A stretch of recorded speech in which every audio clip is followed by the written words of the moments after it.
他们刚走了没几步了，就看到了急匆匆跑过来的裴景燕和裴昭堂。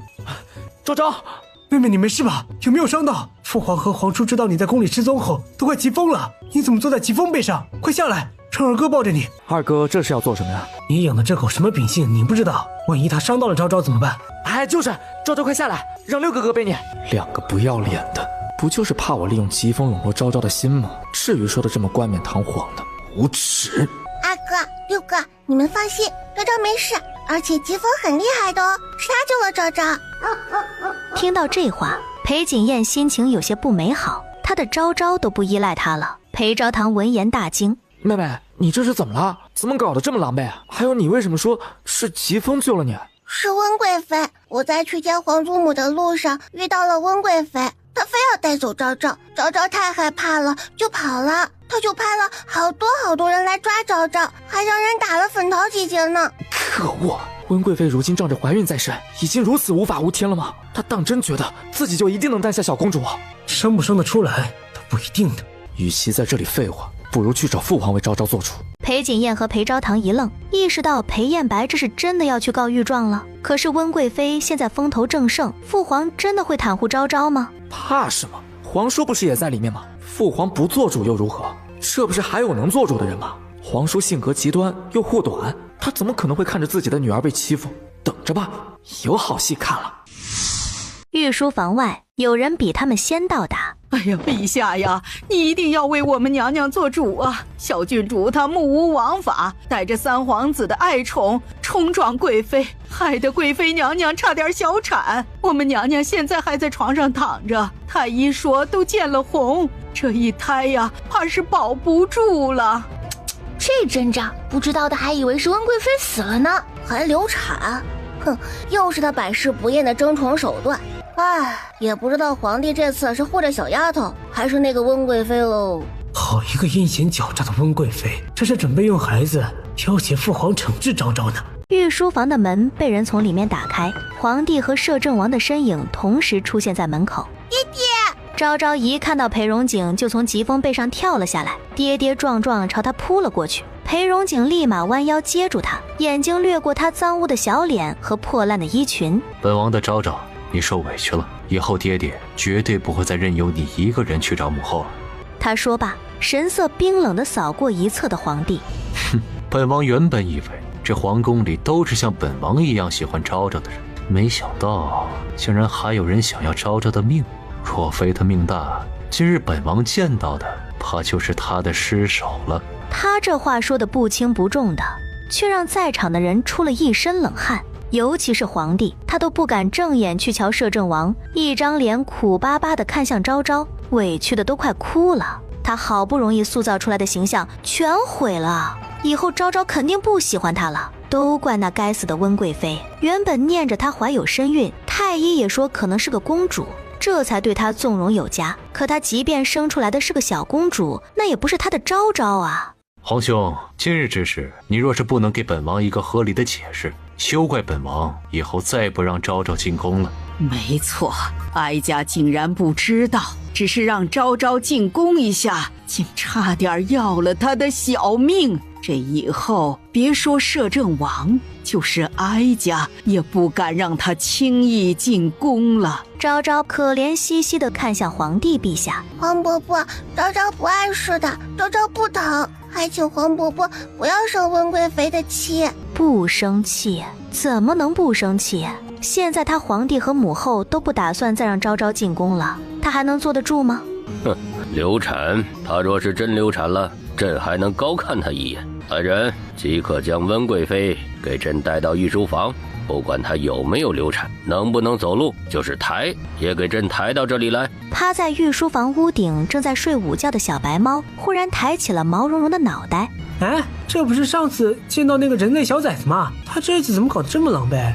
不知道的还以为他去要饭了。昭昭听到声音猛地抬头，不是，他怎么突然看向本喵了？难道本喵刚才的猫叫声太大了？小白猫伸了个懒腰，往前走了2步，忽然看到了躲在裴彦白脚下的疾风。我去，这不是那个该死的大黑狗吗？他怎么也来了？这死狗发现我了！不行，本喵得赶紧跑！万一又被他追上，岂不是又要逼着本喵给他当媳妇儿？花无种就算了，关键本喵是个公的，他奶奶个腿的，一天天的都是什么事啊？昨天不小心看到温贵妃假怀孕，差点被追得跑断腿，还好本喵机灵，钻到他床底下躲过一劫。嘿嘿，这叫什么？这就叫最危险的地方就是最安全的。小白猫弓起身子，转身就要跑，昭昭急得不行。齐风，别让他跑了！他刚才是不是说温贵妃假怀孕？小白猫顿时炸毛了。喵喵喵！这个小崽子是怎么回事？他干什么让那只死狗抓住本喵？本喵什么时候得罪他了？不行，本喵得赶紧跑，否则清白要不保了。那死狗就跟他的名字一样，跑得死快。要不是本喵能飞檐走壁，哪能跑得出他的魔爪？果然，在他刚转身的瞬间，疾风如同炮弹般射了出去。裴艳白眉心一皱，立马追了上去。疾风，你跟本地下站住！不行啊，小崽子要抓那只大白猫。嘿，媳妇儿，我来了。娘的，你有病吧？本喵也是公的，去你娘的媳妇儿！嘿嘿，媳妇儿。总有一天，本喵非要弄死这只死狗。大白猫跑得非常快，但是疾风也不是吃素的，在他身后紧追不舍，一个在房顶上跑，一个在地上窜。裴艳白紧追不舍，虽然不明白疾风为什么忽然要追那只猫，但是绝对跟昭昭脱不了干系。他可是亲耳听见，是昭昭说了句抓住他，疾风才追过来的。小昭昭啊，你到底还藏着多少秘密？御林军统领林峰碰到了他，连忙行礼。不知道三殿下在找什么，是否需要属下帮忙？裴艳白停了下来。来得正好，快帮本殿下抓住那只白色的小猫。有了御林军的加入，大白猫这是插翅难逃了。约莫1刻钟不到，大白猫就被堵在了墙角。是你自己过来，还是本殿下抓你过来？你最好想清楚了。若让本殿下亲自动手，你的命根子可能就保不住了。命根子没了，他就真的要被那只死狗酱酱酿了。僵持了几个呼吸，大白猫乖乖地走到裴艳白身边。裴艳白眼眸闪过诡异的弧度，果然如他猜想的那般，这只猫能听懂人话，否则他也不会在昭昭说出那句话后突然跑走。有意思啊，有意思。小昭昭，这是不是就是你的特别之处，能够和动物沟通？御书房里，哎呦，看看这小脸花的，衣服都破了几个洞，一看就吃了不小的苦头。皇祖母无需自责，你看昭昭好着呢，虽然有些狼狈，但是昭昭没有受伤哦。刚说完，他的肚子就咕噜噜响起，紧张的气氛一扫而空。哎呦，朕的小昭昭是不是饿了？来人，还不快去将朕最喜欢的枣蓉糕端上来，给小郡主尝尝。别以为一点吃的就想收买昭昭，今天这事儿可不能就这么轻易算了。皇帝硬着头皮尬笑了下，他哪知道那温贵妃发什么疯，好端端非要跑过去找昭昭的麻烦。裴荣景没有说话，眼神却冰冷的可怕。温令杀温家人，此事怕与昨日的忠永侯府脱不了干系，幕后之人恐怕是那位鸠占鹊巢的假千金温奕欢吧。疾风忽然从门外窜了进来。小崽子，快看本大爷，我把我媳妇儿给带回来了。昭昭眼睛倏地一亮，朝门口望去。裴艳白悠闲地从门外走了进来，怀里抱着炸毛的大白猫。喵的，本喵什么时候成你媳妇儿了？你还要不要脸了？本喵是公的，公的，你咋这么饥渴？种族不分就算了，你还性别通吃啊？我不管，我不管！本大爷说你是我媳妇儿，那你就是我媳妇儿。谁让大白猫完全长在了他的心巴上，他爱的要死怎么办？小崽子，你快说，你到底让这只死狗抓本喵做什么？昭昭激动地伸出双手，大白猫很有灵性地跳到了昭昭的怀里。大白猫，你刚才说温贵妃假孕，这到底是不是真的？听到这话，大白猫惊恐地看向昭昭。你能听懂本喵说话？嘘，你快回答我刚才的问题。真有人类能听懂本喵说话啊？我还以为之前的国师是胡说八道的呢。没错，本喵亲眼看到他那个肚子是假的，里面垫了一层薄薄的棉花垫。那你还有其他的证据能够证明她怀孕是假的吗？棉花垫不靠谱，温贵妃现在肯定已经将假怀孕栽赃给了她身上。她就算现在找到棉花垫，也没办法证明温贵妃假怀孕的事实。当然有，快说说。本喵要是告诉你了，本喵能有什么好处？本王听说你喜欢金子，只要你把证据告诉我们，本王可以送你一些金子把玩。他话音刚落，3道震惊的目光齐刷刷扫向他。这不是那尊煞神吗？他竟然抱着小崽子，也就是抱着本庙。刚才被4口气得太狠，都没注意到煞神也在这里。啊，弟弟，你能听懂我们说话？不能。那你猜的？猜的吗？怎么猜这么准？裴荣景眼底闪过一抹惊诧的幽光，他没有告诉昭昭实话，以前他从未听懂过。裴荣景深邃的目光不由得落在了自己的手臂上，莫非跟他抱着昭昭，昭昭又抱着大白猫有关系？本王的提议，你可愿意接受？裴荣景冷漠地凝视着大白猫，顿时一股寒意刺穿他的脊椎骨。他喵的，怎么1个2个都威胁他？就是他一直吃的凝香丸，使用凝香丸的人半年之内不可能会怀孕。他3个月前才刚使用过凝香丸，而且他的睡榻下方的暗格中还藏着剩下的凝香丸。你们随便找个靠谱点的大夫，应该都能查出来。好了，你可以从昭昭的身上下去了。他大手一挥，就将大白猫抚了出去。他煞神果然是煞神，一言不发就动手，太没有道德了。亏本庙刚才给他说了证据。齐嬷嬷一眼就认出了大白猫。咦，这不是太后宫里养的白猫吗？怎么跑到这里来了？难怪最近都瞧不见你，原来是跑到陛下这里来了。哈哈，真是顽劣，也不怕皇帝一个不高兴把你抓去扒了皮做成大肠。那个母后啊，朕还没有那么丧心病狂。连我们昭昭这么可爱迷人的小宝贝都能下死手，你又能是什么好东西？朕冤枉啊，那都是贵妃干的好事，跟朕有什么关系啊？他不是你妾室，不是你的人。还能这么算吗？玉轩宫。娘娘，您这招果然高明，既可以将您假怀孕的事情掩盖过去，又能逃避追杀小郡主的罪责。最重要的是，您因为她流产，陛下肯定不会放过她。一个小野种也敢威胁到奕欢在中永侯府的地位，还让我的好瑶儿被皇帝罚着闭门思过。真当我温家的人好欺负了。看那小野种这才怎么反噬，就是不知道这摄政王会保他到何种地步。别人不知道，本宫还能不知道？那小野种根本不是摄政王的种，他定是为了糊弄太后才出此下策。不过这小野种的运气可真好，偏偏就被摄政王捡了去。娘娘，陛下派人过来了。原本躺在床上假寐的温贵妃闻言，立马装出一副虚弱无力的模样。我的孩子啊，是娘对不起你，没有保护好你。太医，我的孩儿真的没救了吗？陪着温贵妃演戏的太医紧张地擦了擦额头的汗。娘娘节哀。他也不想陪着撒谎啊，可是他夫人的弟弟犯了事，此时还被温大人扣押着。要是他不听温贵妃的安排，他大舅弟就没命回来了。臣妾的孩子啊！海公公进来的时候，就看到温贵妃这副要死要活的模样。温贵妃，咱家是奉陛下之命过来请您去一趟御书房。温贵妃一愣，陛下没来吗？她刚小产了，陛下不仅没有来看她，反而让海公公来传话，让她去御书房。看来他对小贱种下手的事情，陛下已经知道了。陛下在御书房等着您呢，您还是抓紧点吧。我们娘娘才刚小产，怎么能去御书房？陛下他是什么意思啊？放肆！陛下的决定岂是你一个老奴可以智慧的？来人，给咱家掌嘴！海公公，你这是什么意思？他不过是替本宫说句话，你……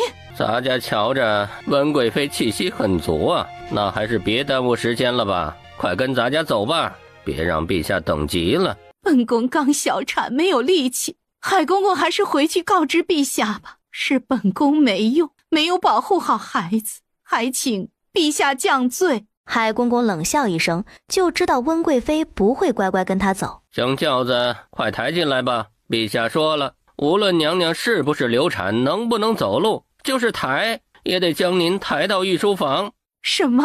温贵妃猛地一惊，浑身冰凉。临走时，他特地将贴身婢女叫了过来，悄悄说了几句。那婢女立马悄无声息地退走了。陛下，温贵妃到了。皇帝给昭昭夹菜的手一顿，见所有人都安静地看着他，看来都等着他这个皇帝表态呢。到了就到了，让他在门外跪着。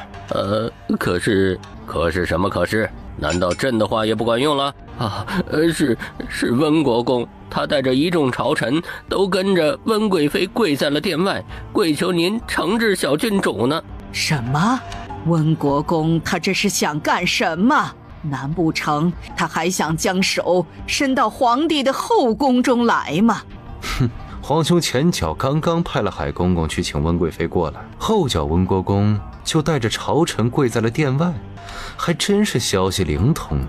可不是嘛，也不知道这温国公到底在父皇身边安排了多少人。胆敢窥探天子行踪，温国公的胆子不小啊。好啊，好一个温国公，好一个温贵妃。皇帝带着怒气起身，眉眼含着冰霜朝殿外走去。裴荣景眉头天挑了挑，看向了身侧的燕羽，燕羽不留痕迹地退了出去。陛下呀，臣妾到底是做错了什么？您要如此对待臣妾呀？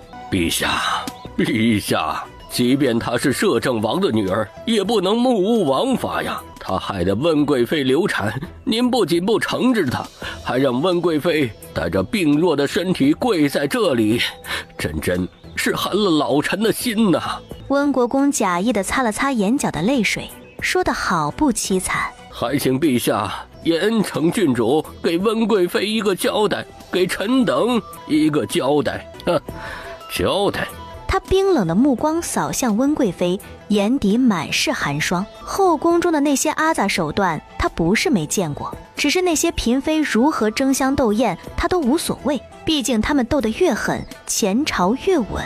可是温贵妃，她千不该万不该将手伸向昭昭，那可是荣景唯一的子嗣。温贵妃，你不如先说说你为何会流产吧。温贵妃身体一抖，一抬头就对上了皇帝幽深的眼眸。是臣妾见到昭昭小郡主甚是喜爱，想要带她回臣妾的宫中玩耍，谁知她不仅不愿意，还带着三皇子的疾风撞向臣妾的软轿，导致臣妾从软轿上摔下来，这才可怜了我的孩儿。他还没来得及看看这个世界。陛下呀，您可一定要为臣妾做主啊！昭昭从内殿跑了出来。你撒谎，明明是你想让嬷嬷强行带我走，昭昭不同意，你就让他们抓了我身边的婢女威胁昭昭。若不是昭昭跑得快，现在已经惨遭你的毒手啦！小贱种，什么时候这么条理清晰了？臣妾没有。小郡主，你可不能血口喷人呐！那奴婢呢？这是奴婢为了保护小郡主，被温贵妃身边人打的。您的人不仅打了奴婢，还口口声声骂小郡主是小贱种。小郡主是王爷的女儿，他们骂小郡主是贱种，奴婢是不是可以认为他们也是在骂王爷？哼，好个牙尖嘴利的贱婢！温贵妃喉咙一紧，呼吸都乱了几分。这都是误会，一定是下面的人口无遮拦，跟贵妃娘娘没有关系呀。误会？哼，那昭昭害得温贵妃流产，也是误会了。这摄政王，咱们可不能这么算呐。郡主毕竟害的是温贵妃流产，那可是未出世的皇子啊，谋害皇嗣可是大罪，还请陛下严惩小郡主。可是温贵妃根本就没有怀孕，又怎么会流产呢？这个小贱种怎么会知道？不，这一定是巧合。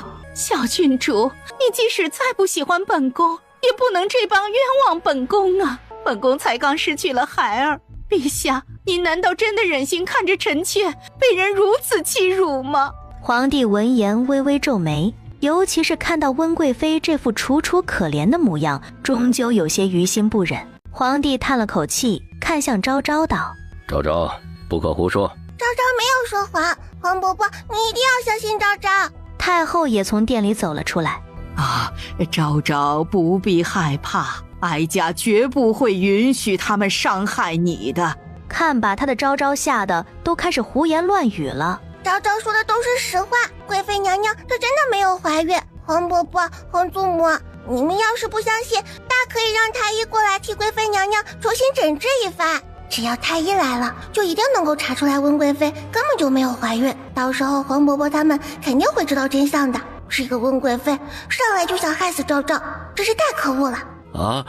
这……温国公有些犹豫，他不由得看了眼自家妹妹，这小郡主说的如此笃定，莫非妹妹她真的是假怀孕？上天有路你不走，地狱无门你偏要闯。太医院的白院证都被本宫收买了，你以为你叫御医来就能拆穿本宫了？哼，小贱种，今日就是你的死期！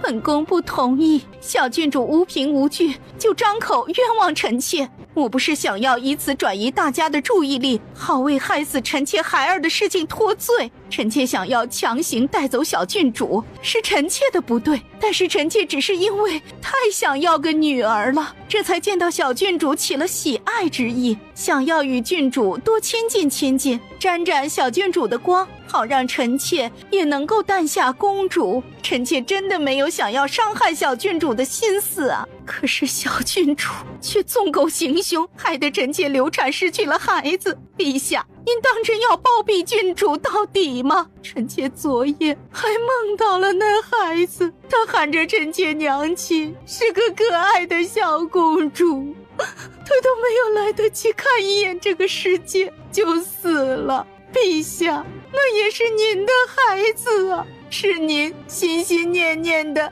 小公主啊！皇帝只觉得心口一痛，就连太后的面色都有些动容。他想了那么久的小孙女就这么没了。请陛下严惩小郡主，还温贵妃一个公道。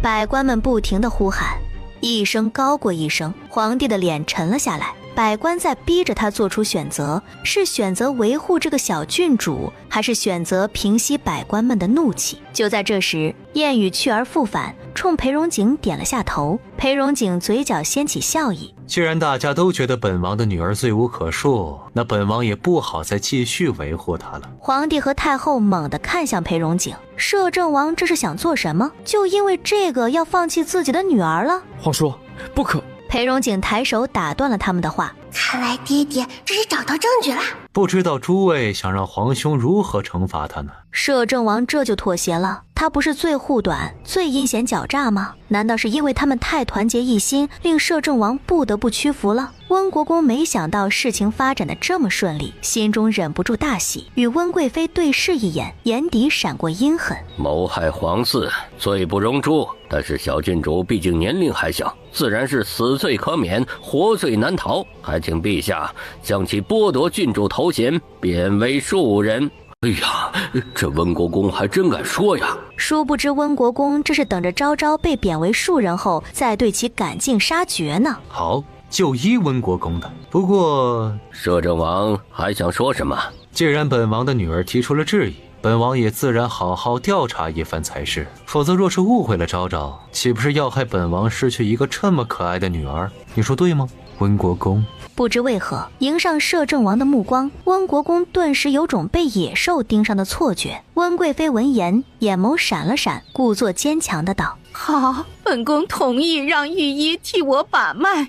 哎，不急，先来说说，万一温贵妃并未怀孕，还假意流产陷害昭昭，又该当何罪啊？又如何惩治？皇兄，不如你来替臣弟解答。莫非这温贵妃真的有什么问题吗？若是温贵妃并未怀孕，还借此来陷害小郡主，朕定剥夺她的贵妃头衔，将她打入冷宫，赐白绫。温贵妃身体不由得一抖，一股不好的预感涌上心头。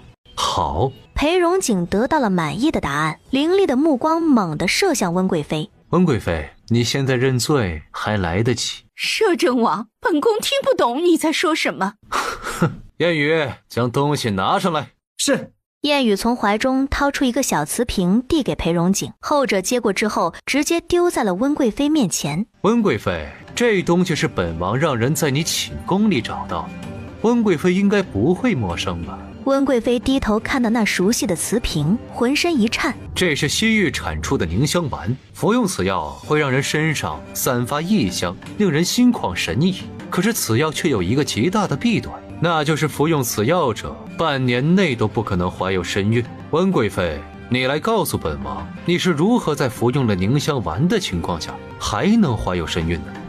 本宫，这凝香丸是本宫的没错，可是本宫已经1年内都不曾使用过它，本宫自然会怀孕。皇兄，你上次宠幸温贵妃的时候是多久以前？朕记得是2个月前。皇帝有些窘迫，他宠幸妃子的事，他也好意思拿到百官面前来说，这让他这个皇帝的颜面往何处放？那皇兄当时可闻到过什么香气？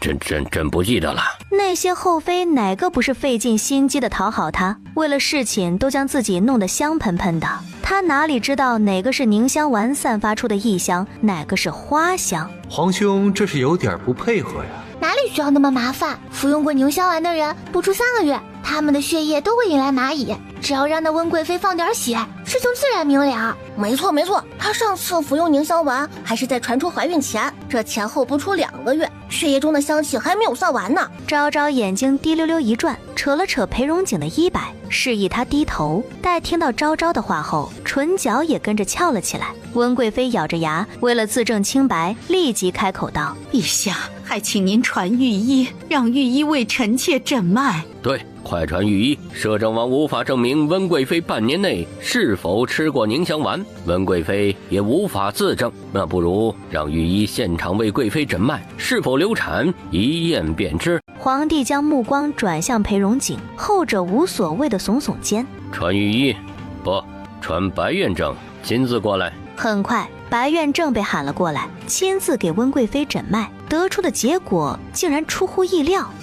启禀陛下，温贵妃的脉象确是小产的迹象。王伯伯好可怜，你太医院的人竟然跟着温贵妃一起欺骗你。明明温贵妃就没有怀孕，她还信口雌黄，不知道的还以为温贵妃才是这后宫之主呢。昭昭，不可胡说，妹妹呀！最先反应过来的温国公嚎啕大哭：小郡主，你简直是欺人太甚，欺人太甚呐！小小年纪竟然如此恶毒，明明就是你害的温贵妃流产，你还敢质疑白院正？这白院正可是太医院医术最为精湛的。大圣朝有你这样的郡主，简直是耻辱！求陛下剥夺他的郡主头衔，将其贬为庶人。求陛下将其贬为庶人。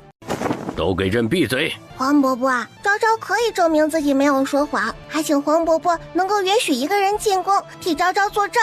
昭昭，别闹了，朕相信你不是有意害得温贵妃流产的。放心，朕绝对不会剥夺你郡主的头衔，将你贬为庶人的。可是昭昭真的没有说谎。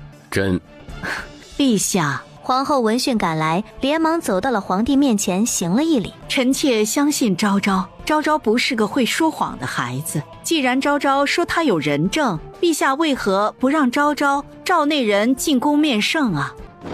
还请父皇准许昭昭传召那人。皇帝，既然昭昭坚持，那你就召见吧。左右不过是多等些时间。太后心中莫名的也有些相信这小丫头了。若真如这小丫头所说，白院正都被温家人所掌控，那后果简直不堪设想。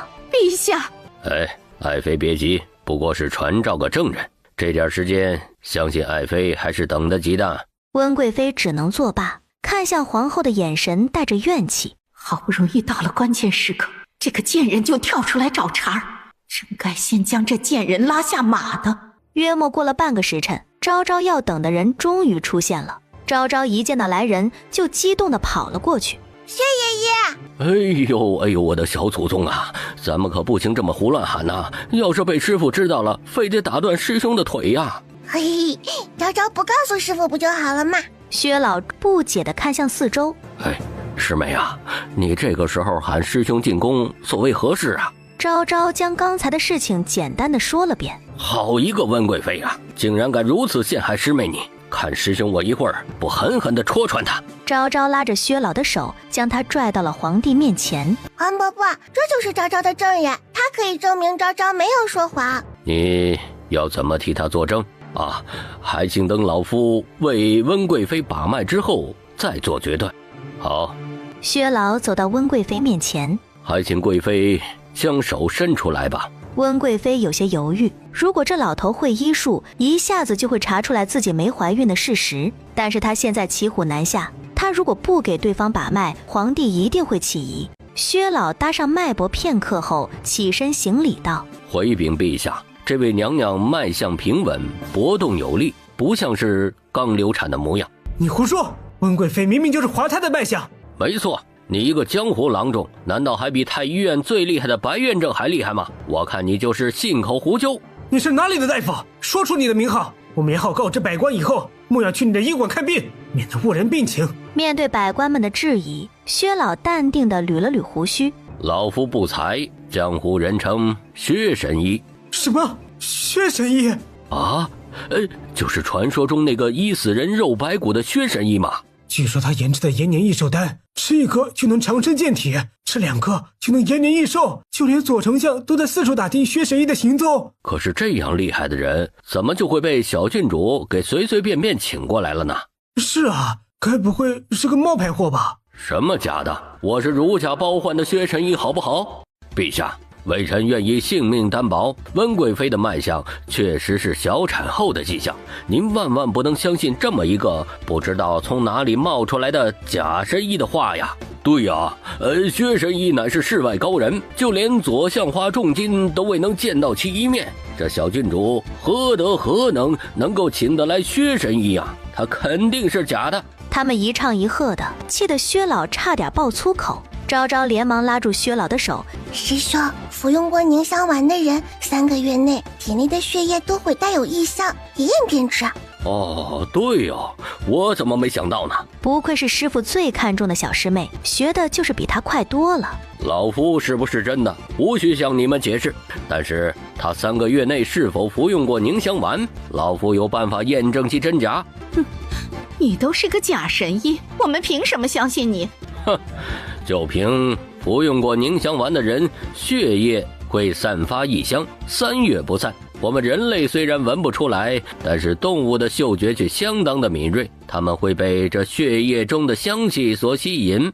温贵妃面色陡然一慌，张开嘴刚想反驳，薛老眼疾手快地走过去，抓住她的手指，用大号银针轻轻一戳，顿时鲜血如注涌了出来，大颗大颗地滴在了青石板的地面上。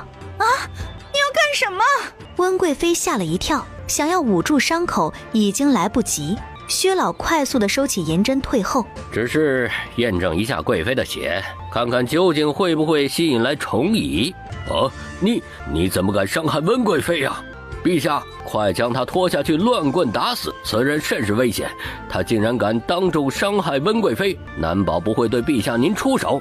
御林军呐，来人，快将这刺客拿下！随着温国公说完，又有不少百官们跟着怒目而视，严声厉喝。昭昭挡在薛老身前，奶凶奶凶的道：师兄只是为了证明贵妃娘娘是否服用过凝香丸罢了，你们这么激动做什么？难道你们害怕黄伯伯知道你们一直在撒谎吗？我看他们就是害怕欺骗陛下的事情被戳穿。你们简直是信口雌黄！陛下，如果您执意要相信一个假神医的话，又将温贵妃置于何处啊？陛下，您万万不能相信他呀！哼，你们，温国公不妨先看看那滩血。经过他这么一提醒，所有人齐刷刷朝温贵妃的身前望去。刚才还毫无动静的一滩血前，此时竟然围满了蚂蚁。他们贪婪地舔舐着那滩血迹，好像在尝什么人间美味。这温贵妃的血竟然真的引来了蚂蚁！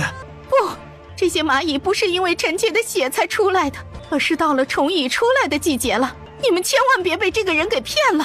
那你们怎么不放点血，看看这蚂蚁会不会吃啊？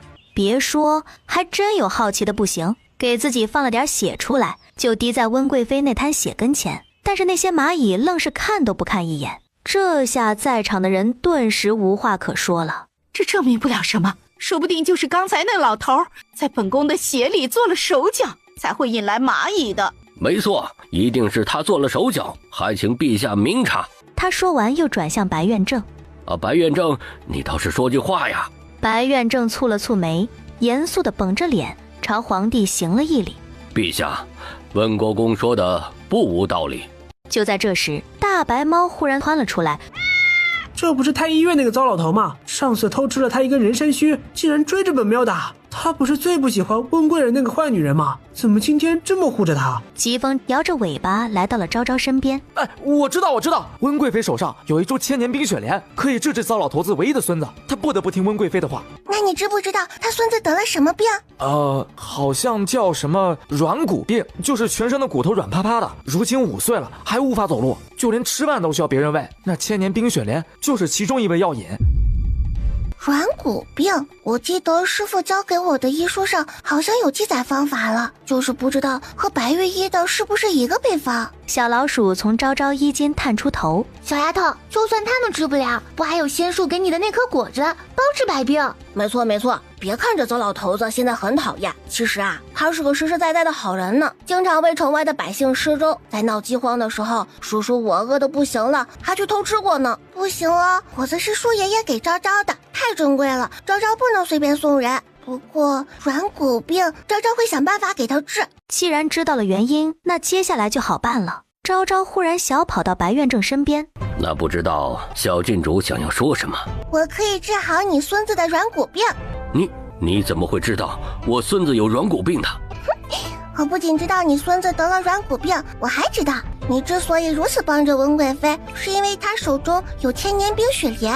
但是仅仅有千年冰雪莲并不能治好你孙子的病，还需要用到断骨草、苦精胆和传说中的罗西果。你想要集齐全部的药引，恐怕短时间内是不可能的了。而我的手中恰好有能治好你孙子的新药。白院长，要怎么做不需要昭昭提醒你了吧？昭昭说完，悄悄问小老鼠：昭昭这样说，真的可以让他说实话出来作证吗？放心啦，包的。我乔宫里那些坏人就是这么威胁人。昭昭不是坏人，别在意这些细节。白院正的额头冒出了丝丝缕缕的细汗，这当真只是个4岁小娃娃，心思如此缜密，手段如此高明，即便是他这个活了半辈子的人都做不到他如此淡定地说出这些事情。更重要的是，他竟然连他孙子的事情都能提前知道，就好像如今的一切早就在他的掌控之中，简直恐怖如斯。你当真能救我孙儿？自然，薛神医是我的师兄，我的师父是神医谷的谷主秦正天。你不相信昭昭，应该会相信薛神医和神医谷吧？啊，神医谷？这个小郡主竟然还和神医谷的人有牵扯，难怪她能够知道我自己孙儿得的是软骨病了。啊，小郡主放心，老夫知道怎么做了，还请小郡主一定要信守承诺。昭昭笑了下，回到了裴荣景身边。跟他说什么了？瞧把白元正吓的。我告诉他孙子的病我能治，不需要温贵妃手中的千年冰雪莲。裴荣景眼底闪过诧异，不愧是本王的昭昭，轻而易举的就让白元正倒戈了。温贵妃不知道昭昭跟白院正说了什么，但是她心中惶恐的不行，总觉得这小贱种有些诡异。不等她想明白怎么回事，白院正已经跪在了最中间。陛下，臣有罪，臣不该替温贵妃说谎。温贵妃确实并未怀孕，流产一事也是假的，是微臣鬼迷心窍，想要得到温贵妃手中的千年冰雪莲，才撒了一个弥天大谎，还请陛下降罪。百官们都站不住了，不明白白院正怎么会忽然反水，是被小郡主威胁了吗？刚刚就是他去说了几句什么，白院正才认罪的。陛下，微臣瞧着白院正前后话不搭，其中定有隐情。没错，说不定是被某人威胁了也不一定呢。好啊，不愧是朕的好臣子，事实摆在眼前，你们还想替他推卸罪责？不，这不可能。白院正，那颗千年冰雪莲你不想要了吗？老臣会再想其他办法。贵妃娘娘，您还是赶紧认罪吧。温国公傻眼了，他没想到还有这样的反转，更加没想到温贵妃真的是假孕欺君之罪。他是准备拉着整个温国公府一起陪葬吗？薛神医！一道惊呼声打破了这僵硬的局面。哎呀，真是薛神医啊！你可让老夫好找啊！老夫请了你几次，你都不肯入府，今日怎么来了皇宫里了？你就是花了1000金，想要见老夫的左丞相？哎呀，正是在下，不知道薛神医什么时候有空到我府上替我母亲看一看呐？那恐怕不行，毕竟有人可是说了，老夫就是个假神医。谁说的？薛老目光直愣愣地落在了温国公的身上。就是你这个混蛋污蔑薛神医的。本来就气得要死的温国公沉默。天哪，这竟然真的是薛神医！我们刚才还说他是假的，他该不会跟我们记仇吧？以后买不到延年益寿丹了吧？哎呀，都怪温贵妃，是她假怀孕还欺骗大家，要不然我们也不可能得罪了薛神医呀。刚才还站在温贵妃身后要求将昭昭贬为庶人的百官们，此时居然开始纷纷倒戈起来，要求皇帝严惩温贵妃。即刻起将温贵妃剥夺贵妃头衔，赐白绫。陛下，来人，还不快将她给朕拖下去，赐白绫！不要啊，陛下，臣妾知错了，臣妾错了，放过臣妾吧。温贵妃哀嚎着被人拽了下去，觉察到皇帝的情绪低沉，昭昭立即走了过去。皇伯伯，你不要生气了好不好？昭昭唱歌给你听啊。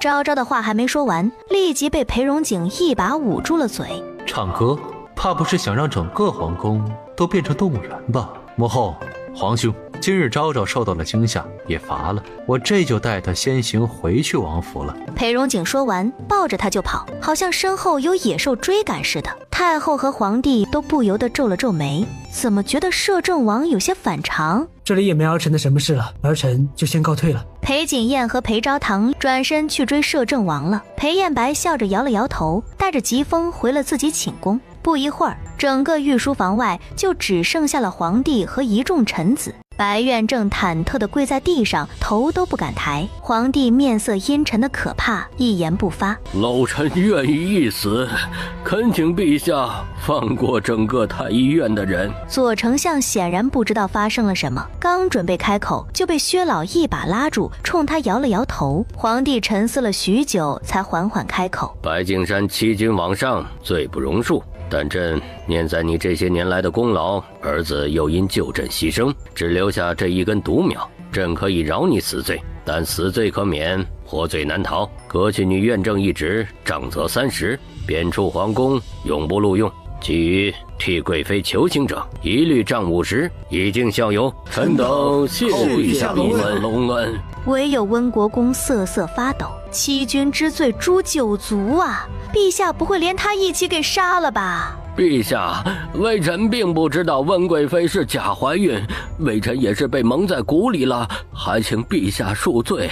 哼，既然温国公这么喜欢掺和朕的后宫之事，不如就到朕的后宫当个大总管如何？陛下，万万不可呀！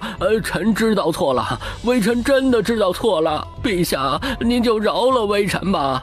那就将世子承袭之位收回。这怎么温国公不愿意？那不如交出丹青铁券。微臣愿意交出世袭罔替。哼。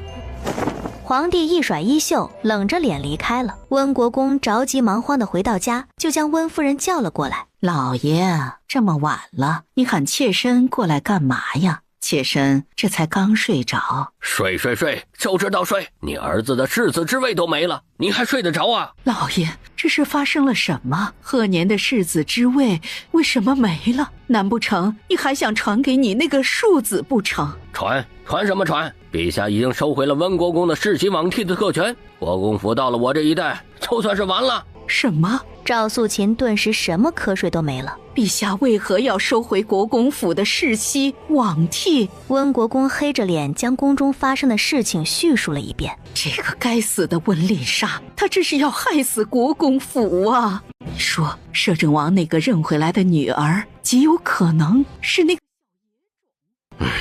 应该不会错。温令杀今日的所作所为，实则是在为奕欢出气，只是没想到逼到了小郡主这个硬骨头。明明就是个怎么会运气这么好，被摄政王给认了去？该不会当年温时宜的那个野男人就是摄政王吧？温国公瞳孔猛地一缩。对呀，老夫怎么没想到这种可能啊？这样的话，一切就说得通了。难怪我今日见那竟和摄政王如此相似，原本竟然真的是摄政王的种。若真是如此，老爷还笑得出来？哼，为何笑不出？如果那真是摄政王的女儿，我们岂不就是摄政王的长辈了？别忘了，那可是温时宜生的，我们是温时宜的生身父母。如今温丽莎是指望不上了，现在我们完全可以通过这个攀上摄政王这棵大树啊！即便没有了世子之位的承袭，有摄政王在，贺年还怕不能在朝中立足吗？老爷，你是想把那个认回来？翌日一大早，整个京城都热闹起来。哎，你们快看，这温国公府抬着这么多箱子，是要干什么去啊？该不会是要去哪家提亲吧？据说这温府的小公子已经到了一星的年纪。也不知道是哪家姑娘，聘礼竟然这么多。就在众人好奇的目光下，温府的人浩浩荡荡地停在了摄政王府的门口。这温家提亲的对象是摄政王府？怎么可能？摄政王才双10年华，哪来那么大的女儿啊？温管家没去理会众人的议论，高高兴兴地去敲门。小厮从里面探出头：“你们是？我们是温国公府的，听说我们丢失的表小姐被摄政王给救了回来，老奴代表温家前来接我们表小姐回府。”你们表小姐？正是，我们表小姐名唤昭昭。昭昭，这不就是小郡主的名字吗？温家要接回去的表小姐是小郡主啊！小厮猛地关上王府的大门，马不停蹄地朝摄政王的书房奔去。王爷，不好了，温国公府的人要来抢走小郡主了！听到动静的裴荣景沉着脸从书房走了出来。鼠鼠们带着2只小鸟窜进了昭昭的闺房。七七，一个好消息，一个坏消息。小丫头，你想先听哪个？粉桃正在给昭昭梳着发髻，见到鼠鼠们吓得手一抖。有老鼠！粉桃姐姐别害怕，这是昭昭的好朋友哦，他们很乖的，不会伤害人的。好吧，小郡主果然不一般，连小老鼠都成了她的宠物了。叔叔，你刚才想说什么好消息和坏消息啊？小鸟转悠一圈，瞬间落在昭昭的对面。温国公已经知道你是他们外孙女，现在正在王府外，准备带你回国公府。不仅如此，他们还准备利用你攀上摄政王这棵大树，恐怕铁了心要将你带走了。昭昭小脸梳得煞白，他猛地站起身往外跑。不要，昭昭不要离开爹爹！小老鼠们和鸟鸟们追在他身后。小丫头，你先别急，还有一个好消息你没有听。昭昭猛地刹住脚步，不解地看向鼠鼠。什么好消息？我已经通知我的鸟类朋友们，等会儿就给国公府的人下场史无前例的大雨，包会让他们以后再也不敢来找你。温管家正在摄政王府吃了闭门羹，连忙通知人去请了温国公和赵素琴一起过来，就连嫁到中永侯府的温懿欢都来了。摄政王的下人将王府的门口围了个水泄不通。老夫此次前来呢，并非要闹事儿，而是想要接回我那可怜的外孙女儿。王爷这样将我们堵在门外，是几个意思啊？谁是你外孙女啊？我们王府才没有姓温的。国公爷，你今日带着这么多人堵在我们王府门口，是想要造反吗？你胡说八道什么？老夫什么时候想要造反了？那昭昭郡主乃是我女儿所生，她就是我们的亲外孙女。王管家轻蔑地扫了眼一旁的温懿欢。温小姐所生，难不成你想说你女儿嫁到中永侯府后，还和我家王爷有一腿？温懿欢的表情险些没绷住。哼，管家说笑了，我女儿只有苏慕瑶一个，昭昭郡主乃是我长姐所出。长姐？小人怎么没有听说过你们国公府还有一位小姐？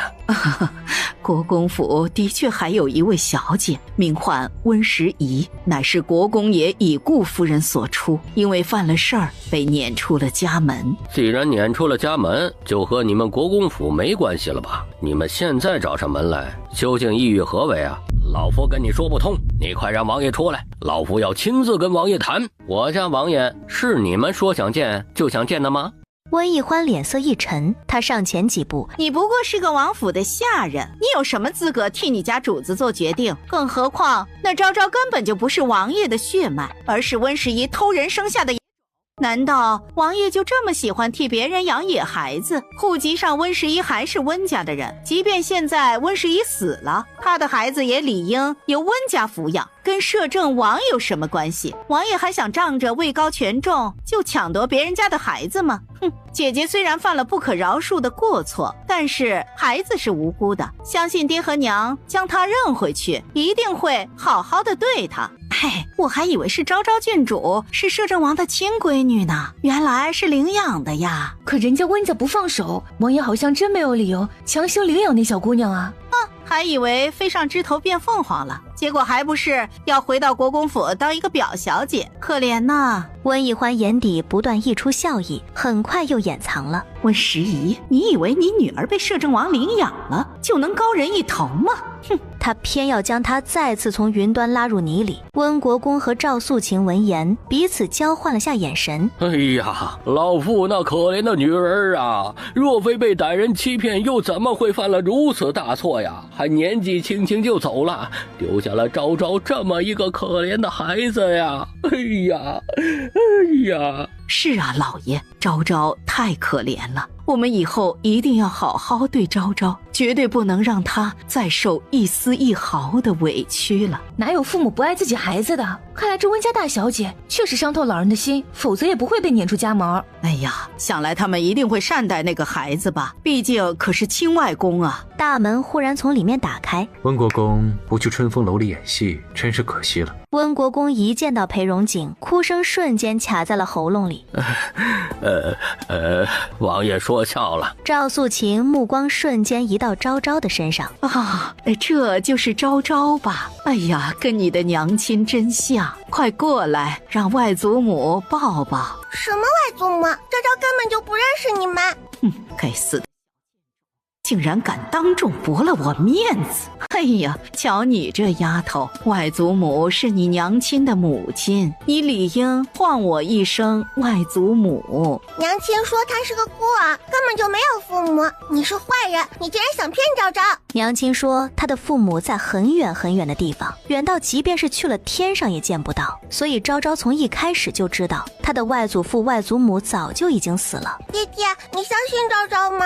本王自然相信昭昭了。看来温十一并没有告诉过昭昭，她是温家从小被遗落在外的真千金，也是被温家抛弃的真千金。既然温十一都没有打算让昭昭回到温家，她又怎么可能会放手呢？我们没有骗你啊，我们真的是你的家人呐。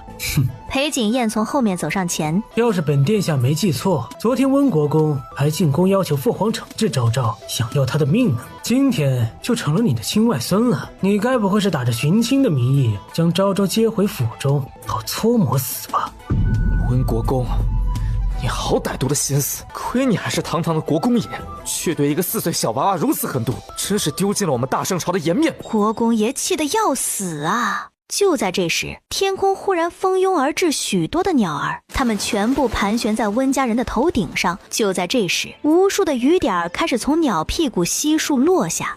是鸟屎！哇，好臭啊！温家人也顾不上昭昭了，惊慌的四处逃窜。但是不论他们跑到哪里，那些鸟儿都能精准的找到他们，并在他们的头上拉屎。快看，那些鸟竟然只追着温家的人了！嘿嘿，太好了，我就是站在这儿，那些鸟儿也没往我身上拉呀。这温家人是不是遭天谴了？肯定是恶事做多了。温奕欢的头上落满了鸟屎，差点崩溃了。你闭嘴！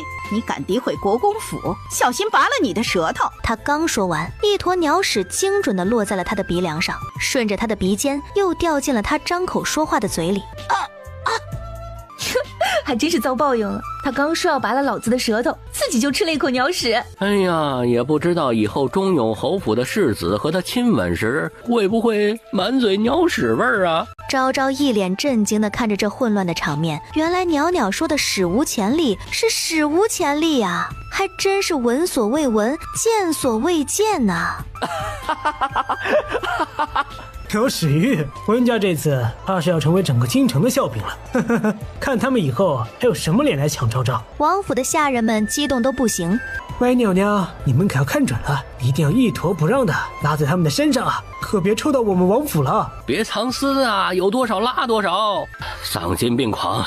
你们简直是丧心病狂啊！温国公气了个倒仰，两眼一翻，直挺挺的晕了。赵素琴见状，连忙招呼下人将温国公往国公府抬。即便如此，那些鸟儿也没有放过他们，几乎是他们走到哪里拉到哪里。温义欢想死的心都有了，只能跟着回了国公府。他不敢回忠永侯府，生怕这些鸟儿也跟着他拉到忠永侯府，那他就真的没有颜面在忠永侯府待下去了。待众人散去，竟然发现整个摄政王府的门口一坨鸟屎都没有，干净的好像刚才下鸟屎雨的地方不是这里。昭昭，刚才的鸟屎雨是不是和你有关啊？妹妹，你太厉害了，你竟然能让那些鸟儿帮你，你说你是不是福星转世，欺负你的人都会受到惩罚？昭昭也是刚刚才知道的，嘿嘿，是鸟鸟帮了昭昭哦。裴景彦英俊的脸严肃地杵到鸟鸟面前，这鸟儿好有灵性。哎，谢谢你刚才替昭昭出气，你想吃什么就告诉本殿下，我都给你买过来。鸟儿歪着头啾啾了2声。鸟儿说他想吃郊外草地里的秋野，不过他让你给他多抓一点，他还要宴请刚才来帮忙的鸟儿们呢。什么虫子啊？放心，本殿下一定让人给你都抓过来。裴荣景将肉乎乎的昭昭从地上抱起来。忘了爹爹都跟你说过什么了吗？不能让别人知道昭昭的特殊。可是二哥和六哥又不是外人，就算知道了也不会伤害昭昭的呀。裴景彦和裴昭堂骤然一僵，后知后觉地反应过来，昭昭他竟然能听懂鸟语。自从知道昭昭的特殊后，裴景彦和裴昭堂就更加缠着他了。这日一大早，昭昭还在睡梦中，就被裴昭堂一把捞了起来。妹妹，快起床了，哥哥今天带你去个好玩的地方，保管让你玩得开心。六哥，昭昭好困，不想出去。没事，妹妹，你睡吧，哥哥背着你出去。裴昭堂不由分说地将昭昭背到了肩膀上。裴景彦进来的时候就看到了这一幕，嘴角狠狠一抽。六弟，你真打算带着昭昭去那种地方？你不怕皇叔知道了扒了你的皮？嘿嘿，我可是把我全部身价都压上去了，总不能让我输的裤衩子都不剩吧？现在有昭昭在，保证让我赢得盆满钵满，到时候我就可以给昭昭买一堆宝贝让她玩了。二哥，难道你就不心动啊？倒也是，早不能便宜让你一个人全得了。两人背着昭昭迅速消失在了王府附近，再次出现已经到了地下斗鸟场。哎呀，妹妹，快别睡了，你快看看那里面的几只鸟，到底哪只更厉害啊？昭昭迷迷糊糊地睁开眼，猛然发现自己竟然没在自己的闺房。六哥，这是哪儿啊？这是斗鸟场，你六哥想让你帮他赢点零花钱。爹爹知道了会不会生气呀？不会的，六哥保证不会让皇叔知道的。那好吧。我要压那头绿毛鸟，它个头大，一看就能赢。放屁！绿毛鸟除了个头大，看起来就憨憨的，一看就是新手。另外那只可是常胜将军，绝对不会输的。嘈杂的人群响起了争执声。哎，妹妹，你快说，哥哥应该下哪一只鸟啊？昭昭朝斗鸟场看去，那只尾巴冒着红尖的鸟，六哥，你选它，肯定能够赢。妹妹，你不会是在开玩笑吧？那只鸟蔫蔫的，一看就是快死了。六哥可是把全部身价都放在里边了。哎呀，六哥，你相信我，那只常胜将军今天吃了不新鲜的食物，有点拉肚子。别看他现在很威风，等一会儿肯定会没有力气的。还有那只蓝色的大鸟，它脑子不太灵光，只知道吃，根本就不会打架。还有那只刚和心上鸟分手，现在只想哭唧唧。还有另外那个……够了，妹妹，六哥都听你的。裴昭堂忍不住打断他，他实在不想去听一只鸟为什么会拉肚子，为什么只知道吃，为什么会分手啊。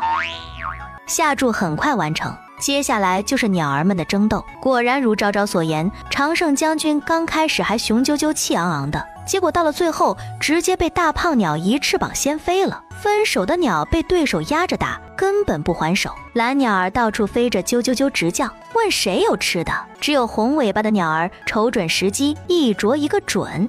太棒了，妹妹你太厉害了，红尾巴真的赢了。接下来的几把他都听从昭昭的选择，赢的是盆满钵满。今天多亏了妹妹，走，想吃什么想要什么，六哥给你买。裴昭堂抱着昭昭跟着裴景彦离开了斗鸟场，一道目光阴沉地盯着他们离开的背影，冷冷道：敢在我的斗鸟场赢了钱就走的，你们还是第一个。掌柜的，我们是不是要……不，他们能那么准确无误地选择对的鸟，身上肯定有异于常人的技能。去，将他们给我抓回来，我倒是要看看这秘密是什么。是。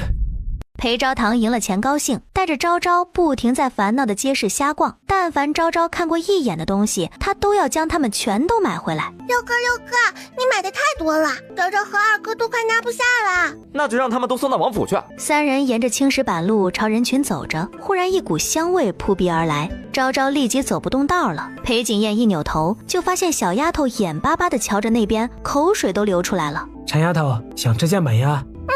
裴景燕忍不住笑了下，将手中的东西悉数交给裴昭堂。你在这里陪着妹妹，别把人弄丢了，我去给她买酱板呀。他说完这话，目光幽冷地瞥了眼身后，有几只跟屁虫需要去解决掉，可不能让昭昭妹妹瞧见了才好。放心吧，二哥，有我在，绝对不会让昭昭有事的。他也注意到了那几只跟屁虫，8成是斗鸟场的人。裴景燕刚走开没多久，忽然一群人涌了过来，直接撞翻了裴昭堂怀里的东西。啊！我给妹妹买的礼物。裴昭堂看着洒了一地的礼物，立即低头去捡。等他站起身时，哪里还有昭昭的身影？裴昭堂心口顿时一慌，也顾不上礼物了。妹妹，昭昭！他赶紧四处转了一圈，始终没找到昭昭的身影。裴景燕此时已经让暗卫解决掉了跟屁虫，提着酱板鸭走了回来。昭昭妹妹呢？我不知道啊，刚才有好多人涌过来，东西都洒了。等我捡起来的时候，昭昭已经不见了。会不会是刚才跟踪我们的那些人？不是，他们就3个人，已经被我解决了。那妹妹她……裴景燕顾不得其他，抓住一旁的行人，连忙问道：“你刚才有没有见到一个穿着红衣服，差不多4岁的小丫头？没见过。”旁边卖糖葫芦的大爷见他们急得不行，好心道：“刚才来了一群人，我看他们朝护城河那个方向走了，说不定你们要找的人也被挤过去了。”谢谢。裴昭堂急得眼睛发红，旋即拽着裴景燕朝护城河的方向跑，边跑边吆喝昭昭的名字。河边忽然传出一道惊呼：“河里死人了！”河面上一个面容朝下的人漂浮着。昭昭！裴景燕紧张地拨开人群，红着眼跳进河里，将人朝岸边拽。裴昭堂扑了上去：“是我，都怪我，若不是我大意，妹妹就不会溺水了。”昭昭，是哥哥没有保护好你，都是哥哥的错。裴景燕她伸出手想要将人反过来，却因为太过害怕，颤抖的手始终不听她的使唤。真可怜呐，这么小就淹死了。估计又是贪玩才掉进河里的吧。这死了好几天了吧？那尸体都泡胀了，这哥哥怎么现在才发现？正哭得伤心欲绝的裴景燕和裴昭堂身体猛地一顿，死了好几天了，都泡胀了。他们的昭昭不是才落水吗？哥哥，你们在做什么呀？两人齐刷刷抬头，就看到昭昭不知何时已经站在了他们对面。妹妹！裴昭堂喜极而泣，连滚带爬地跑过去，将她抱进怀里。妹妹，你去哪儿了？吓死六哥了！对不起，六哥，刚才来了好多人，挤着昭昭往前走，昭昭走着走着就走到这里啦。六哥乖，昭昭没事的，你别哭哦。你没事就好。大理寺办案，其他闲杂人等速速退去。大理寺收到报案，很快带着人将四周包围了起来。姜慈州走在最前面，他见到昭昭时，瞬间加快了脚步。小丫头，你怎么在这里？你爹爹呢？这裴荣景是怎么给人当爹的？好端端的让一个小姑娘跑到凶案现场来。美人叔叔，昭昭好久都没有看到你了。姜慈州立即捂住昭昭的嘴。乖啊，小丫头，在外面不准喊我美人叔叔。他可是堂堂的大理寺少卿，让一个小丫头喊美人是怎么回事？若传出去，他大理寺少卿的脸面还要不要了？就在他考虑要不要将小丫头打包送回王府时，楚云大步走了过来。大人，此处并非是案发现场，周围没有任何的蛛丝马迹，这具尸体大概是从别处漂流过来的。根据仵作的经验，这具尸体死了少说也有3天。扩大搜索范围。是，大人。楚云二话没说，转身带着其他衙役又去别处看了。要死了，我真的要死了！谁来救救我？有没有人？快来救救我！我快不行了，水，我要喝水！昭昭下意识地朝尸体看去，昭昭小脸都白了。喂，小丫头，快救救我！我快渴死了，再不救我，我就要死了！昭昭哆哆嗦嗦地往姜慈州身后缩，忽然他的目光猛地看到尸体的衣服中竟然露出来一条红色的鱼尾。小金鱼！姜慈州等人猛地朝尸体望去，下一秒吧嗒，一条红色的小鱼儿从尸体的衣服中滑落出来。救救我！是小金鱼在求救，不是尸体说话啦。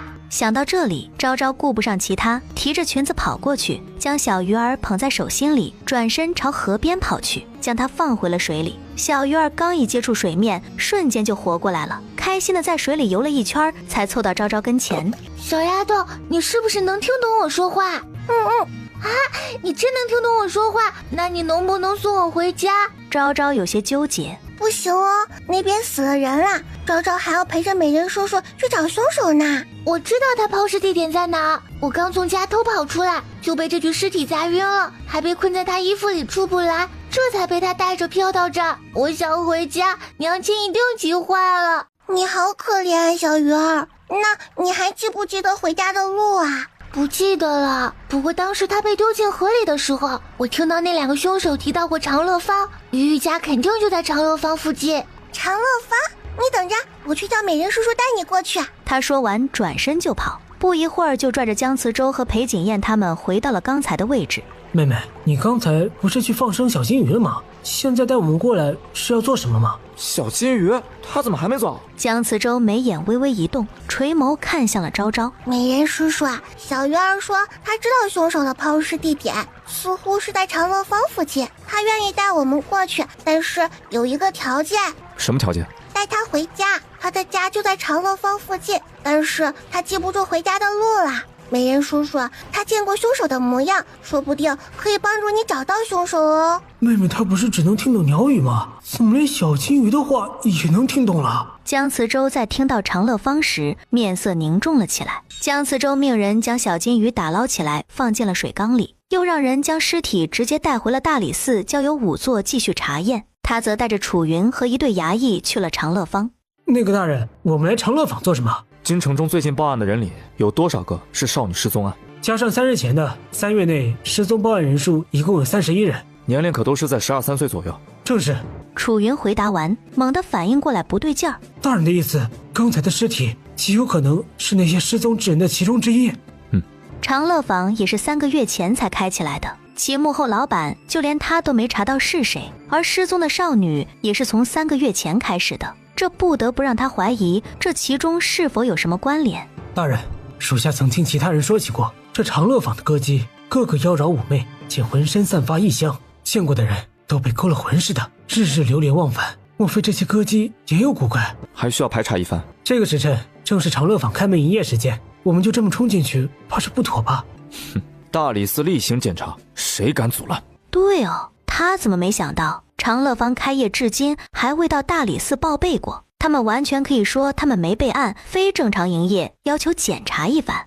长乐坊老鸨站在门口拦住了姜慈州几人。哎呦，官人，咱们长乐坊可是犯了什么事儿啊？竟然劳驾大人们亲自过来了。楚云站了出来。大理寺督察，你们长乐坊开业至今还未到大理寺备案，我等奉命行事，前来调查长乐坊。老鸨一听对方是大理寺的，脸色瞬间白了，下意识就要往后退。我们也是例行检查，做个形式罢了。你怎么这么紧张？难不成这长乐坊当真有什么见不得人的勾当？哎呀，没有啊，官爷真会说笑。哎，你们进，请进。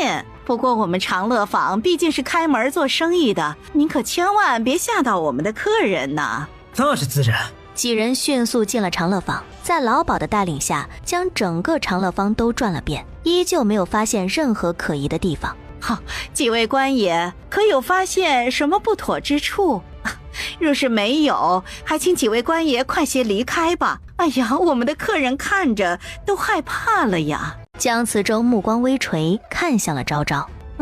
小鱼儿没有见到那2个人，他们不在这里。难道真的不是长乐坊？造孽呀！好好的姑娘，怎么让干什么就干什么，跟没有灵魂似的。可不是嘛，尤其是那个所谓的花魁，空有一副美貌，像个人偶娃娃，也不知道这些人喜欢的什么。看见没？那个舞姬都被变态客人割伤了手臂，他眉头都没皱一下，像不知道疼似的。耳边忽然响起几道微弱的谈话声，昭昭猛地朝身侧望去，就在一株开得分外艳丽的盆栽上看到了几只飞舞的蝴蝶。呀，那舞姬的血都快把裙子给打湿了，她怎么还不去处理伤口？这样下去会死的。昭昭顺着他们看的方向转去，果然看到一个穿着粉裙金边的舞姬，此时瘫坐在地上，他身边的客人还在不断的给他口中灌酒，鲜血顺着他的手腕不断涌出，将身下的襦裙都染成了红色。他眼睛睁得很大，丝毫不反抗，目光也没有半分活人神采，当真像个没有灵魂的木偶。没人说说那个姐姐她是不是快死了？主人，被处理掉的偶人不知为何飘到了护城河里，现在已经惊动了大理寺。老者闻言，几步走到黑衣人身前，一把扣住他的脖子，将他提起。老夫不是让你们做得干净一点吗？怎么还能惊动了大理寺呢？废物！主人放心，即便大理寺发现了尸体，也断然不会查到我们长乐坊头上。白袍老者闻言，闭目吸了口气。新到的那批偶人现在是什么情况了？回主人，已经失去了自我意识，很快就能派上用场。下去吧，别再给老夫出任何岔子。是。黑衣人刚走到地下室门口，外面忽然响起了一道低沉的声音：禀告主人，大理寺的人来了。白袍人和黑衣人猛地一惊，天哪，他流了好多血！那个畜生怎么还在灌他酒啊？他怎么不知道躲一下？裴景燕最见不得这种欺辱女子的事情，她面色陡然一沉，迅速上去一脚踹开了那个客人。谁敢坏老子的好事？当然是你爷爷我了。只听咔嚓一声，那人的鼻血如泉涌。我的鼻子！管事的！你们就是这么对待客人的？老鸨也没想到裴景燕会忽然动手，他迅速上去挡在了两人中间。哎呦，我的苏公子，您没事儿吧？没事，老子的鼻子都歪了，你还说没事？你信不信老子把你长乐坊给砸了？还不快让人将他们给我抓起来！苏公子，你想抓谁呀？楚云慢悠悠地走上前，冷笑着看向苏逸晨，忠勇侯府的庶子。楚大人，正是在下。我看这武姬也快死了，不如我等武姬死了直接抓你，好不好？苏逸晨猛地低头看向那武姬，果然看到他面色苍白无神，手腕还在流血，也没有处理。这武姬怎么都不管伤口的？万一真死了，我岂不是成了杀人凶手？那啥，楚大人，这都是误会啊！误会，我还不快滚！是，小的这就滚。苏逸晨连滚带爬地离开了长乐坊。他怎么一点反应都没有？我去，还真是啊！裴昭堂惊愕地凑上去看了又看，不对劲儿，太不对劲儿了！正常的人怎么会遇到这样的事情啊？不仅毫无反应，甚至脸上连多余的表情都没有。老鸨立马觉察到了不对，直接挡在了那武姬身前。哎呦，几位官爷，还有什么事儿吗？姜慈州一手执剑伸向老鸨，滚开！官爷这老鸨一侧的发髻直接被削掉大半，他身后的武姬即便如此，也还是呆愣愣地端坐在那里，没有一丝一毫的变动。楚云立即上前，伸手在他眼前晃动。大人，这武姬有古怪，他不像人，像个木偶。这时，一个管事模样的黑衣男子走了过来，他恭敬地朝几人行了一礼貌，这才转身看向武姬：“起来吧，你的客人已经走了，不需要继续跪着了。”那武姬好像忽然被打开了开关按钮，是，奴这就退下。他乖巧地站起身，转身离开了。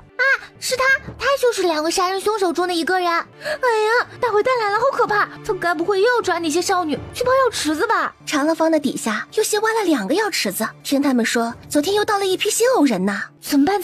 怎么才能救那些少女？管事的恭敬地转向姜慈州。参见少卿大人。你认识本官啊？有幸见过一次。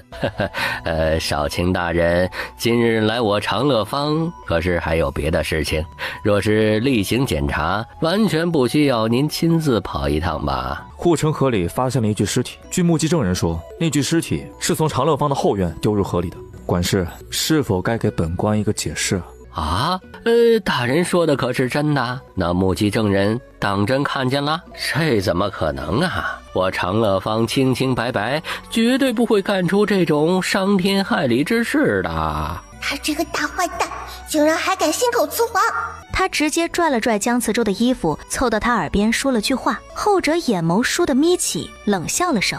哼，既然如此，管事应该不介意我们再检查一番长乐坊吧，尤其是地底下。听到地底下，管事心中猛地咯噔一声，不过很快他又冷静下来。地下室的入口只有主人能够打开，别人休想进去，即便是他们下去查看，也不可能会发现什么。给我查！有小厮发现后，悄无声息地退下了。楚云带着大理寺的衙役全部涌入了长乐坊的地下1层。管事看着一群人在地下室翻来覆去的找了好几遍，什么也没发现，眼底涌现出不屑的笑意。少卿大人可有什么发现呢？若是没有，可能说明我长乐坊是被冤枉的。我们长乐坊啊，可是正经做生意的，绝对不会干违法乱纪的事儿。少卿大人可不能冤枉了好人才是。姜慈州目光扫过四周，总觉得哪里不对劲儿，却一时想不明白。就在这时，几只蝴蝶跟着飞了进来。蠢死了，怎么找这么久都没有找到入口啊？地下室夹层按钮就在柱子根部的凹槽里，快去踢一脚啊！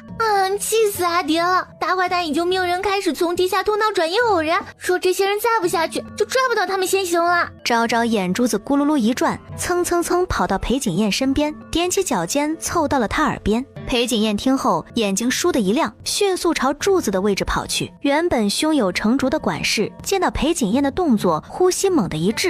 住手！住脚！就在裴景燕准备朝着柱子来上一脚时，去而复返的苏逸晨带着沈清冲了过来。沈清直接拦在了裴景燕面前。二皇子，不知您深夜来在这青楼歌坊这种地方，陛下可知道？说罢，目光别有深意地落在昭昭身上。还真是那个命真好啊，竟然摇身一变成了小郡主，只是不知道他这小郡主的好命还能享受多久。沈清，你一个小小的翰林院代昭，有什么资格智慧本殿下？沈清面色一下子就难看起来，他最不喜欢别人提起他的官职。代诏是什么？就是还没有真正成为翰林院的人，说起来好听罢了，实则什么实权都没有。二皇子教训的是，只是这长乐坊是我外祖家的产业，二皇子带着这么多人闯入这里，是不是该给下官一个解释啊？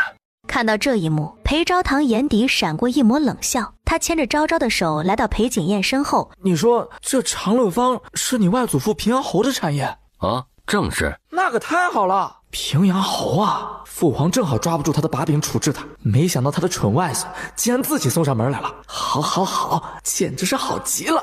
裴昭堂笑出了声，只是这声音怎么听怎么有些瘆人。沈清一下子都有些捉摸不透他想干什么。楚云走上前，大理寺查案，即便这是平阳侯的产业，也得接受检查。那不知道这长乐坊犯了何事，需要你们大理寺来彻查此处呢？护城河里飘出了一具尸体，有人看见是从你们长乐坊出去的，本官特来查看一番。沈大人如此拦着，是怕本官查出什么蛛丝马迹啊？这些人还有完没完？再不打开那道门，人都要走远了。不光人走了，连药桶都要搬完了，那怎么行？昭昭着急的四处查看，忽然目光落在了沈清身后的苏逸晨身上，眼睛闪过一丝狡黠。有老鼠！苏逸晨惊得一抬头，就和昭昭狡黠的目光撞上。不好，这往搞事情！果然，下一秒，昭昭的身体如同炮弹似的冲向苏逸晨，失去平衡力的他身体直直的向后倒去，好巧不巧的撞在了柱子的最下方。只听砰的一声，南面的墙面在众人的视线中缓缓打开，管事双腿一软，跪在了地上。完了，全完了！只见里面站着10几个黑衣人，他们有的人正在抬着药桶，有的人双手提着偶人，正准备离开。大理寺的人迅速包围住了黑衣人。大人，这里面的少女和报案失踪的少女年龄相吻合，可以安排家属来认人。你让人去通知。是。楚云走后，裴景燕冷眸射向沈清。沈大人，现在是不是该轮到你给本殿下一个解释了？二皇子，下官也不知道啊，这不可能啊，一定是下面的人乱来，和我们没有关系啊。苏逸晨坐在地上，整个人都是懵的。长乐坊可是平阳侯的产业，即便是父亲都要忌惮几分的平阳侯，就这么让他给得罪了。几只蝴蝶盘旋在他的头顶，乐开了。这个变态傻眼吧，自己闯了这么大祸，长乐坊的幕后之人肯定不会放过他呀。谁让他经常过来虐待那些舞姬了？表面看起来人模狗样的，实则呀就是个衣冠禽兽。不仅喜欢划烂那些舞姬的皮肤，还喜欢在床上让舞姬们这就是报应。可惜刚才没让他直接撞死，真是便宜他。那不行，坏人必须受到惩罚啊！有啦，美人叔叔，大理寺会对抓到幕后凶手的人嘉奖吗？当然会了，小家伙，你想要什么呀？美人叔叔啊，是他带着你们找到了暗室，美人叔叔可一定要奖赏他哦。他这样见义勇为，以身犯险，混入长乐坊，还找到了藏在暗处的坏人，可是大功一件，必须要重重的赏，这样以后像他这样的正义之人才会越来越多。美人叔叔，你说昭昭说的对吗？妹妹她好厉害，这一下子就将所有仇恨值转移了。对，昭昭说的都对。江慈洲眼底闪过揶揄的笑，转向苏逸晨时又变成了冷清冷心的模样。苏公子抓住凶手有功，本官定会禀明陛下，让陛下好好奖赏你一番。希望苏公子能够一直秉承见义勇为之心，好让本官刮目相看。不是我没有，这都是小哥，我。裴昭堂笑着走上前，将他从地上扶起来。哎呦，苏公子就别谦虚了，要不是你帮忙，我们和大理寺的人还不知道什么时候能找到这暗室呢，指不定就因为大意错过了这一桩惊天大案。苏逸晨想死的心都有了，无论他怎么解释，他们就是不相信。苏逸晨，我外祖父是不会放过你的。是大人，我真的不知道，这真是个误会啊！哼。楚云去而复返。大人已经将长乐坊一众人等控制住，有几户人家进来认领了自家女儿，不过他们好像中了什么毒，意识并不清醒。去请薛神医过来一趟，另外将沈大人一并带回大理寺审讯。江慈洲，我外公可是平阳侯，你不能带走啊！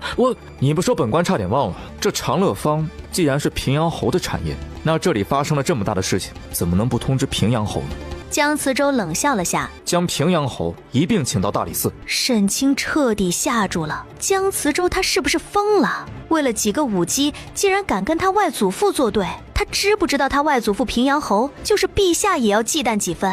江慈洲眼眸微垂，唇角溢出一抹冷笑。平阳侯仗着开国功臣的身份拥兵自重，甚至背着陛下圈养私兵，手中更是有先皇留下的丹青铁券，在朝堂上拉帮结派，早就成了陛下的心头大忌。如今好不容易抓到了平阳侯的小辫子，陛下自然是希望他闹得越大越好，这样陛下才能找借口削弱平阳侯的实权。可惜这沈清真是个蠢的，到现在还没明白过来怎么回事，竟然还将平阳侯再次抬了出来。长乐坊的事情结束后，江慈洲亲自送昭昭回了王府。此时整个王府灯火通明，裴荣景端坐在院子里的椅子上，整张脸阴沉的可怕。裴景彦和裴昭堂哆哆嗦嗦地走上前，行了一礼。侄儿参见皇叔。稍后再收拾你们两个。昭昭颤抖地缩在江慈洲的怀里。美人叔叔啊，昭昭今天帮助你抓到了凶手，你会保护昭昭的对吧？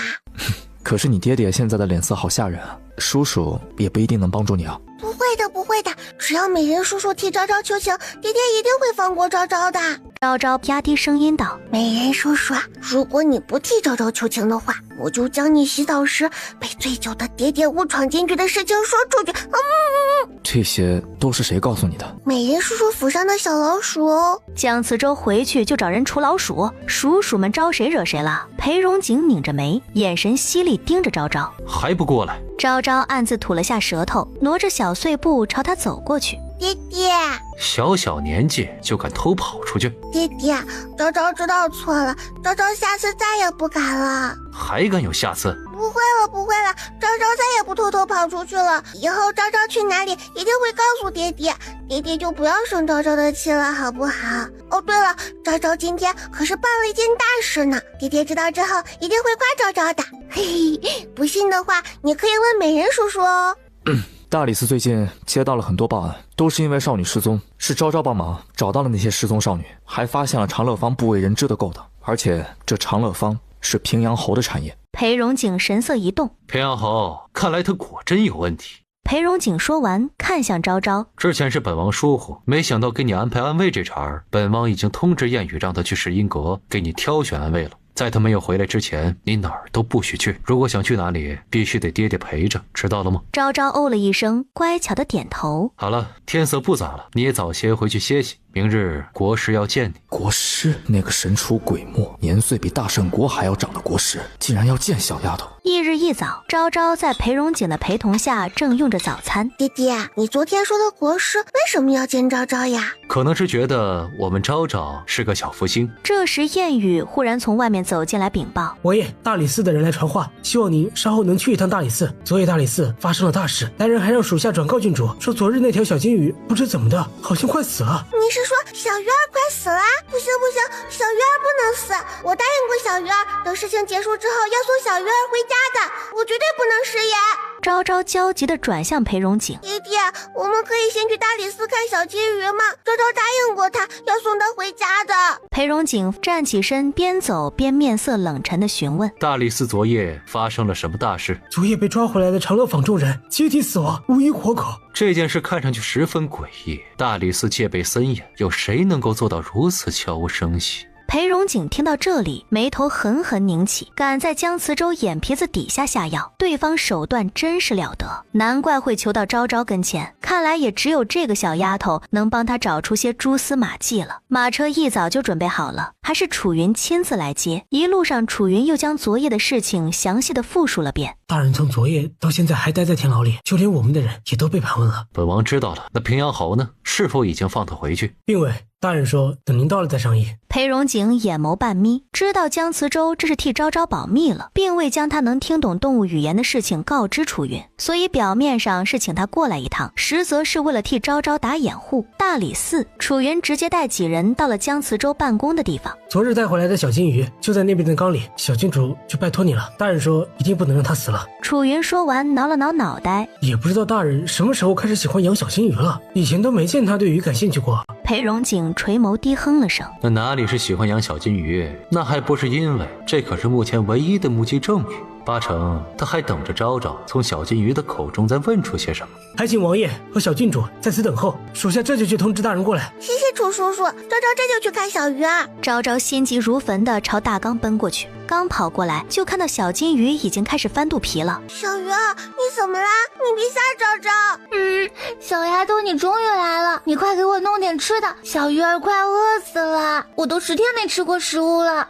你竟然这么久都没有吃东西啦！你等等啊，我这就去给你弄吃的。他连忙转身，目光焦急地在四周扫视，最后定格在桌子上的一盘糯米酥上。他提着裙子小跑到桌子旁，抓起一块糯米酥折返回来，将糯米酥捏碎了撒在了水缸里。小鱼儿，你不要死啊！快别哭了，小鱼儿，我还没死。那你怎么又翻肚皮了？我给你食物你也不吃。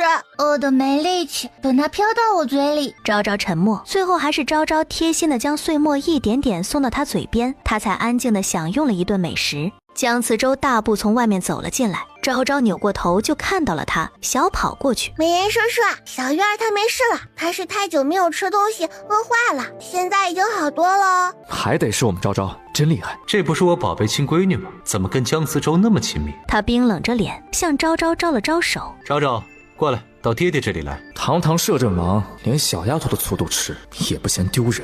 姜慈州不撒手，直接将昭昭抱起来放到椅子上。这是叔叔一大早就让人去醉春楼给你买的水晶虾饺。昭昭刚吃过早饭了，这会儿还不饿。这是我闺女，我闺女懂不懂？谁稀罕你买的水晶虾饺？我闺女想吃，我不会给买吗？用得着你这个话孔去在这献殷勤？你又不是昭昭，你怎么知道她饿不饿呀？我再说一遍，她是本王的女儿，本王当然知道。就在他刚说完这句话后，某个小丫头往嘴里塞虾饺的动作一顿，完了，被爹爹抓个正着。还真是个漏风的小苗。浴缸里的小金鱼儿吃饱喝足后吹了一个气泡泡，这边昭昭也刚吃完了水晶虾饺，笑得眼睛都眯成了一条缝。美人叔叔，你今天叫昭昭过来，是不是想问昨天凶手的事情？姜慈州点了点头。你帮我问问那条鱼，昨夜我带他去天牢里，可见到了他口中的另外一个凶手。难道美人叔叔怀疑昨天的人中没有另外那个人吗？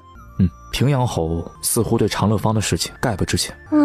那不是他的长乐坊吗？他会不知情吗？平阳侯老谋深算，会演戏也不奇怪。不像演戏，长乐坊也是他3个月前花重金买下来的。平阳侯并不是有钱的主，又怎么会重金购买长乐坊？你说的没错，他买下长乐坊还有一个原因，那就是丹书铁券。丹书铁券怎么会和长乐坊扯上关系？北晋王在18年前死在了与北戎的大战之中，他丹书铁券也失去了踪影。3个月前，有人传出消息，丹书铁券在长乐坊出现过。还真是一出大戏，竟然将平阳侯都算计了进去。我觉得这背后有人在下一盘大棋，会不会是陛下为了收回丹书铁券才？绝无可能。皇兄曾在父皇在世时立过誓，只要4大功臣还在，绝对不能动他们身后的人分毫。这丹书铁券也得等他们死了才能想办法收回。裴荣景心中沉甸甸的，似乎暗处正藏着一条毒蛇在窥探着大圣皇朝。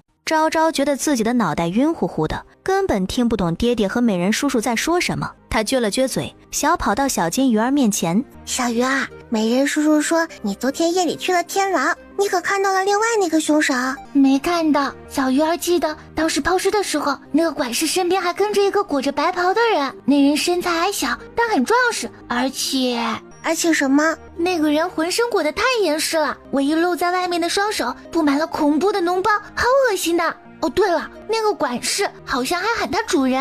哦，谢谢小鱼儿告诉昭昭。他连忙转身跑回来：“弟弟，小鱼儿说昨天真的没有见到那个人，还说那个管事喊他主人，那个人浑身裹着白袍，手上全都是脓包。弟弟，你说他为什么裹那么严啊？会不会他全身上下都是脓包？”裴荣景和姜慈州闻言立即对视一眼。全身长满脓包的人，莫非是南疆国的巫毒师？据说南疆国有一种毒师，身份尊贵，但是样貌极其丑陋，其浑身上下全是因为制毒炼制巫蛊而长出来的脓包，所以逃掉的那人是南疆国巫毒师。难怪他能以一己之力杀死所有天牢中的人，还能将武姬炼制成偶人，原来他竟然是南疆国巫毒师。裴荣景不想让昭昭再掺和到长乐坊这件事情中来，接下来的事情还是你自己查吧，不要再麻烦昭昭。若是让那些巫毒师盯上昭昭，即便是你我2人一起，也没办法完全防范。另外，平阳侯你也早些放他回去吧，否则那些老匹夫肯定会进宫告你御状。姜慈州凝重点头。昭昭的那位神医谷的师傅近日可还在王府？你想做什么？长乐坊武姬身上的毒名为木蛊咒，薛神医解不了，只能麻烦那位了。我会让燕羽请他过来。时辰不早了，我要带昭昭去见那个人。出了大理寺，裴荣景直接带着昭昭骑上了马匹，径直出了城。弟弟，我们这是去哪里呀？国师府。去国师府为什么要出城呢？他不应该是在黄伯伯的皇宫里吗？去了你就知道了。哦，很快国师府就到了。昭昭看着眼前宛如仙境的国师府，嘴巴差点合不拢。哇，难怪国师府要建在郊外呢，就这云里雾里的场景，不知道的还以为是误入了仙界呢。门口早有小童在等候。2位请随我来。绕过长长的环水走廊，两人被带到了一处瀑布下的凉亭之中。来了。裴荣景拉着昭昭恭敬的行礼。参见国师。大圣国的历代国师均凌驾于皇权之上。你身边的就是你找回来的女儿吗？她的娘可是温世宜。你认识我娘亲？哼，本国师当然认识那个坏东西。我不准你说娘亲坏话，你坏，昭昭不喜欢你。哼！哎呦，坏东西生的小东西还挺有脾气的。昭昭瘪着嘴，正准备大哭，耳边忽然传来2道嘲讽的声音。他赫然回头，发现竟是2只大白鹤。哎呀，这该死的臭老头又欺负人！这臭老头，别看他表面仙风道骨的，实则背后是个抠脚大汉，而且抠了脚趾还不洗手，还用那手给呵呵我喂食。刚才是他们在说话，那他们口中的抠脚大汉是？难道是讨人厌的国师老头？哎呦，等什么等？说你2句，你还准备大哭不成？你个大坏蛋，你抠脚趾不洗手，昭昭才不要跟你玩呢！弟弟，我们回家。国师羞得面红耳赤。你这个小东西胡说什么？谁抠脚不洗手了？这温世宜果然不是个好东西，生出来的小东西也不是好东西，就会气我。他娘偷我的丹药，拔我胡子，还给我脸上画乌龟。他女儿竟然说我抠脚不洗手，但是他怎么知道的？这件事就连温十一都不知道，这小丫头一见面就知道了。哎呀呀，这老头底裤都被扒出来了啊！笑死呵呵了。哦，这人类幼崽真可爱。他是怎么知道这死老头抠脚不洗手的？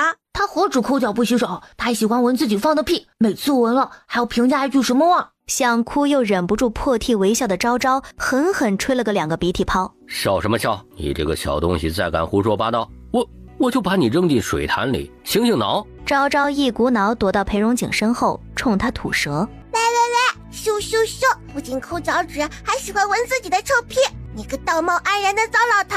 裴荣景嘴角抽搐地将昭昭护在身后，眼神有意无意地看向国师以及他身后的2只鹤。所以是那2只大白鹤告诉他的，国师真的。他别有深意的眼神落在国师身上，小老头顿时浑身一震。你放屁！你这个小坏蛋，你比你娘还让人讨厌呢！你给我站住，看老夫今天会不会打烂你的屁股！国师，昭昭他还是个小孩子。裴荣景，你给我滚开！你再护着这个小丫头，老夫我连你一块儿打！裴荣景哭笑不得地挡在中间，愣是没让国师碰到昭昭分毫。来，打不着！气死你个糟老头！看你以后还敢不敢骂我娘亲！哎呀！今天老夫不打死你个小崽子，老夫就不姓陆！糟糕，死老头真的发怒了，小丫头要倒霉了。这么大年龄了还欺负一个小丫头，真丢人！话说这老头半夜还偷偷看他爹的花本子呢，就是那本《最美全真狠狠撩摄政王爷强制宠》。哎呦呦，这要是让小丫头他爹知道，不得跟着小丫头一起骂他。昭昭闻言，眼睛倏地亮了起来。糟老头，你站住！你要是再敢上前一步，我就把你床头放着的花本子告诉我爹爹！国师陡然一个急刹车。死丫头，你说什么？老夫怎么听不懂呢？是吗？那不知道是谁天天半夜偷看最美全程狠狠。你给我闭嘴！国师一个瞬移冲到了他面前，伸手捂住了他的嘴。这个小丫头是怎么回事啊？为什么会知道我那么多秘密啊？难道是裴荣景那小子告诉他的？不能吧！他悄咪咪看了眼裴荣景，一脸茫然的神色。这家伙明显什么也不知道的样子，怎么可能会是他呢？国师害怕他继续口出狂言，只能讨好的笑了笑。哎呀，小丫头长得可真是稀罕呐，跟你那娘亲一样好看，还聪明伶俐，能言善辩，蕙质兰心。糟老头，你夸的一点也不走心。小丫头，你可真会说话呀！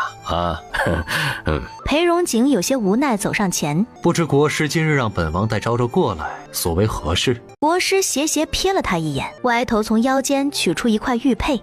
这是他娘5年前保存在我这里的东西，现在物归原主。温时宜，他怎么会认识国师，还将东西放在他这里，说明关系不一般。所以他之前口中骂昭昭是坏东西，并不是真的骂，而是长辈对晚辈的一种怨憎。说来话长啊，时宜那丫头。就在裴荣景以为他开始缅怀温时宜时，忽听他继续道：真不是个好东西，气死老夫了，走了还要薅走老夫的还魂丹。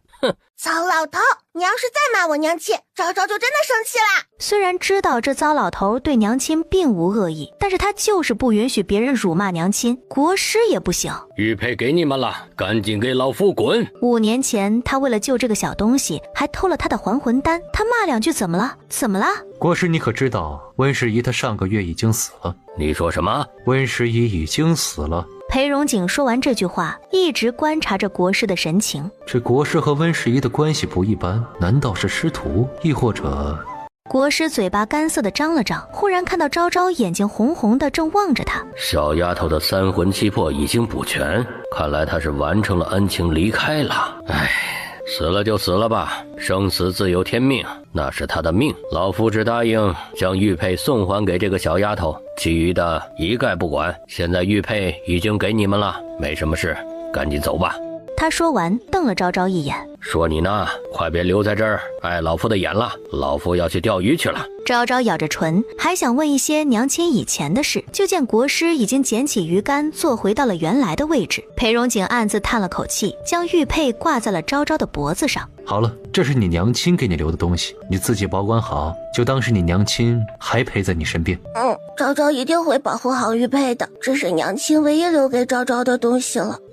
走吧，跟爹爹回家。裴荣景牵起昭昭的手，转身出了国师府。刚走到门口，就碰到了温逸欢带着苏慕瑶往里走。哼，这不是摄政王吗？臣妇参见摄政王。温逸欢拉着苏慕瑶行了一礼。哼，听枢密院的副院士说，国师大人点名要见中永侯府的大小姐，臣妇这才带着瑶儿来面见国师大人。也不知道我家的瑶儿怎么就入了国师大人的眼，得了国师大人的青睐。我家瑶儿出生的时候便天降彩霞，别人都说她是小福星转世呢。哼，国师大人这次喊她来，说不定是想要收瑶儿为徒呢。哎呀，瞧臣妇的这张嘴，一高兴就有点说不住话了，还请王爷莫怪。哼，能攀上摄政王又如何？我家瑶儿可是被国师亲自点名要见的人，那可是国师哎，即便是皇帝陛下也得礼让3分。若是能让瑶儿拜入国师的名下，那瑶儿的身份和地位岂不是要堪比大圣朝的公主一样尊贵？届时即便这是郡主，也得看我女儿的脸色，想想都觉得解气得很。福星转世，收她为徒，那本王等着世子夫人的好消息。温逸欢笑容一顿，怎么觉得这摄政王一点都不生气？我家瑶儿都要踩到的头上去了，他不着急吗？还是说这摄政王其实也没那么重视？那臣妇就先告退了。温逸欢说完，拉着苏慕瑶就进了国师府。裴荣景牵着昭昭好整以暇地站在原地，也没有要上马的准备。爹爹，我们不走吗？哼，不急，看会儿好戏。好戏？他们吗？刚才那个坏爷爷不是说糟老头要收他女儿当徒弟吗？那我们还在这里看什么好戏啊？一会儿你就知道了。哦，糟老头要收苏慕瑶当徒弟了吗？哼，收就收吧，反正我也不喜欢糟老头，他总说娘亲坏话。不出半刻钟，滚！都给老夫滚！真当老夫这国师府是什么阿猫阿狗都能进的？什么狗屁中永侯，本国师根本不放在眼里。再敢打扰本国师钓鱼，本国师就将你们剁碎了喂鱼！昭昭吓得脖子狠狠一缩。爹爹，国师一直都这么暴躁的吗？现在知道他刚才对你有多客气了。要不是有本王在，那家伙真有可能打烂你的屁股。太可怕了！那昭昭以后再也不来国师府了。国师府的大门忽然从里打开，温逸欢和苏慕瑶被人直接扔了出来。仙童，仙童，不是国师大人点名要见我女儿的吗？为什么又要将我们给赶出来啊？温逸欢还想上去询问，仙童直接关上了大门。苏慕瑶小脸煞白，屈辱感涌上心头。他们二人一转头，就看到了站在台阶下的裴荣景和昭昭，顿时身体一颤。王爷怎么还在这里？不是世子夫人让本王在这里等你们的好消息吗？怎么，国师他可是收了你女儿为徒？温逸欢气得脸都扭曲了，险些咬碎后槽牙。没有，许是国师大人今日心情不好，所以才会这般。我们改日再来，他肯定会收瑶儿为徒的。可是糟老头说你们是阿猫阿狗哦，还让你们滚呢。他真的会收你女儿为徒弟吗？该不会是你自己幻想的吧？你这个，我不准你说娘亲！裴荣景神色瞬间沉了下来。敢当街辱骂本王的女儿，我看你舌头是不想要了。温逸欢吓得当时脸都白了。瑶儿，快给小郡主道歉！我不，明明就是他先嘲讽娘亲，你怎么还……你忘了母亲在家里怎么和你说的了？上次的教训还不够？苏慕瑶眼底闪过恨意，咬着唇死死瞪着昭昭。既然不想道歉，那便不用道歉了。来人！一道黑衣人瞬间从空中跃下，给本王掌嘴，30个耳光，什么时候打完，什么时候放他们离开。王爷，你若是再求情，就多加10耳光。温逸欢顿时说不出话了。本王想起来了，之前在淮南王府，苏世子可欠了昭昭5万两黄金，至今未给，3日之期早已经过了。看来本王是时候该去一趟中永侯府，替我家昭昭讨要欠款了。金子，金灿灿的金子，昭昭喜欢。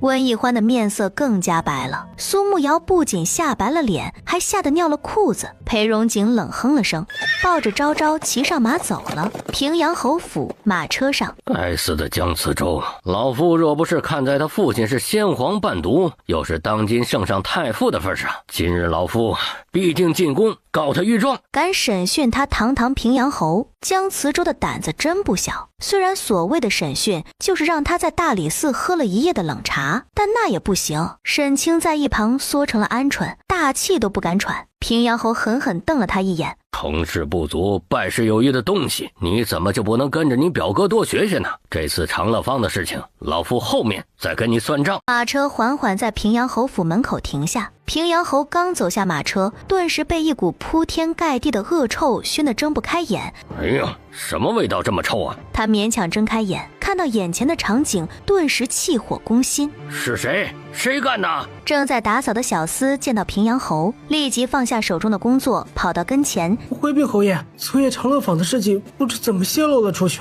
百姓都知道了长乐坊中发生的事情，还知道了长乐坊就是我们平阳侯府的产业，这才一大早就来了我们侯府门口。他们不仅扔烂菜叶和臭鸡蛋，还泼了不少粪水，所以平阳侯一脚踹了过去。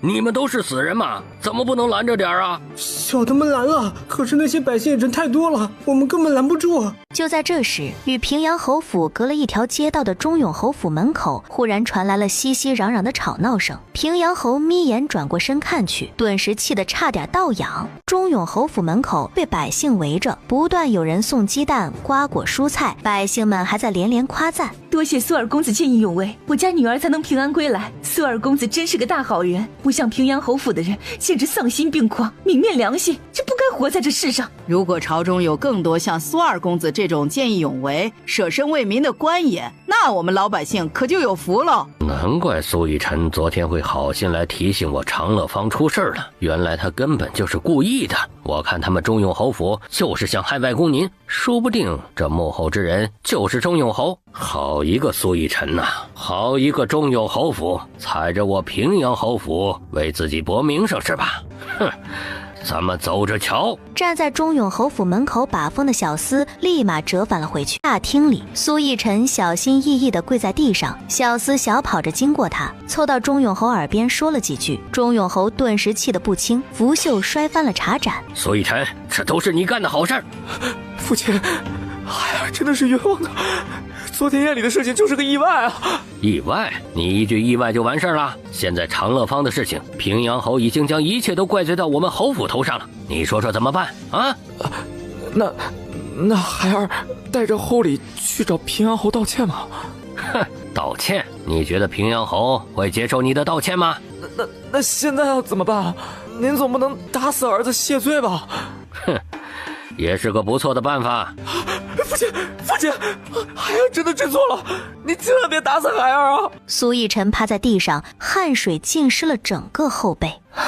父亲。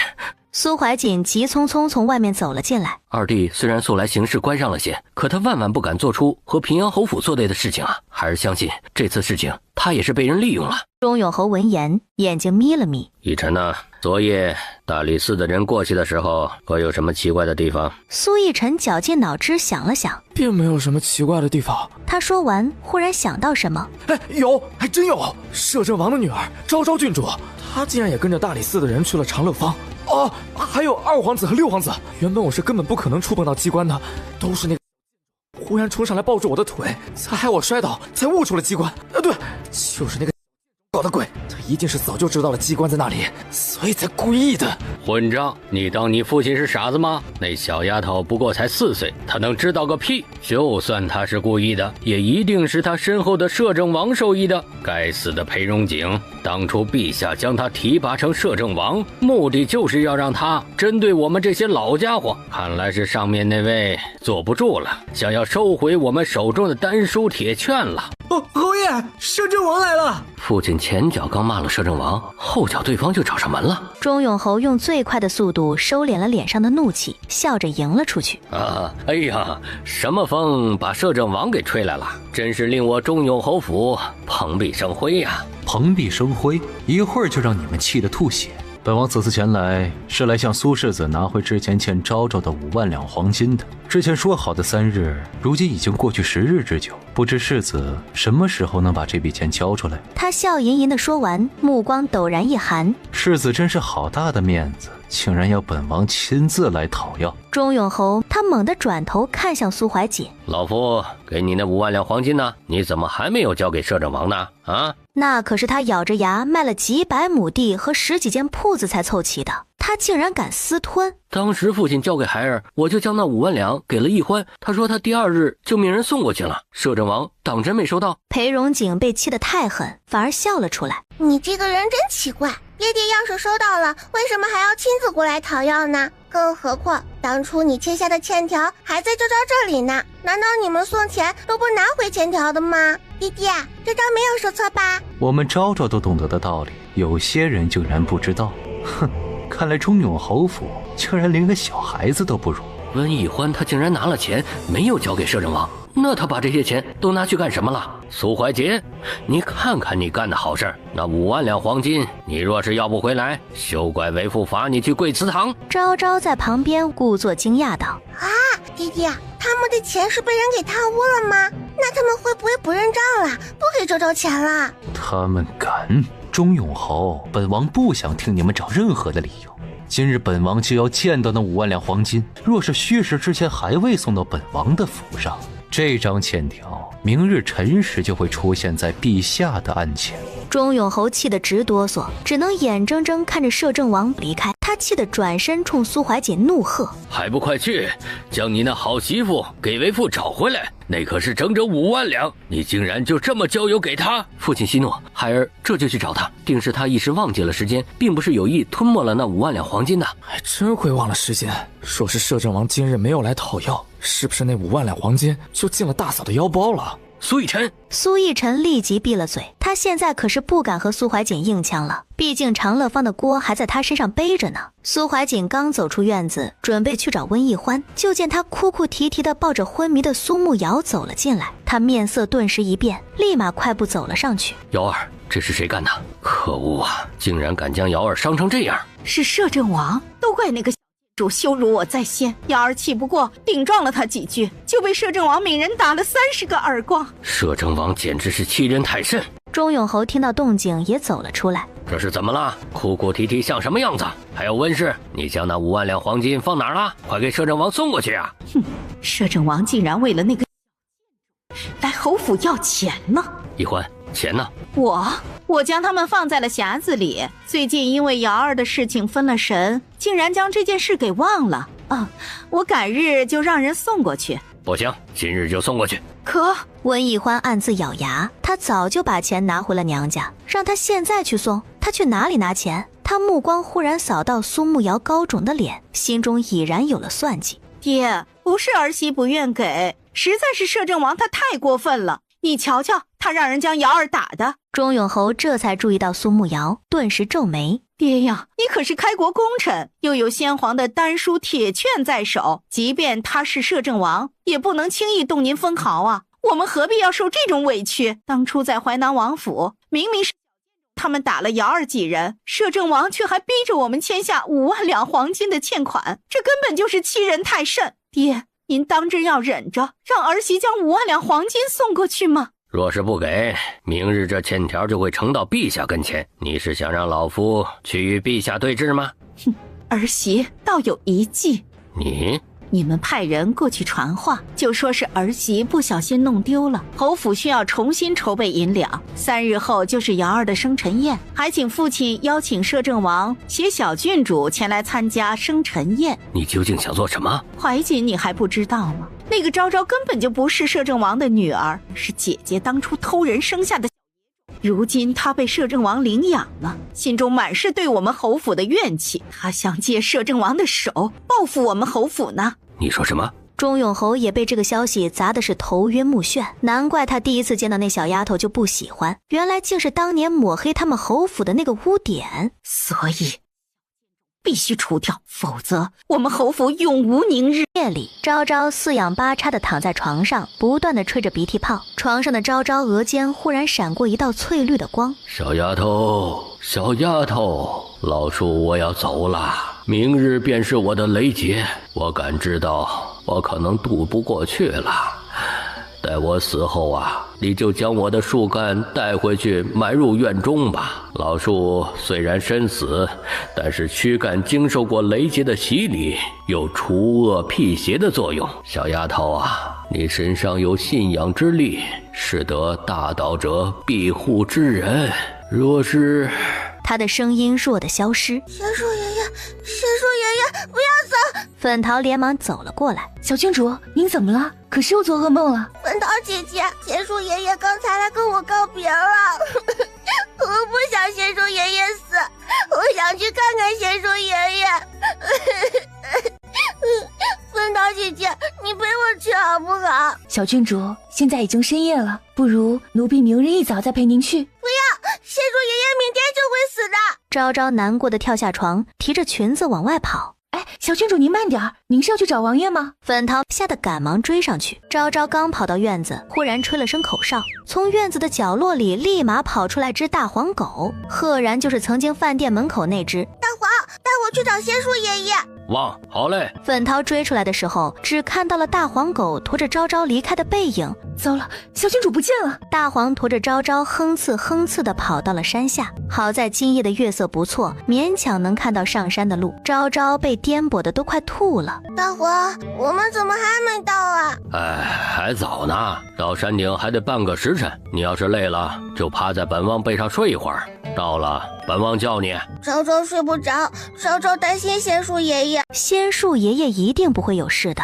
大黄，你放昭昭下来，昭昭也能跑，我们2个人跑起来肯定会更快一些的。大黄正犹豫着，昭昭已经自己跳了下来，朝着山顶的方向跑起来。一人一狗就这么在黑暗中奔跑着。忽然一声狼嚎声传来，昭昭和大黄猛地急刹车。哎呀，小丫头，哎呦有狼！山路上走出来一只半人高的母狼，它眼睛冒着绿光，唇角流着液体。他该不会是要吃了我们吧？别担心啊！大黄保护你，大黄很厉害的，一点都不怕，不怕。那你别结巴呀！本王才不是结巴呢！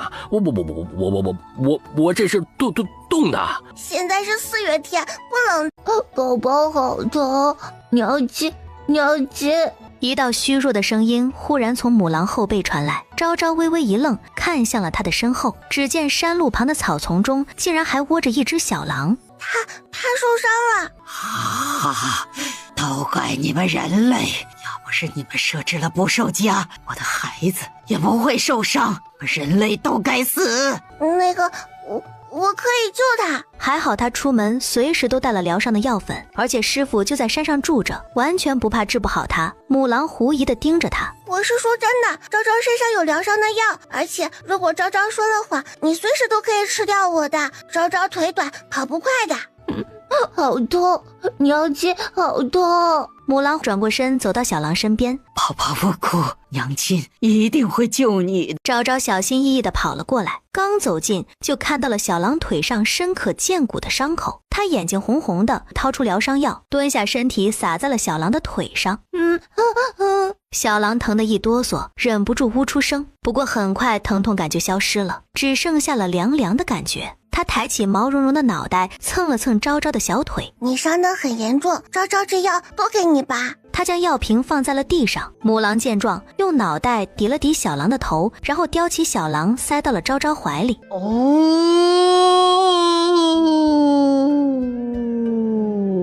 人类，你救了他，以后他就是你的了。希望你能善待我的孩子。你想把他送给我啊？可是他不是你的孩子吗？你怎么舍得？他们皓月狼族最是知恩图报，你救了他，他就得以身相许。嘿嘿，小丫头，你出趟门捡了个小崽子。不要一身香血，昭昭还不想嫁人。嘿嘿，你想什么呢？是他的命，以后就跟着你了，成年后会很厉害，可以保护你。可是他离开娘亲会难过的，昭昭不想。帮你救他的那颗棋，他就是你的。如果你抛弃他，他就会死。这是皓月狼族的规矩。母狼说完转身就走，一步三回头，满眼的不舍，然后转身跑得飞快。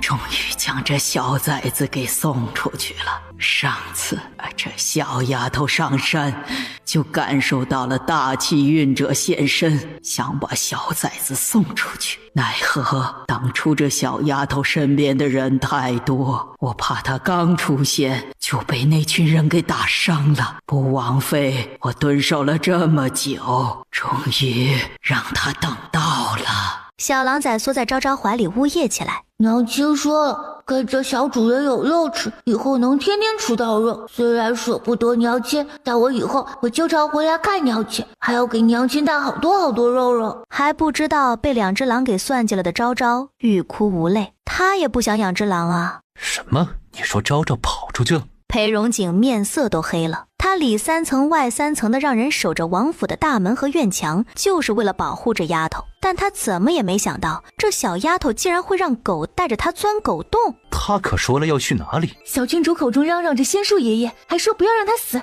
该不会小郡主其实是去找仙树了吧？白云山上时常有野兽出没，若是昭昭，他不敢再继续往下想。烟雨，牵本王的马来。昭昭和大黄的腿都快跑断了，才终于爬到了山顶。好在一路上再没有遇到任何意外，殊不知这一切都是母狼的功劳，他一直在暗中保护他们。昭昭跌跌撞撞跑向仙树。仙树爷爷，小丫头，你怎么来了？老树不是让你等明日过后再来吗？昭昭不舍地抱住他。昭昭不要仙树爷爷死，此乃是老树的天命，老树也躲不过去了。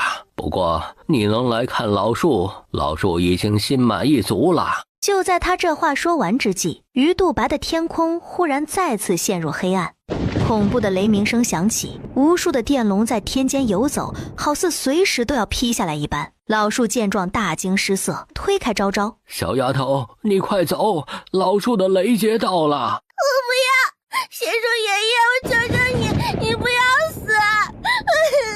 眼看着天雷滚滚，轰隆隆劈了下来。不要！在天雷即将落在仙树身上时，昭昭本能地扑过去，抱住了仙树。不要让仙树爷爷死，娘亲已经死了，我不想再失去树爷爷。小丫头，小丫头！千钧一发之际，雷电猛地转弯，劈在了听到动静跑出来的秦谷主身上。我就是出来看看，怎么还被雷劈了？秦谷主刚准备爬起来，一道天雷再次劈下。天雷劈完以后，又酝酿了一道，却迟迟没有劈下。就在秦谷主以为自己倒霉的要死在雷电之下时，天空的雷云突然消散了，天空也恢复了鱼肚白。是本王瞎了吗？刚才那道天雷是不是突然急转弯了？昭昭嘴角抽搐地看了眼师傅一眼，又眼巴巴转向仙树。仙树爷爷，你是不是就不用死啦？应该吧。就在雷电劈完以后，他竟然神奇地感受到体内涌入了大量的灵气。不仅如此，他好像还开发了某种新功能。小丫头啊，你要不要先去看看你师傅啊？他可能快要死了。昭昭嘴巴一张，好似才反应过来，拔腿就跑。师傅，你没事吧？你不会要死了吧，师傅？你可以生好不好？师傅！哎呦，别摇了，再摇下去我就真死了。昭昭一愣，赶忙撒手。师傅，你真的没事吗？秦谷主缓过劲儿来，才从地上爬起来。好端端的，这咋突然遭雷劈啦？师傅，你是不是缺德事儿干多了？有你这么说你师傅的吗？老夫可是神医谷谷主，专门治病救人，我怎么会干缺德事呢？那你怎么会被雷劈呢？这个他也想知道啊。秦谷主忽然反应过来了，除了看到一只大黄狗和小狼崽，并未看到其他人。对了，小丫头，你怎么一个人呢？你爹呢？侍卫呢？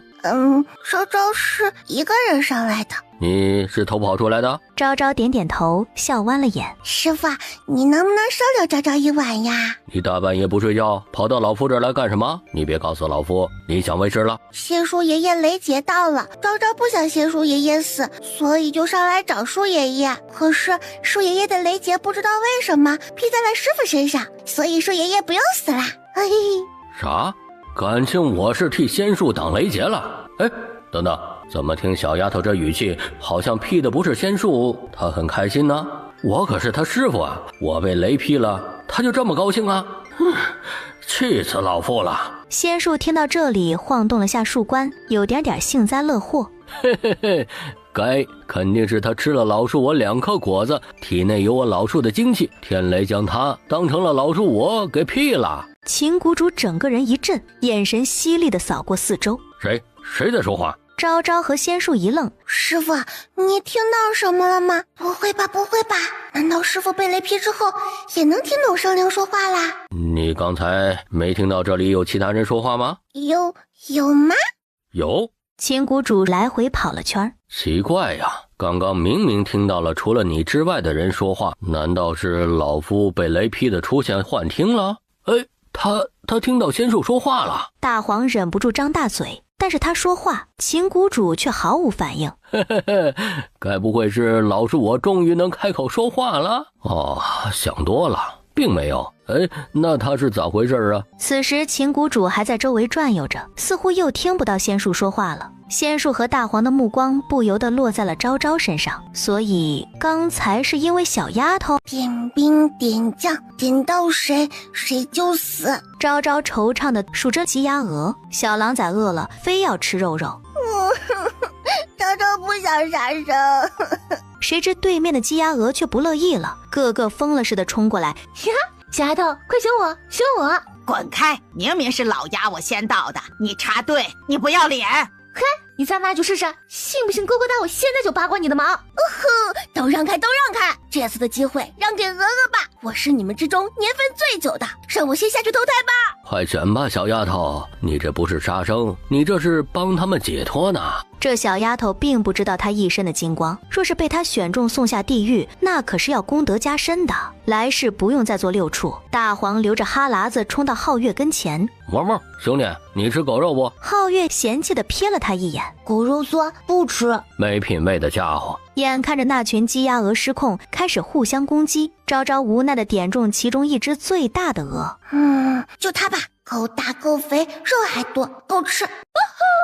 小丫头，你的大餐来喽！然后他猛地冲下，脖子一拧，断了。我为什么感觉这只鹅死得这么开心呢？秦谷主洗漱完刚走出来，就瞧见了这一幕，痛心疾首地跑过来。哎呀，老夫养的鹅呀，你怎么就想不开自杀了呢？他抱住鹅的尸体。你说你呀，老夫将你养大容易吗？你说你一只鹅，你有什么烦心事儿啊？你还没给老夫下够1000颗蛋，你怎么就死了呀？鹅呀，你快醒醒啊！你快起来继续下蛋呐！哎呀！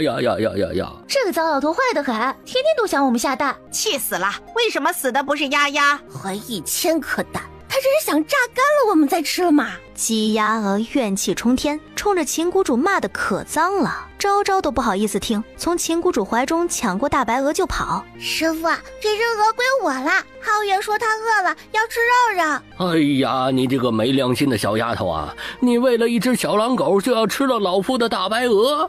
你站住！他还没有下够1000只鹅蛋，我还可以再抢救一下呢。唉，窒息，太窒息了！这个老头子坏得很，当初就是想这么榨干我的，想想就来气。仙树的树枝猛地伸出去，绊倒了秦谷主。哎呦喂，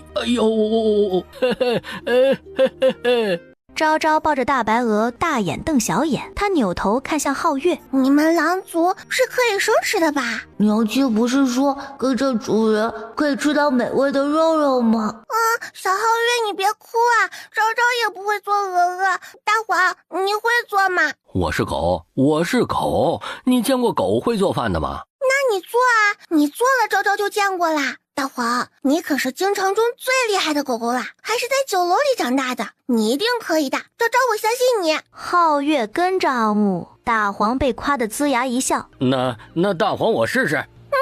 大黄立马变成了厨神皇，指挥昭昭：你去打水来，小狼崽，你去拔鹅毛。皓月嗷呜一声，不拔毛就别想吃肉。皓月顿时偃旗息鼓，用嘴拔毛去了。等皓月将毛都啃光了后，昭昭也提水进来了。大黄的锅已经支起来了，鹅也被直接下锅。大黄，你确定这样能吃吗？昭昭记得娘亲都会取出内脏，还要洗一洗的。哎，小丫头你不懂，大黄我这才是原汁原味，保管好吃。秦谷主带着找过来的裴荣景进来时，眼珠子差点瞪出来。奇猛了，他竟然看到狗做饭了。昭昭看到裴荣景，脖子一缩，小跑过去：爹爹，爸爸。别以为你撒娇，爹爹就会原谅你。那昭昭，请爹爹吃大鹅好不好？裴荣景扫了眼锅里的大鹅，确定这能吃？秦谷主痛心疾首地冲过去。哎呀，我说你这个小畜生啊，这鹅是这么做的吗？这不是纯浪费老夫的大白鹅吗？大黄被骂了，气哼哼的呲牙咧嘴。秦谷主一勺敲在他头上：你瞪什么瞪啊？你给我看好了，老夫现在就教你怎么做铁锅炖大鹅。别看秦谷主不靠谱，但是这铁锅炖大鹅的手艺真是一绝。酒足饭饱后，和仙树和师傅告别后，昭昭几人开始返程。所以你准备带回去养着？大黄说皓月长大之后会很厉害的，还可以保护昭昭哦。爹爹，你会同意的吧？我不同意，你就不养了。嘿嘿，爹爹最好啦，肯定会答应昭昭的，对吧？好。回去的路上还真是奇遇不断，不是小松鼠忽然从树上掉下来落到了昭昭的怀里，就是有蛇睡在路中间拦住了去路，要么就是野猪跟着他们走。不可以，你们就死心吧，昭昭是不会带你们回家的。小动物们顿时伤心地垂下脑袋。那昭昭以后经常来看你们好不好？小动物们顿时兴奋地抬起头，将怀中的东西都丢在了路上，一溜烟消失不见了。大黄哼哧哼哧地跑过去：小丫头，你要发财了，他们给你送的可都是白云山100年难得一见的珍稀药材，有人参、灵芝、鹿茸，天哪，竟然还有金蚕壳。裴荣景抱着昭昭从马背上下来，走了过来，在看到那些名贵的几乎在整个京城都很难买到的药材时，也是一震，下意识地看向了身旁的昭昭。他的昭昭似乎很不一样，他不仅能听懂动物说话，还会不自觉地吸引动物，得到它们的好感。尤其是从今日开始，那种感觉相比较之前更为浓烈。一支利箭猛地从林间射出，裴荣景眼睛骇然大惊，一把拉过身侧的昭昭，闪身躲过。林中猛地冲出一群黑衣人，就是他，大的不论生死，小的必须活着带回去。这些人是冲着昭昭来的。裴荣景目光骤然一寒，伸手抽出了腰间的软剑，将昭昭护在了身后。大黄背着皓月倏地窜进了草丛里。哎呦，大黄我先走一步喽！放我下来，我要去救主人。就凭你，对面的人一剑就将你挑飞了，你还是别过去添乱了。不行，主人不能死的。皓月一急，从大黄的背上跳了下来，本就有伤在身，这下子伤口又崩裂了。黑衣人很多，明显是蓄谋已久。嗖的一声，一支袖剑打中裴荣景的左肩。爹爹，你会放下昭昭吧？他们要的人是昭昭。裴荣景面容冷峻，一剑斩杀了靠近的黑衣人，从腰间掏出口哨。傻丫头，你是爹爹的女儿，我怎么可能将你交给他们？放心，燕羽他们就在山下，这些黑衣人带不走你。他喊了帮手，我们快速战速决。那小丫头是他的软肋。话音刚落，黑衣人直接带着手下欺身而上，40-50人冲到了前方，拖住裴荣景，其余人转到了他的身后，开始对昭昭下手。长刀近在咫尺，眼看着要砍在昭昭后背。不要啊！皓月骑着大黄猛地窜出来，扑到了刀背上，硬是将刀推开了一个方向。该死的小畜生，这是哪里冒出来的？我是你黄爷爷，你这个垃圾杂碎，敢伤小丫头！大黄，我跟你拼了！皓月指挥着大黄专门攻打这些人的下盘，不一会儿几个黑衣人就被他们合伙给弄倒了。但这也彻底激怒了黑衣人，刀剑无眼的冲2只小兽胡乱砍杀。皓月受了伤，痛苦的嚎叫起来，他的声音瞬间吸引了跟在附近的母狼。母狼庞大的身躯急速的奔跑过来，身后还跟着无数的公狼。就是这群崽子要伤害我崽崽的主人，上啊，咬死这群崽子！有了狼群的加入，裴荣景终于得到了喘息的机会，护着昭昭退到了一旁。昭昭迅速从他的背上下来，从荷包掏出药粉，边哭边给他上药。都怪昭昭，要不是昭昭偷偷跑出来，爹爹也不会受伤。爹爹，昭昭是不是个灾星啊？娘亲死了，现在爹爹也要死了。别胡说，我家昭昭才不是灾星，而是爹爹的福星。这些人想要杀害昭昭，他们才是坏人。可是爹爹不疼，昭昭不哭了啊。裴荣景的话刚说完，紧接着无数的小动物开始从白云山上冲下来，其中就有刚才离开的小松鼠、野猪还有蛇。野猪如同脱缰的野马，横冲直撞，将那群黑衣人撞得头晕眼花，口吐鲜血。蛇就更厉害了，在四周设置了包围圈，把所有黑衣人都挡在了里面。老大，这是怎么回事啊？他们好邪门，难怪那人花重金求我们不会全都死在这里吧？都给我闭嘴，要么冲出去，要么死在这里。黑衣人不再攻击，开始各自掩护着撤退，但是蛇早已经将他们的后路堵死了。恰在此时，燕雨也带着人杀上来了，刚冲过来就看到了眼前的一幕，顿时傻眼了。他目光四处扫看，终于在路边发现了裴荣景，一刻不敢耽搁地冲过去。喂，你没事吧？死不了，抓住他们，务必留下活口，问出幕后之人。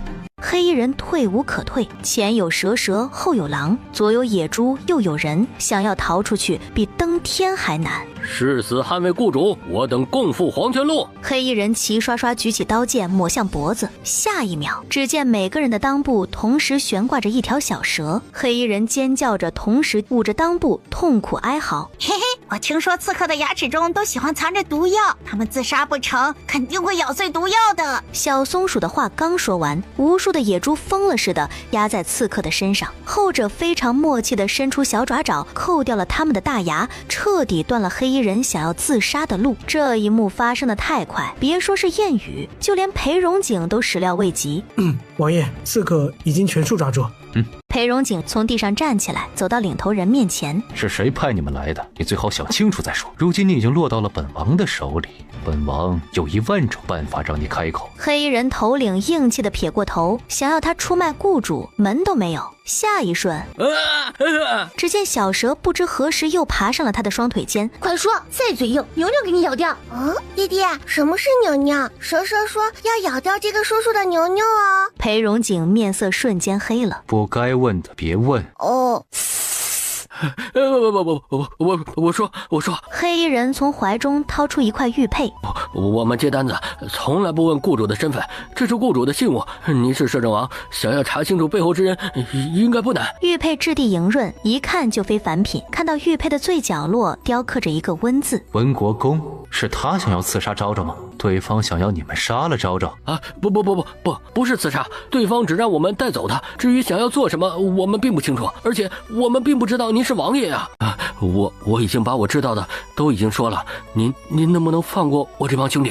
你们是千羽阁的人啊？您怎么知道的？裴荣景用软剑挑开了他胸前微微敞开的衣襟。千羽阁的人，每个人的胸口都会刺上豹子丹青。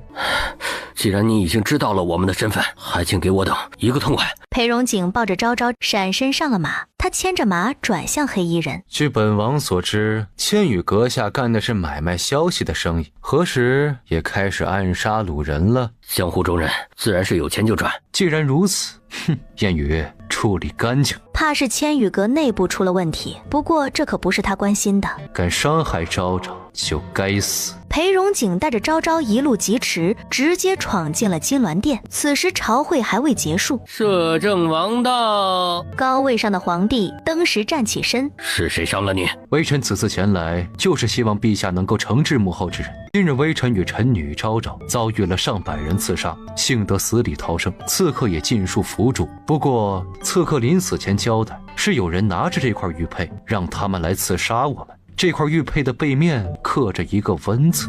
裴荣景的话音刚落，皇帝射向温国公，后者茫然的抬起头，扑通一声跪在地上。陛下，老臣是冤枉的呀。海公公立即从摄政王手中接过玉佩，折返回去递给皇帝。皇帝拿起玉佩，端详了半天，猛地将玉佩砸在温国公身前。这玉佩乃是当年进贡之物，温懿欢大婚之日，朕赐给了你温家，你还敢说你是冤枉的？他颤巍巍从地上捡起玉佩，看了眼玉佩的样式。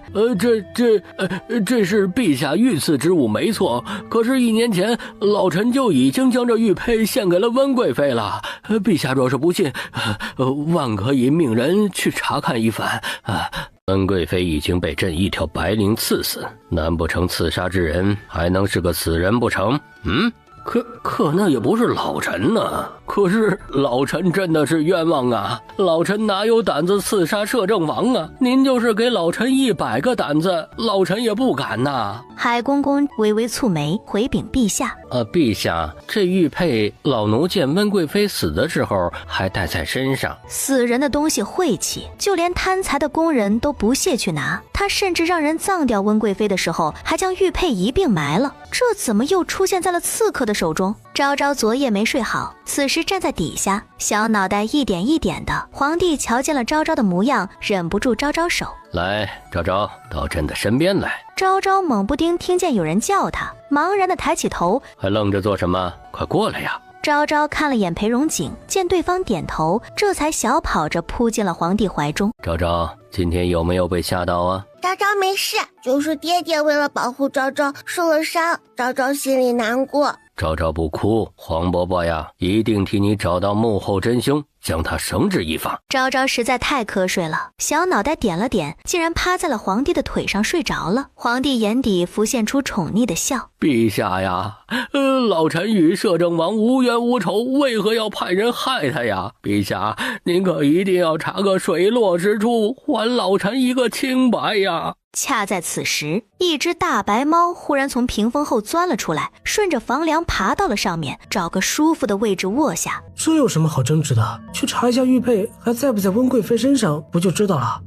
谁在说话？皇帝闻言猛地一震，然而他看了一圈也没发现是谁在说话。裴荣景下意识看了眼昭昭，又看了眼房梁上的大白猫。皇兄，他这是听到了大白猫说话。这皇帝耳朵是不是出毛病了？刚才有人说话吗？本喵怎么没有听到？御膳房的鱼做的是越来越难吃了，有点怀念胖大厨的生鱼片了。可惜胖大厨被陷害投毒，已经押入大牢，还不知道死了没有。这些人怎么都不说话了？难道刺客是谁已经知道了？要本喵说，这玉佩既然是温贵妃的陪葬之物，直接开棺检查一下不就清楚了？愚蠢的人类，还没你猫爷爷聪明。皇帝狠狠地眨了眨眼，惊愕地看向了房梁上的大白猫。朕今天起草了，出现了幻觉了，竟然听到了一只猫在说话。他茫然地看向文武百官，却见他们毫无反应，所以只有朕能听到。他压下心底的震惊，又害怕吓到那只猫，只能悄悄冲海公公招手，凑近他的耳朵小声吩咐了句：去查一下御膳房之前是不是有个胖厨师犯了事，若是还活着就将他放出来。另外命人去开温贵妃的棺材，看看是否有人动了陪葬品。海公公心中猛然一惊，赶忙退了下去。金銮殿安静如鸡，唯有温国公跪在地上，大气也不敢喘。他刚张口，还没出声，就被对方一个眼神瞪回来了。皇帝宠溺地拍着昭昭的小肩膀，大白猫的声音还在继续：站在最左边第一排那个，该不会就是钟永侯吧？据说他那个二儿子私底下可是个变态，就喜欢虐待女人。这狗皇帝还想给他儿子颁个见义勇为奖，真是瞎了眼了。这小畜生竟然敢骂我是狗皇帝，还瞎了眼！哼，等退朝一定命人捉住他，非得好好教训一顿。那个低着头快睡着了的，不会就是礼部尚书吧？他女儿被穷书生洗脑，都快上赶着给人家去生孩子了。殊不知那穷书生早就有了结发妻子，就等着她怀孕后给她当小妾呢。既得了钱财，又得了美人。不行，下朝后一定要提醒一下周爱卿，她就这么一个女儿，若是出事了，还不得伤心死啊！皇帝还想偷偷吃几个瓜，奈何海公公已经回来了。陛下，大事不好了！只见海公公扑通一声跪了下去。陛下，温贵妃的墓被盗了，不仅如此，温贵妃的遗体也不见了。你说什么？于德海，温贵妃是你看着下葬的，她的遗体怎么会消失呢？你还不快给朕一个解释！文武百官也被这个消息砸的是头晕眼花。陛下，温贵妃会不会根本就没有死，以此假死脱身呢？就是啊，那可是皇陵，何人敢偷盗皇陵啊？这可是诛九族的大罪啊！依老臣看，这绝对是温贵妃死里逃生的计谋，说不定温国公也参与其中。温国公一屁股坐在地上，脸色煞白。你们胡说八道，本官才没有！皇帝的目光阴恻恻的，看起来格外吓人。陛下，这绝无可能啊！温贵妃是老奴亲眼看着处死的，而且以防万一，老奴还给她灌下了鹤顶红，即便她是神仙转世，也活不了啊！裴荣景眉尾拧了拧，这件事似乎比他想象中还要棘手。陛下，这件事可否交由微臣去查？务必查出幕后真凶。敢偷到他的皇陵中去，胆子不小。这一群人在那里叨叨什么呢？一惊一乍吓死叔叔了。就那什么贵妃的墓被盗了，尸体都不见了。哦，这事儿叔叔知道。我钻过皇陵的侄儿说过，好像是个满身白袍的人将那尸体带走了，还说要炼制成什么……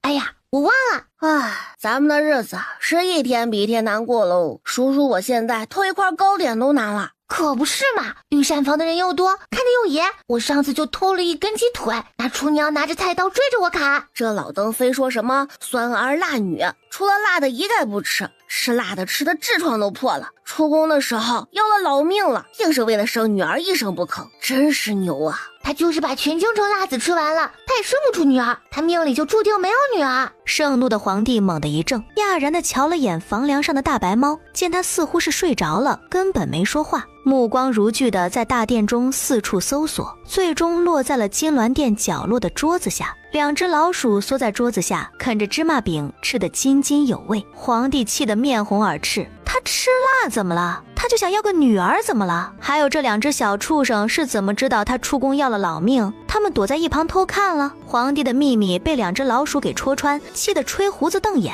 下方的朝臣瞧着他，一会震惊，一会儿又气得面红耳赤，连大气都不敢喘。皇帝急着下朝去看看这猫和老鼠是怎么个事。温国公以及温国公府所有人全部收押，待刺杀一事查明真相，再行放出。不管这事儿是不是温贵妃死而复生做的，这次我都会借着这个由头打压温国公。他有丹书铁券，我动不了他们，但那又如何？刺杀摄政王就是诛九族的大罪，管你有没有，先关押了再说。更何况这老登还想抢走昭昭，挫他的春秋大梦去吧！陛下，陛下，老臣冤枉啊！哼，退朝。不是，陛下怎么走了？连个解释的机会都不给呀！哎呀！一向看温国公不顺眼的淮南王笑吟吟地走上前。哎呀，这还是本王头一次见到国公爷要进大牢的，真是可喜可贺呀！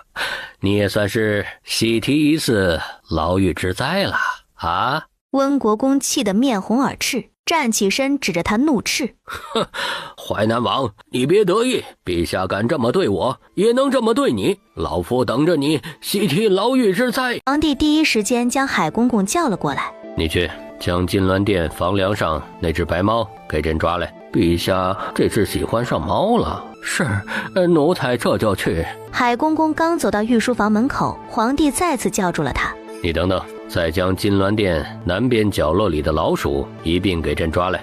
啊？还不快去！海公公连忙低头退了出去。陛下今日这是怎么了？又是猫又是老鼠的，莫非是今日温贵妃遗体丢失之事刺激到了陛下？海公公刚退下，裴荣景就走了进来。皇兄，我来接昭昭。朕瞧着不如将昭昭留在宫里吧，跟着你真是遭罪，又是刺杀又是受伤的。这次是意外，下次绝对不会发生的。那些刺客，他们都是些江湖中人，查不出什么头绪，唯一的线索就是那块玉佩。皇兄觉得这事儿会是温贵妃做的吗？若真如海公公所说，这温贵妃八成是死透了，只是什么人会不惜冒着生命危险也要偷走她的尸体呢？皇帝皱眉想了下，刚才那两只老鼠似乎提到了什么白袍人，但是他不能将他听到动物说话的事情说出来，否则摄政王定是要以为他疯了。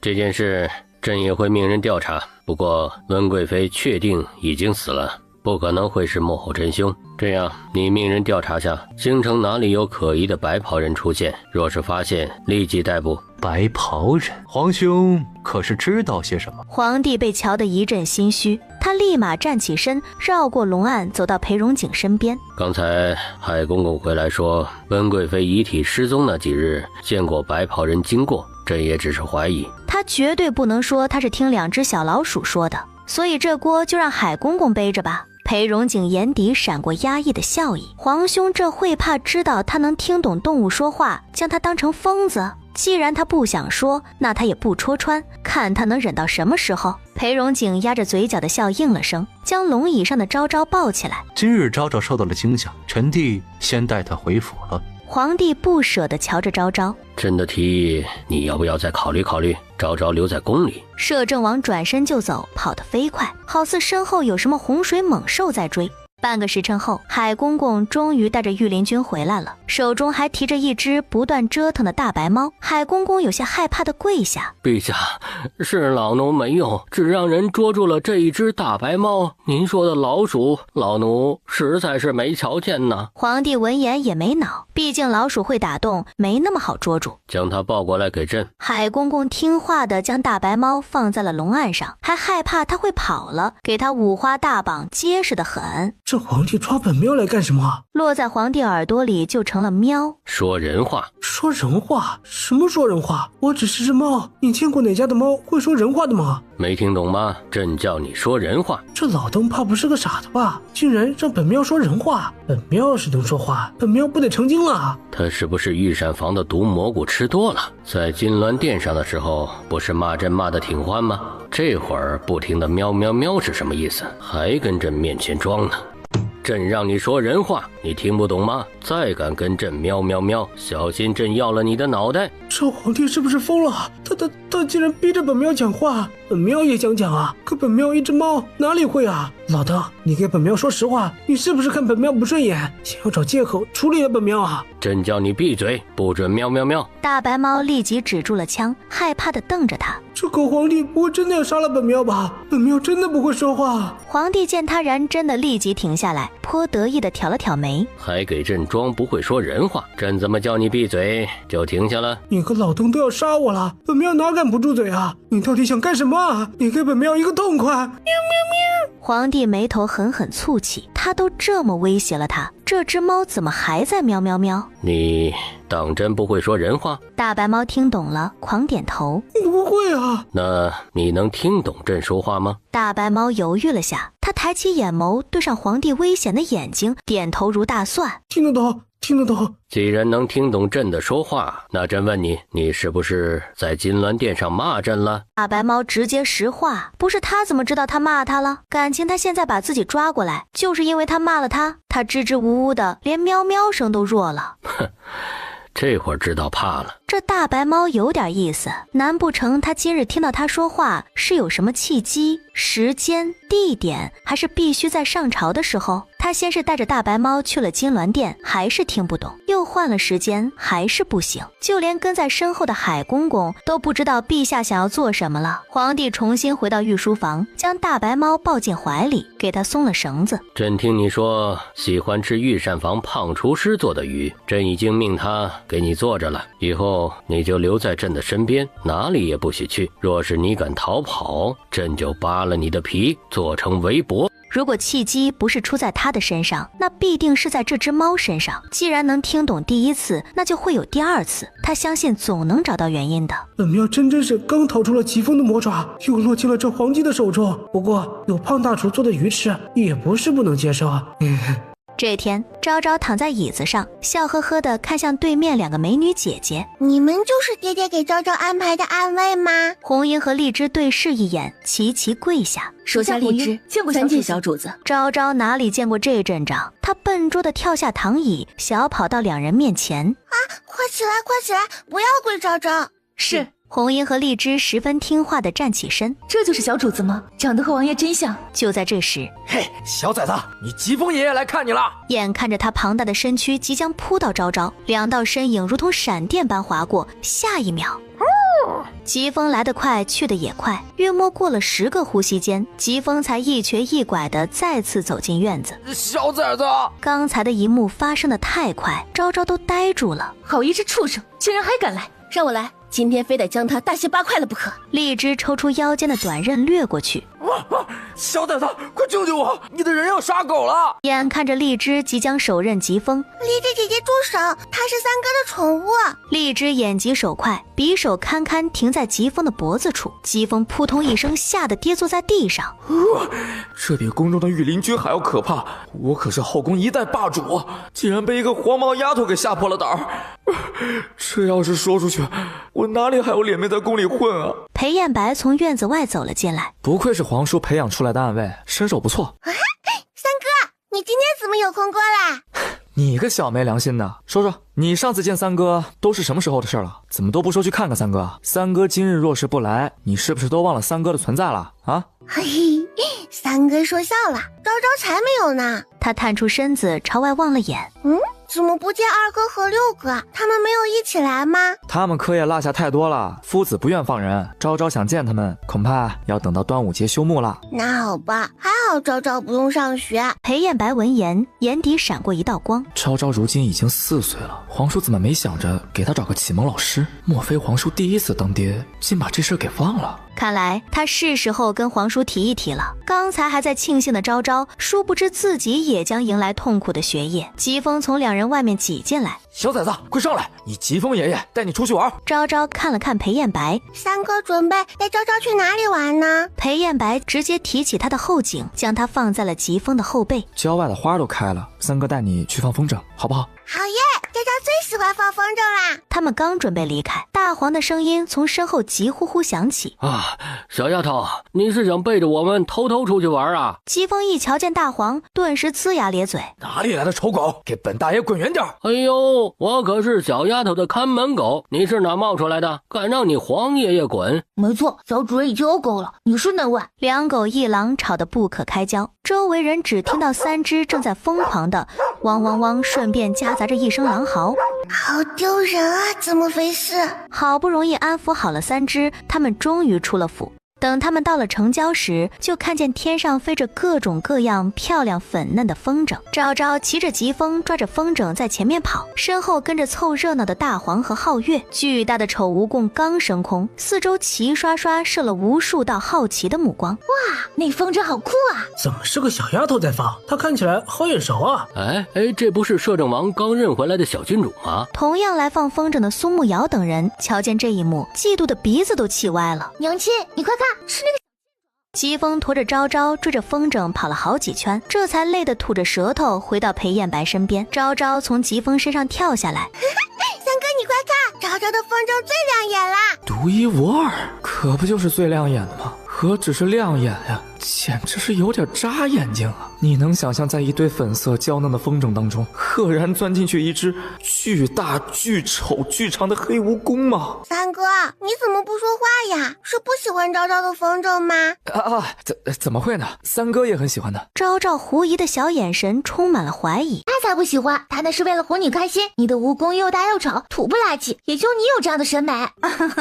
瑶儿还小，不会说话，还望三殿下和小郡主莫要见怪。三皇子经常会参加各种宫宴，温逸欢有幸见过一次，一眼就认出来了。据本王所知，令千金和昭昭年岁相似，为何昭昭就不会这般没规矩的说话？以本皇子看，这就是家风不严所致。若是不加以管教，说不定长大以后偷鸡摸狗事小，败坏家风可就不好了。万一再传出和男子私相授受，不知廉耻，那可是要进猪笼的。世子夫人，本殿下说的可对啊。苏慕瑶整张脸憋得通红，羞愤不已。哎呀，三殿下这话可就严重了，我家瑶儿。令千金怎么样和本殿下无关，本殿下也只是好意提醒。世子夫人若是不能接受，全当本殿下没有说过吧。温逸欢装出来的贤良淑德差点破功了，他气得浑身颤颤抖。昭昭眼睛亮晶晶的瞧着他，满眼的崇拜。三哥这嘴可太会说话了。苏慕瑶什么时候被这么羞辱过？简直是奇耻大辱。你别得意，你不过是摄政王请回来的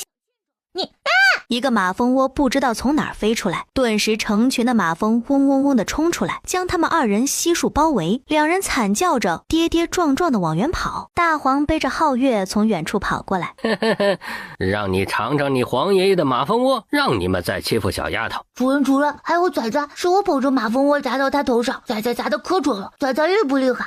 原来是大黄干的，他怎么能听懂一只狗说话了？大黄、皓月，你们好棒！还有我，你疾风爷爷可是给那些马蜂说了，今天必须让他们每个人喜提大猪头。裴艳白僵住了，他的狗也开口说话了，起猛了，没睡醒，马蜂群谁也不遮，就逮住温一欢二人遮，尤其是苏慕瑶被马蜂蛰得哇哇大哭。听到这边动静的苏怀瑾等人连忙跑了过来，结果他们刚一靠近，那些马蜂就好像闻到味儿似的，专门挑苏家的人蛰，就连苏怀瑾都不例外。不过好在他是练家子，拔剑呼呼砍掉了好几十只马蜂。那些马蜂见状也不敢去继续蛰他，而是全部冲他的妻女儿子继续下手。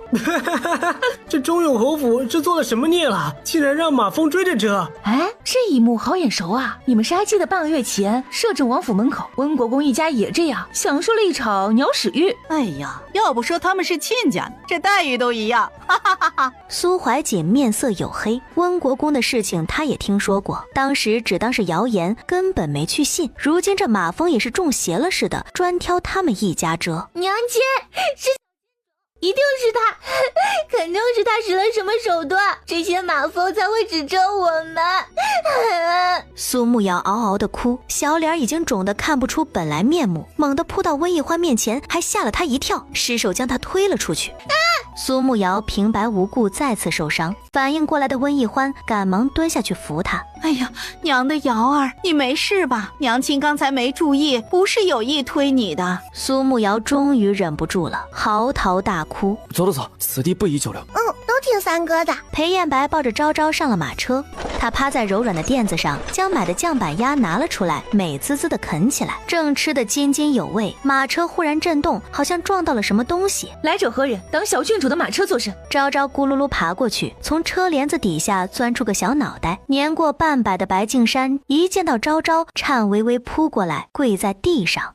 小郡主，还请你救救老夫的孙儿吧，我孙儿他快不行了。糟糕，把那个软骨症的小男孩给忘记了。老爷爷，你快起来，昭昭现在就跟你回去看小哥哥。白敬山老眼通红，闻言激动地站起身。老夫多谢小郡主。应该的。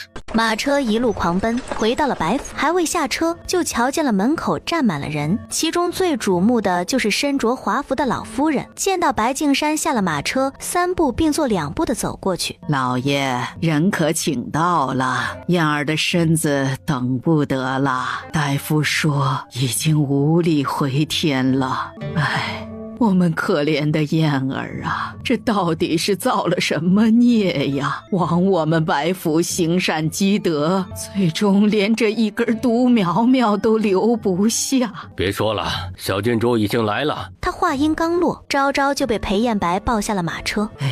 这怎么是个小娃娃？他当真能治好我们燕儿吗？小郡主的师兄乃是大名鼎鼎的薛神医，他年纪虽小，但是本事不小，你还是给老夫少说几句吧。老夫人自知失言，连忙道歉。小郡主莫怪，是老身失言了。无碍的，快带我去瞧瞧小哥哥吧。小郡主，快随我们来。穿过白府的长廊，直接到了小少爷的院子里。昭昭刚进去，就瞧见了躺在床上脸色发白的少年。昭昭立即朝小少爷跑过去，他按照医书上的记载查看了他几个重要部位。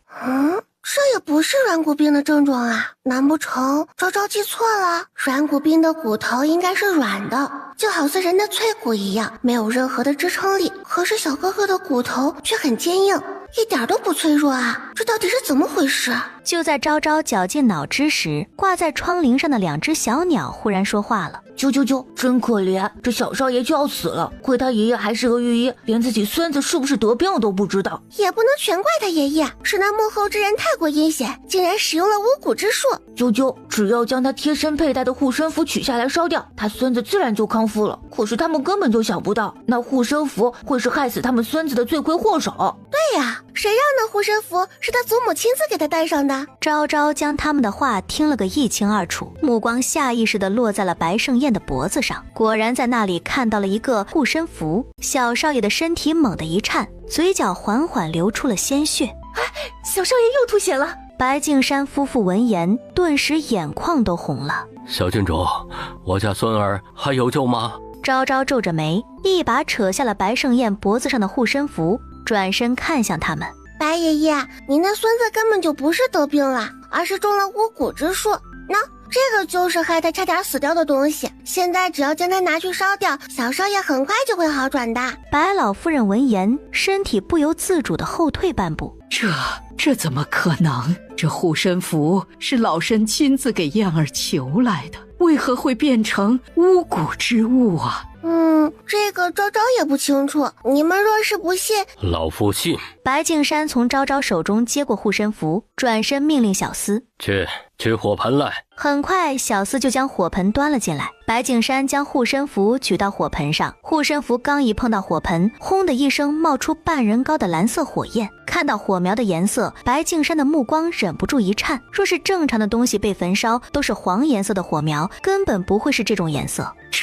这火焰的颜色，这小丫头好厉害，她是怎么发现护身符有问题的？太好了，小少爷不用死了，我们又可以继续吃到虫子了。自从小少爷病倒之后，就没人让人给咱们抓蚯蚓了。白敬山猛地转过身，看向自己的妻子。这个护身符你是从何处得来的？还能从何得来？当然是护国寺了。3年前安儿去世后，我这心里总是不踏实，这才让莲儿陪我去护国寺上香，顺便给燕儿求来了这道护身符。老夫人说到这里，猛地止住，浑身都跟着颤抖。是了，燕儿就是3年前突然开始发病，竟然是我害的燕儿至此。护国寺，听娘亲说，护国寺是大圣朝最大的寺庙，里面还有德高望重的方正坐镇，又怎么会有巫蛊之术的护身符流出来呢？半个时辰后，白胜燕终于悠悠转醒。小郡主，燕儿她是不是没事了？只是病得太久，身体还有些虚弱，昭昭会给你们开个方子的，你们给哥哥好好补补身体，不出半个月就会活蹦乱跳了。昭昭说完，将最后一味药材也画了上去，这才将药方递给白敬山。后者将药方拿了过去，仔细地看了遍，眉毛抖得厉害，不过却越看眼睛越亮。裴艳白也瞧见了药方，不由得多看了小家伙一眼。虽然才4岁还不会写字，可这画画的天赋却是已经显露了出来。不错，不愧是我裴艳白的妹妹。小郡主，不愧是薛神医的师妹啊，这药方真是奇了。老夫怎么没想到将这味药材换成白术呢？妙啊！这样一来，既弥补了燕儿虚不受补的病症，又能很好的快速给她补回身体，老夫佩服啊！白爷爷妙在，是师傅教的好。白老，天色不早了，本殿下就先带着小郡主回了。今日之事，多谢小郡主了。待我孙儿好了以后，老夫必定亲自登门拜访。忠永侯府，娘亲，爹，瑶儿好痛，明日便是瑶儿生辰，我要怎么顶着这样的脸去见人？苏松年和苏洵听到这话，脸色也难看了。一定是那个害的，还要听旁人说那马蜂窝就是他带的狗丢过来的。父亲母亲，把我们害得这么惨，你们一定不能放过那个。明日你先用素纱遮面，不叫旁人看见便是。娘亲，我讨厌那个他害女儿变成这副模样，女儿心中咽不下这口气。放心，娘亲会替你报仇的，只要那明天赶来咱们忠永侯府，娘亲就有办法对付他。苏怀瑾听到他的话，忍不住皱眉，想说什么，最终闭了嘴。那丫头确实应该给点教训，否则也太无法无天了。摄政王府，王爷，您明天确定要带小郡主去参加宴会吗？这忠永侯府摆明了就没安好心，王爷怎么还要带着小郡主去呢？这次有红英和荔枝在他身边，他不会有事。更何况还有那些可爱的小动物，不是？他目光含笑地扫过门口躲着的2只小老鼠。可是王爷，忠永侯府上的人胆敢之前那般羞辱昭昭，本王又怎么会轻易地放过他？想要将他们彻底按死，总要得有个由头不是？这次忠永侯专门请了请帖，为的可不是本王，而是想要对昭昭下手。本王把这机会给他们了，他们可千万别让本王失望才好。还以为王爷领养小郡主以后变得柔和了不少呢，原来都是我的错觉。王爷这是憋着大招呢，真是要么不动手，要么往死里弄，还真是符合王爷一贯的作风。明日除了红英和荔枝，你在暗处再多派些人手盯着。另外，今夜让人偷偷放2筐蛇到忠永侯府的院子里。啊，放蛇？王爷是想让毒蛇提前咬死他们吗？好让他们明天没法作妖了。一想到白云山上那些小蛇专门咬人裤裆，燕语就忍不住打了个激灵。裴荣景一个眼神射过去，燕语立马闭嘴。属下这就去。王爷怎么突然生气了？是我说错话了吗？翌日一早，昭昭还在睡梦中呢，就被粉桃和青梅从床上拽了起来，两人一左一右的伺候她洗漱梳妆。小郡主真好看，跟年画里的娃娃一样。可不是嘛，就没见过像小郡主这么可爱的孩子。小郡主该出发了，王爷已经在等您了。昭昭刚走出大门，就看到了站在马车旁等着的裴荣景。裴荣景将他放在软垫上。小陈猫，爹爹给让人给你买了八宝鸡，你想不想吃？吃，爹爹最好啦！裴荣景这才从一旁将八宝鸡取出来。鸡腿！你慢点吃哈，小心噎着。小丫头正是长身体的时候，若是营养跟不上，以后的身体也好不到哪儿去。昭昭，你想不想上学？爹爹安排你进入国子监，和哥哥们一起学习。昨夜裴艳白临走时，还因为昭昭启蒙的事情专门来找过他。若不是他提醒，他还真想不到这一点。毕竟第一次当爹，昭昭啃着鸡腿的手一抖。爹爹啊，昭昭可以不去吗？万一像二哥和六哥一样，天天被夫子扣在学院里学习，那还不得痛苦死啊！不行，你现在可是本王的女儿，是大圣朝的郡主，怎么能是个大字不识的文盲呢？昭昭顿时觉得口中的鸡腿不香了，想哭怎么办？小家伙嘴巴一瘪，刚准备酝酿情绪，你哭也没用啊！若是不去，爹爹以后再也不给你买八宝鸡了。啊，爹爹什么时候也学会威胁我啦？他眼珠子咕噜噜一转。可是二哥和六哥不是在白鹿书院吗？昭昭去了国子监，岂不是见不着二哥和六哥了？那万一昭昭要是想二哥和六哥了？裴荣景哪里不知道他在打什么主意，忍不住笑着摇头。你二哥和六哥自从淮南王府的事情发生后，就已经回到了国子监。为什么呀？他们觉得隐瞒身份，结交真实的朋友固然重要，但是没有皇子的身份在，他们就保护不了想保护的人。更何况当初在淮南王府时，他们的身份已然暴露，就没必要再遮掩下去了。那好吧，那昭昭去国子监。美好的后宅堂没有了，以后再也不能一边吃着粉桃姐姐喂的葡萄，一边听青梅姐姐讲故事了。半个时辰后，马车终于停在了忠永侯府门前。昭昭刚被裴荣景抱下马车，就看到了站在门口迎接宾客的温逸欢。昭昭扑哧笑出声：什么事儿这么好笑啊？爹爹，他猪头。裴荣景下意识朝温逸欢看去，不看不知道，一看还果真有几分像。虽然他已经用了素纱遮面，但是饱满红肿的额头却彻底暴露了。昨夜燕语已经将昨天的事情讲给他听，他只当是被蛰了几下，没想到会这么严重。我家昭昭学坏了。正笑着迎接翰林院士夫人的温逸欢，骤然听到大猪头，身体猛地一抖，转身朝街上的马车望去，对上昭昭笑嘻嘻的双眼时，他维持在脸上的笑容差点破功。世子夫人，您有在听我说话吗？多谢夫人的礼物，我们家瑶儿肯定会喜欢的。另外，您刚才说的那件事，等今日宴会结束，我再同姐姐好好说说。嗨，我等妹妹的好消息。钟永侯可是开国大功臣，府中又有丹青铁券，若是他儿子真的能和苏沐瑶定下娃娃亲，那他们林家的地位在京城岂不是要更上一层？送走了林夫人，温义欢才费了好大劲儿扯出一抹笑。哎呀，摄政王大驾光临，有失远迎，还请王爷莫怪。他目光掠过昭昭的脸时，还带了不少的怨毒。哼，今日就是你的死期！摄政王径直从他身边走过，连个眼神都没给他。世子夫人还是好好想想，你们钟永侯府欠本王的5万两黄金，今日该怎么还吧。别忘了，今日可是你们最后的期限，若是欠款还不上，这钟永侯府可就是本王的了。真以为是因为他摄政王好说话，才会答应欠款推迟3日，还不是钟永后说了，若是3日后还不上，就用钟永侯府做赔偿，5万两换钟永侯一家人露宿街头，这买卖不亏。温义欢听到这些话，嘴角的笑容瞬间凝滞，他就非要当着这么多宾客面下他们钟永侯府的脸面吗？帮他好了吗？放心吧，表姐，那些人都是流匪，认钱不认人，落到他们手中，死的一定凄惨无比。那就好，千万做干净点，别让摄政王那个傻神发现了。是，表弟我做事儿，表姐放1万个心吧。2只小老鼠站在凉亭里的石桌上，绘声绘色地将刚才听到的话演绎了出来，尤其是扮演温义欢的那只小老鼠，甚至表情都模仿得像极了。王爷，是奴婢中毒出现幻觉了吗？这2只老鼠在这里比划啥呢？还有模有样的，简直像极了2个人在对话。王爷，一定是奴婢和红英早上吃毒蘑菇吃多了，看到了这辈子都没有见过的异怪之事。裴荣景紧绷着俊脸，他因为抱着昭昭，所以自然听懂了小老鼠在说什么，但是他还要假装听不懂。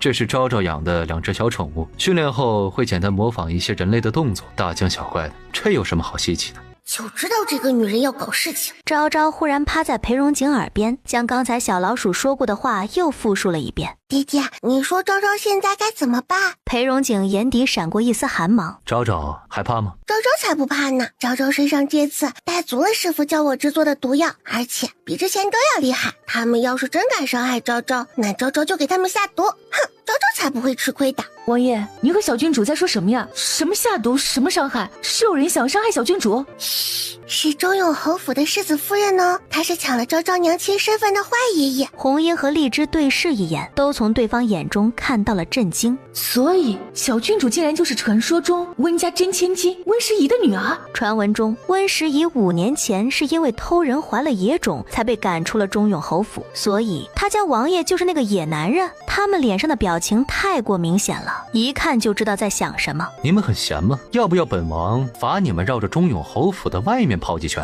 王爷恕罪，属下再也不敢了。是红英姐姐和荔枝姐姐做错了什么吗？爹爹要罚他们跑圈。裴荣景紧绷着脸，做错什么？私自猜想主子，算不算做错？没什么。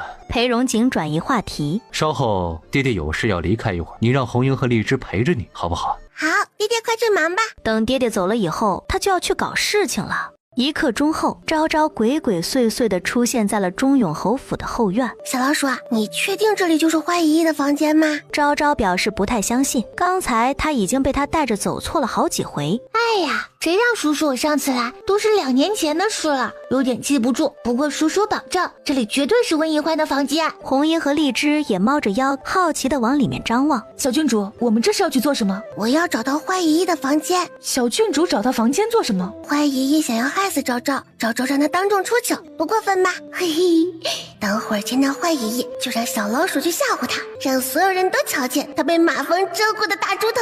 不过分，不过分，他们找的那群流寇就是从扶风山上下来的，他们无恶不作，坑蒙拐骗，残害妇幼，能和这样的流寇有联系，钟永侯府的人也都不是什么好东西。没错，等他们来抓小丫头的时候，我们就跟着过去，把他们的贼窝给端了。你们认真的？房间里，苏沐瑶趴在温宜欢的怀里。娘亲，这芙蓉膏根本没用，女儿脸还是这样，只要女儿戴我怎么见人？哎呀，娘亲都带着素纱，你就不能戴吗？可是今天一周哥哥也在，女儿不想让他看到女儿这副模样。面纱遮着，他能看见什么呀？行了，赶快把衣服换了去。宴会马上就要开始了。苏慕瑶有些不情不愿，还想拉着温逸欢的袖子撒娇，被对方狠狠抽回了衣袖。你若是今天不想出门，那就留在房中吧。左右不过到时候我与你父亲说你受了风寒。娘亲，女儿现在就去换衣服。说完抱起衣服就走。都怪那个今日若是在一周哥哥面前出了洋相，定要他好看。苏慕瑶拿着衣服走到里间，刚准备换上，赫然与床上的小老鼠来了个四目相对。你好啊！娘亲，有老鼠！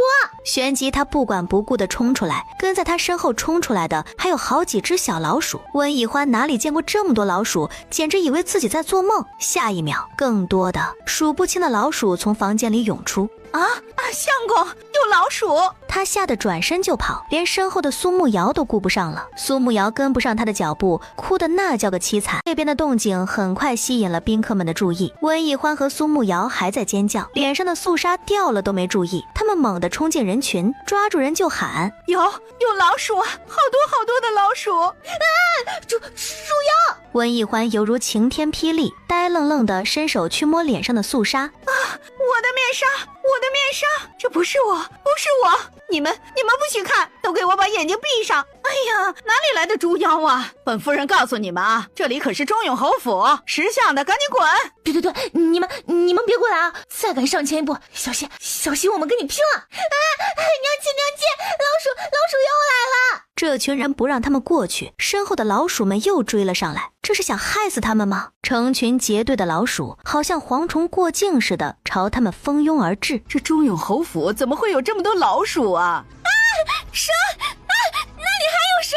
在场的贵女夫人见到这一幕，惊慌失措地往外跑，有人冷不丁地摔了一跤，恰好与地上的小蛇四目相对。蛇呀！谁知成群的小黑蛇好像瞧不见他似的，绕过他朝前追。不咬我！这些人哪里见过这么恐怖的场景？然而他们很快就发现，无论是老鼠还是蛇，竟然都不咬他们。慢慢的，这些世家小姐和夫人都停了下来，警惕地盯着那些鼠群和蛇群。只见数不清的蛇和老鼠竟然将温逸欢和苏慕瑶包围在里面。娘亲，我怕，瑶儿怕。苏慕瑶咬着唇，惊恐地哭着。不仅如此，她还被吓得尿裤子了。闭嘴！别说话！万一激怒了他们啊！这是怎么了？钟永侯浑厚的嗓音从人群外响起。等他推开人群走到里面时，顿时惊得后退一步。啊！怎么这么多蛇鼠啊？祖父救我！温逸欢也瞧见了跟在他身后的苏怀瑾。相公，快救救我们啊！夫人，瑶儿。他喊完，拔剑就要冲过去救人。不等他靠近，那些小老鼠和蛇群就嗖不见了。有人这时才反应过来，难以置信地指着倒在苏怀瑾怀中的人。那刚才那只猪妖是子夫人？哎，那个小的岂不就是今天的主角苏慕瑶？温逸欢浑身颤抖，脸色都白了。苏慕瑶更崩溃，他最喜欢的益州哥哥也瞧见了他这副尊容，吓得路都不会走了。摄政王不知道从哪里冒出来，戏谑地瞧着中永侯府的人。侯府还真是让人刮目相看，竟然招来了这么多的蛇鼠。难不成苏小姐是什么灾星转世？不是吗？昭是吗？那就让你当人人唾弃的灾星吧。摄政王这是何意啊？爷爷当然是字面的意思啊。爷爷，你看着也不像是老糊涂的模样，怎么连话都听不懂啦？还不如昭昭呢。昭昭说完还有些不解地看向裴荣景。爹爹，为什么是灾星转世啊？难道他现在不是灾星了吗？是本王说错了，他呀不是什么灾星转世，而是灾星降世啊！裴荣景突如其来的怒吼令众人皆惊。苏怀瑾，你敢直呼本王之名，是在蔑视皇权啊！围观众人皆是倒吸一口凉气，藐视皇权，这可是杀头的大罪。苏世子他不要命了吗？我看他就是仗着自己父亲是钟永侯，才敢如此放肆，也不怕摄政王治他个大不敬之罪。听着周围的议论声，失去理智的苏怀瑾才心底一慌。王爷恕罪，是在下一时情急才会冒犯了王爷，还请王爷大人有大量，宽恕于我。宽恕？钟永侯即便心里气得要死，此时也只能硬着头皮求情。王爷，这件事也不能全怪怀瑾呐，实在是王爷刚才的话太过吓人，才让他一时情急失了分寸。王爷，您何不高抬贵手，原谅了他？然而他这话怎么听怎么都像在怪罪摄政王。早就听闻钟永侯仗着自己是陪先帝打江山的老臣，对皇室这些后辈并没有多少敬畏之心。今日一见，果然如此啊！如今前朝尽数被两侯两王把持着，唯有摄政王是站在皇帝那边的。哎呀！裴荣景周身的寒意越来越浓重，压抑的众人喘不过气。就在众人以为摄政王要当场发作时，他身上那股寒气陡然消散。他抬起眼皮，似笑非笑，明明在笑，却让众人毛骨悚然。瞧把侯爷吓得，不知道的还以为是本王要杀了他呢。那不是吗？昭昭眼睛咕噜噜一转，哼，他次次都失了分寸，不尊敬爹爹，这样的人是怎么当上世子的？还有，你们钟永侯府什么时候才能把欠昭昭的5万两黄金还给昭昭呢？钟永侯面若寒霜，这怎么把他们欠钱的事情当众说出来了？等宴会结束之后，本侯就还。你们该不会又在拖延时间吧？怎么会呢？其实你们也可以不用还，只要你们承认他是个灾星，昭昭就不用你们还钱了。钟永侯府藏金子的地方，小老鼠早就告诉他了。小老鼠说了，那里面都是些不义之财，他要将这些钱全部偷出来，还给那些需要帮助的灾民。哼，你真是歹毒，竟然想害我瑶儿！我瑶儿才不是灾星，说不定那些蛇鼠都是你引来的，你才是灾星。你克死了你娘，你还……荔枝二话不说，上前对着温一欢的脸左右开弓。小郡主乃是皇室血脉，代表的是皇室的脸面，其实你可以随意智慧的。红英直接掏出短刃威胁道：再有下一次，我先割了你的舌头。苏怀瑾气得面色铁青。王爷，您就不管管吗？让您的人就这般欺辱我的夫人。令夫人不会说话，本王的人替你教训一下。你不谢谢本王，还要来怪罪本王。苏世子，你的夫人当众诋毁本王的女儿，本王没将她凌迟处死，已经是很给侯爷面子了。只是被打了几巴掌，又没有将她打死，本王已经很仁慈了。你说是吗，钟永侯？他说罢，转向钟永侯，眼底裹挟着森冷的寒意。即便是征战沙场的钟永侯，也被他此时的眼神吓了一跳。王爷说的是。爷爷，你想清楚了吗？是现在给昭昭还钱，还是承认他是灾星呢？如果爷爷实在钱多，想要还给昭昭的话，那也可。苏怀瑾，给钱。苏怀瑾自然不想说自己的女儿是灾星，他阴沉着脸转向温一欢：你把钱藏哪了？还不赶紧拿出来！不能给！这都什么时候了？你真的要为了5万两黄金毁了你的女儿吗？苏怀瑾朝身边的小厮道：去夫人的房间里搜。温一欢顿时面如死灰。半刻钟后，小厮颤颤巍巍地回来了。我回禀世子，全都搜过了，并未见到银票。苏怀瑾的脸色彻底黑了，他2步走到温一欢的跟前，说：你究竟把银票弄到哪去了？我你难道当真要你的女儿顶着灾星的名头，让她以后都嫁不了人吗？娘亲，你快说呀，瑶儿不想当灾星。温氏，你若是再不说，休怪我今日便休了你。不能休啊！温一欢从未见过这样的苏怀瑾，心中慌乱如麻。给温家了，我弟弟欠了赌钱，他怒不可遏的一脚踹在温一欢的胸口。好啊，好一个温家！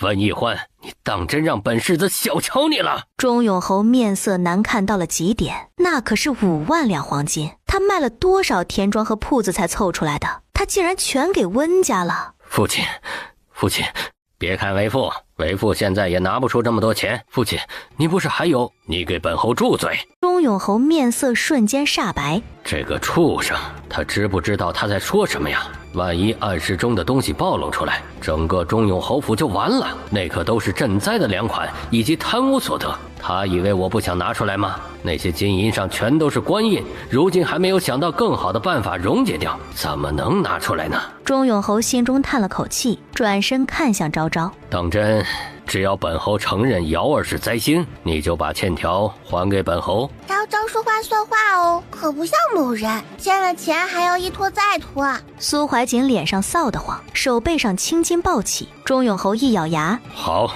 本侯说。苏慕瑶脸上恐惧到了极点，祖父他这是要放弃他了吗？苏慕瑶，他就是个灾星。钟永侯咬着牙说完，夺过欠条，一甩衣袖，阴沉着脸走了。他侯府的颜面全丢尽了。钟永侯都亲自承认了，看来当真是个灾星啊！不承认又能怎么办？那可是5万两黄金啊！不过话又说回来了，他要是不是灾星，怎么可能会引来那么多蛇鼠呢？就是，这以后咱们可要离他远远的，免得给咱们沾染了晦气。可不是，以后谁娶了她呀，谁倒霉，说不定还会祸害了全家呢。原本还想着跟苏家结亲家的翰林院夫人，当即尴尬地冲温逸欢笑了笑。哎，本夫人忽然想起来，家中还有事情要处理，今日就先回去了。晚宴本夫人就不吃了。本小姐还要陪祖母诵经，也先回了。哎呦，我家的狗快生了，我还要回去帮忙接生呢。不出半刻钟，来参加宴会的人就走得所剩无几。温逸欢险些被活活气晕。王爷，你怎么还不走啊？本王上了礼，还没吃过晚宴，为何要走啊？就是啊，昭昭还没有偷走钟永侯府的金子呢，才不要走呢。等会儿宴会开始的时候，就让小老鼠们去偷金子。叔叔可是说了，钟永侯府的地库通风口刚好可以容纳他们过去，只要给他们足够多的时间，他们就能将金子从通风口沿着地下河道直接运到王府去。苏怀瑾气得已经说不出话了。裴荣景瞧着他有苦不敢言，憋屈又不能发作的模样，心情大好。走，昭昭，爹爹带你去吃席去。好耶，吃席，昭昭要吃大鸡腿。给你，都给你。裴荣景头也不回地离开，整场宴会吃的那叫一个鸦雀无声，全程只听见昭昭和摄政王的声音。30几桌的宴席就坐了寥寥几人，这场令人痛苦发指的宴席，一直到昭昭吃饱了才结束。爹爹，昭昭席都吃完了，这会议怎么还不动手呢？难道是昭昭一直在爹爹身边，他们不好下手吗？自然是要给他们创造机会。你稍后跟荔枝姐姐走，本王已经找人假扮了你。不要，爹爹，你就让昭昭去吧，昭昭比别的小朋友更厉害。昭昭，听话。裴荣景的语气少有的严厉，昭昭吓得小脑袋一缩，有些不敢反驳。那昭昭就听爹爹的吧，大不了等回了王府，就找大黄和皓月带我去。裴荣景知道他肯定在打什么坏主意，根本不给他机会。荔枝，你现在带小郡主回去，全程盯紧了，不许他离开你的视线半步。属下遵命。半刻钟后，昭昭假意净手，跟着红英和荔枝离开了宴席。再次回来时，身边只跟着红英一人。裴荣景将昭昭抱在怀里，旁若无人地离开了钟永侯府。回王府的半道上，一群乞丐忽然涌了上来，拦住了马车。贵人行行好吧，给点吃的。哎呀，给点吃的吧，我们已经3天都没有吃东西了。我饿，我好饿呀，给老子吃的。不准过来，再敢靠近半分，小心刀剑无眼。带头的乞丐是个中年男子，他目光阴沉地与身旁之人对视，下一秒从怀中抽出短刃冲了上去。冲啊！谁抢到吃的就是谁的。跟在他们身后的乞丐只当真的有吃的，不管不顾地冲上去。燕雨和红英一左一右和2个假扮的乞丐打作一团，剩下的人掀翻了马车。叽叽，昭昭刚跨进王府，小老鼠嗖的一声窜到了昭昭肩膀上，好多黄金，把王府的大厅都堆满了。昭昭眼睛倏的一亮，提着裙子往里跑。小郡主，你要去哪里啊？去看堆成小山的金子。荔枝满头雾水，然而等他跟着追到大厅时，整个人都呆若木鸡了。不仅是他，就连那些守在这里的暗卫，扑通扑通的下饺子似的落下来。金子啊，好多金子啊！这小郡主，王府哪来的这么多的黄金啊？这是钟永侯府的金子。钟永侯府的金子为什么会出现在王府呢？而且钟永侯哪来这么多金子啊？王爷知道吗？有个暗卫走上前，伸手拿起其中一锭金子看了眼，这上面有官印，这是3年前赈灾款丢失的黄金。荔枝闻言顿时一惊，忙不迭是上前查看，还真是赈灾款项。江南水患淹死了不少人，良田尽毁，就等着这批赈灾款救治，谁知却遭遇山匪抢劫，尽数夺了去。当年负责押送赈灾款的人就是钟永侯的人，原来他竟是监守自盗。哼，好一个钟永侯府，原来当年的赈灾款竟是被他给贪没了。这件事必须立即去禀报王爷。昭昭做贼似的趁荔枝他们震惊之余，悄悄地离开了大厅。哼，扶风寨，看着吧。昭昭刚钻出狗洞，就瞧见了等在外面的大黄。他笨拙地爬上大黄的后背，抱着皓月出发。小老鼠充当了向导，不停地给他们指出正确的方向，很快追上了那群流匪。那群人都是做了平民装扮，将一个穿的和昭昭相同裙子的小丫头挤在中间，正脚步匆匆地朝扶风山的方向赶。二当家，我总觉得这次得手是不是太容易了些？这丫头的身份一看就不简单，她的家人怎么没来追？追？温家小姐说了，这个丫头就是个野种，死了娘后才被有钱人家给领养了。一个养女，谁会花那么大的代价来救她？二当家说的也是。小丫头全程低着头，乖巧得很，一点反抗的意思都没有。瞧这小丫头吓得一声不吭的，倒是给我们省了不少事儿。她哭喊有什么用？还能从我们手里逃掉不成？不过这丫头吃什么长大的？不是说只有4岁吗？咋长这么高？不知道的还以为她7岁了呢。管她吃什么长大的，到了我们扶风山就只能喝西北风。昭昭目光从后面落在那个替身身上，越看越熟悉。爹爹从哪里找来的替身啊？怎么找了个这么大的孩子啊？这群土匪竟然都没有发现不对劲儿吗？小丫头，我们现在怎么办？偷偷跟着吗？现在地势平坦还能跟上，若是到了扶风山，以你的速度肯定会跟丢。昭昭忽然眼睛咕噜噜一转，谁说昭昭要自己走啦？嘿嘿，你们先躲起来。昭昭拍了拍大黄的脑袋，从他身上跳了下去，又将皓月放在他的后背上。嘘，别出声，等我跟着他们走远了，你们再来找我啊！大黄吐着舌头，只能疯狂点头。小老鼠嗖一声钻进了昭昭的衣襟中。叔叔，我体积小，他们发现不了，我跟着你，方便出去通风报信。昭昭想了想也是，就同意了。待大黄和皓月藏好，昭昭弯下腰，在地上抓了把泥糊在脸上，然后装作一脸惊慌地冲出去。救命啊！有狼啊！救命啊！有狼！昭昭跌跌撞撞跑向土匪们，原本低着头的替身听到声音，迅速抬头，跟跑来的昭昭与之四目相对。六哥，爹爹找的替身是六哥哥，还别说，六哥穿女装还挺好看的耶。裴昭堂眼底浮现惊恐，昭昭妹妹，皇叔不是说他已经回王府了吗？怎么会出现在这里？昭昭尴尬地扯出一抹笑，嘿嘿，嗨，还有心情笑出来？他知不知道这些人都是什么人啊？这可是恶贯满盈的土匪。糙汉见到昭昭，眼睛猛地一亮，立即朝二当家使了使眼色。极品小妞啊，养大了肯定能卖个好价钱，赚大了。小丫头，这里是郊外，可不是山里，哪里来的狼啊？你该不会是被狗给吓到了吧？是狗狗吗？可是好大好大的，昭昭还以为是狼呢。小丫头，你怎么一个人？你的家里人呢？昭昭闻言，脸上闪过难过。昭昭是孤儿，没有家人。糙汉闻言，顿时激动的不行。二当家却深沉的眯起了眼眸，他低头打量了眼昭昭身上的衣服。你的家人都死了，我看你身上的衣服不便宜啊，你从哪里来的？糟糕，衣服都是爹爹买的，布料一看就是上乘。昭昭绞着手指头，忽然眼睛一亮，我是从后山乱葬岗的死人身上脱的。他说完，立马惊慌地抬起头。昭昭脱那个姐姐衣服的时候，给她磕了好几个头呢，她同意了昭昭才脱下来穿的。昭昭真的不是坏孩子，真的没有去偷别人的衣服啊。这小丫头胆子不小啊，死人的衣服都敢脱。这真的是我的昭昭妹妹吗？她胡说八道的能力是跟皇叔学的吗？我也没见皇叔有这项技能啊。昭昭成功地混入了这群土匪中。妹妹，你不想给六哥一个解释吗？六哥啊，昭昭说这是个意外，你信吗？我回去就告诉皇叔，看你以后还有没有这么多意外。六哥，你不讲武德！糙汉回头看了他们一眼，说什么呢？给老子走快点！昭昭一屁股坐在地上。我要回家，我要回家！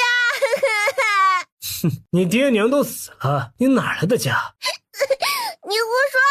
我家里还有养的大黄鸭呢，他们都是我的家人。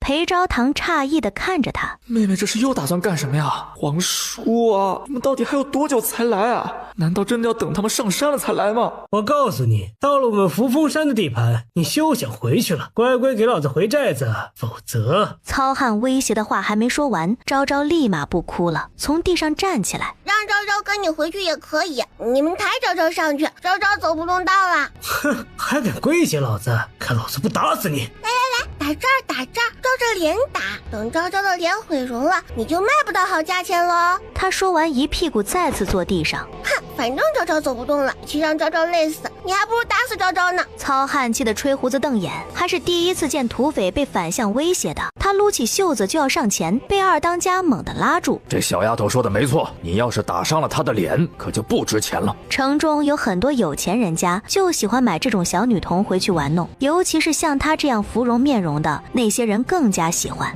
那就真有她这么危险？一个小孩子，你跟她计较什么？你去找一辆马车来。不是，二当家，你还真给他们？快去！二当家不悦地呵斥一声，糙汉只能咽下口中的话，不情不愿地去找了辆马车回来。马车走到山脚下就走不动了，最后还是土匪们背着两人上山，折腾到后半夜，他们才终于到达扶风寨。寨子门口守夜的人一见到来人，立即举着火把走了上来。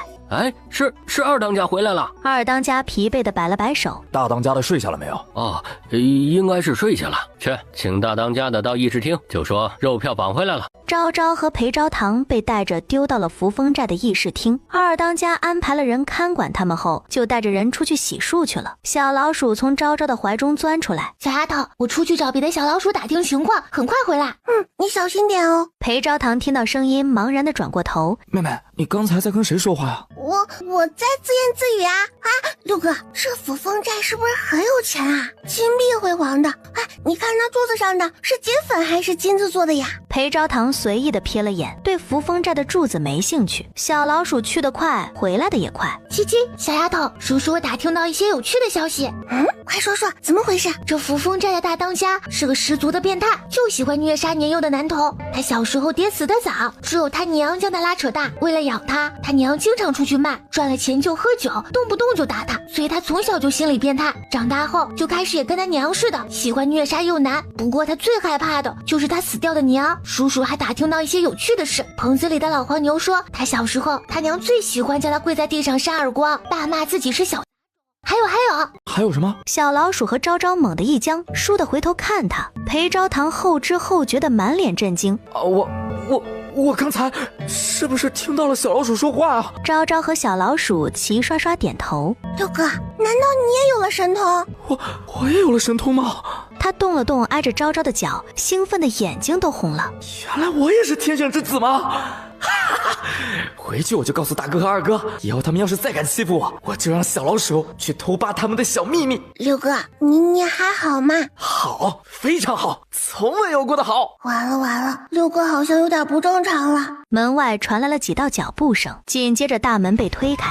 为首的男人约莫40来岁，身影消瘦，眼窝深陷，带着股阴狠气息。这就是你们几个抓回来的货？是的，大当家，那个高一点的是温家那边让抓的，另外那个是半路上自己撞上来的。大当家眼底闪过满意，他刚抬腿准备走过去验货，只见昭昭猛地站起身，你给老娘跪下！大当家身体猛地一震，条件反射的扑通一声跪下，双手不受控制的开始扇自己。我是。裴昭堂吓了一跳。妹妹，你干什么？昭昭偷偷回头冲他眨了下眼睛。大当家，你这是做什么呀？你干嘛对个小娃娃下跪啊？林黑豹猛地从回忆中回过神儿，他刚才干了什么？林黑豹浑身一震，连忙从地上爬起来。好你个，你竟敢算计你爷爷！看老子今天不将你们大卸八块！裴昭堂身体一抖，林黑豹，你给老娘看清楚，我可是你娘，你竟然敢骂你娘是小，我看你是皮紧了，想尝尝老娘的皮鞭炒肉。昭昭目光瞅准一旁的扫帚，3两步冲上去抓在手中，看老娘今天不把你打得3天下不了床！我娘早就死了，你一个4岁没断奶的，还敢冒充老子的娘！老子现在就把你剁碎了喂狗！昭昭猛地刹住脚，这林黑豹怎么回事？不是最怕他娘吗？林黑豹，我可是你娘，你娘我带着记忆投胎了。小老鼠在他头顶窝着，不注意看，还以为是个毛茸茸的头饰。哎呀，不要怕，他现在还敢这么凶，是因为不相信你是他娘。你告诉他，他的左边屁股是不是有个黑色胎记？胳肢窝下面还有个火焰烧伤的疤痕。昭昭眼睛倏地一亮，林黑豹，你左边屁股上有一个黑色胎记，胳肢窝下面面还有一个受伤的疤痕，我说的对不对？我要不是你娘，我怎么会知道这些？林黑豹猛地顿住脚步，他的胎记和疤痕除了他娘谁也不知道，即便是出生入死的兄弟也从未见过他这2处隐晦的地方，即便是有人见过也都被他杀了剁碎了喂狗了。老娘还知道你小时候喜欢看隔壁张大娘洗澡，还有村东头的张老头，你喜欢扒他们家门缝偷看他和他媳妇儿。娘，你别说了。娘啊，黑豹知道错了，你别再说了。再说下去，他底裤都被扒出来了，那都是他7岁之前干的事。能知道这些的人，身子骨都埋进黄土了。娘，你真的投胎去了？还这么小？老娘要是再不来，还不知道你这畜生竟然要将你大姨母给害了啊！大姨母？昭昭指了指身侧的裴昭堂，这就是你那早死的大姨母。你娘我死了之后才知道，她已经投胎到了一户人家，这才跟着投胎去找她。谁知道你娘前脚刚找到人，后脚人就被你的人给抓了。你娘我也是没办法，这才自己撞上来，否则你当老娘为啥还会来你这扶风寨？裴昭堂瞳孔地震，他什么时候变成了扶风寨土匪头子的大姨母了？二当家和糙汉子满脸震惊，他们纷纷抬手揉了揉自己的眼睛，这真不是他们没睡醒，大当家的原地认了娘，还是个4岁乳臭未干的黄毛丫头，这太过匪夷所思了。大当家的，这是不是误会？她怎么可能是您娘呢？废话，老子的娘是谁？老子还不清楚吗？你当老子是傻的，认不清楚自己娘啊？可这说出去谁信啊？当扶风寨的大当家，他娘才4岁。林黑豹狠狠瞪了他们一眼，才讨好的转向昭昭。那个娘，儿子这跪了这么久了，能不能站起来了？起来吧，去安排人给你娘做点吃的，别忘了你娘最爱吃什么。鸡腿，大鸡腿，昭昭好饿，昭昭要吃大鸡腿。林黑豹嘿嘿一笑，连忙爬起来挠着头。不忘，娘，你说你最喜欢吃鸡屁股，所以我小时候你总是把鸡肉给我吃。娘，你等着啊，我这就去让人给你多做点鸡屁股。他听到了什么？鸡屁股？林黑豹他娘最爱吃鸡屁股吗？可是他不爱吃啊。裴昭堂扑哧一声没憋住，还要装作淡定的不能笑出声，忍得十分憋屈。他娘才不爱吃鸡屁股，那还不是他每次把鸡肉偷吃就给他娘留鸡屁股，他娘因为这没少打他。昭昭闻言顿时气得牙齿嘎吱响。林黑豹，你给老娘站住！老娘什么时候爱吃鸡屁股啦？啊，老娘看你就是欠打，你小时候总是把鸡肉偷吃了，给你娘留个鸡屁股，你还好意思说老娘爱吃鸡屁股啊？老娘现在要吃鸡腿！走到门口的林黑豹虎躯一震，眼底的杀气顿时销声匿迹，最后那一丝怀疑也消失了。这真的是我娘？这真的是我娘啊！其他的都可以冒充，吃鸡屁股这事儿只有我跟娘知道。哦，还有我家那头刚出生的小黄牛，但是小黄牛算什么？肯定不算呐。所以这小丫头真是我娘的转世，而且带着记忆的那种。我娘在地府肯定有关系，一定要好好讨好娘。万一死了以后，娘还能给我走后门，弄个什么鬼差什么的当，不比这扶风寨的大当家当得爽啊！直到3人的身影彻底消失在大厅中，裴昭堂紧绷的身体才松懈下来。他一屁股坐在地上。妹妹，你胆子也太大了吧？你就不怕被那大当家的戳穿了？现场给咱俩剁成肉饼吗？才不怕呢！昭昭身上有毒药，而且在我们的屁股底下还藏了东西哦。裴昭堂满头雾水，抬起屁股看了看。我屁股底下什么也没有啊！你到底藏了什么东西啊？昭昭一脸神秘。六哥别害怕哦，昭昭会保护你的，他们也会保护你的。他们？你是说那些小动物？听王叔说过，昭昭上次在白云山遭遇了刺客，是被山上的野兽们救的，难不成……林黑豹那是真的想要讨好昭昭啊，竟然将厨子直接从梦乡中扯起来，给他现场表演烤鸡。二当家皱眉，实在不愿意相信这就是大当家的娘，这简直太离谱了。二当家，这怎么办呢？谁知道这2个小丫头会是大当家的娘和大姨母啊？你说他们会不会报复咱们啊？二当家的眼神微眯，目光不由得落在林黑豹卑躬屈膝的背影上。他微微侧身，凑到糙汉的耳旁细语：你这样，待会儿等他们吃完，你就带他们去。昭昭吃得很开心，啃得满嘴流油。林黑豹蹲在他的凳子旁，笑呵呵地看着他。娘啊，你是不是在地府有什么关系啊？不然他们怎么会让你带着记忆投胎啊？啊！昭昭眼睛咕噜噜一转，这不是废话吗？你以为谁都可以有老娘这么特殊啊？还不是你那早死的爹，现在已经混成了地府官差。你娘我呀，也是托了你爹的福气，这才带了记忆投胎的。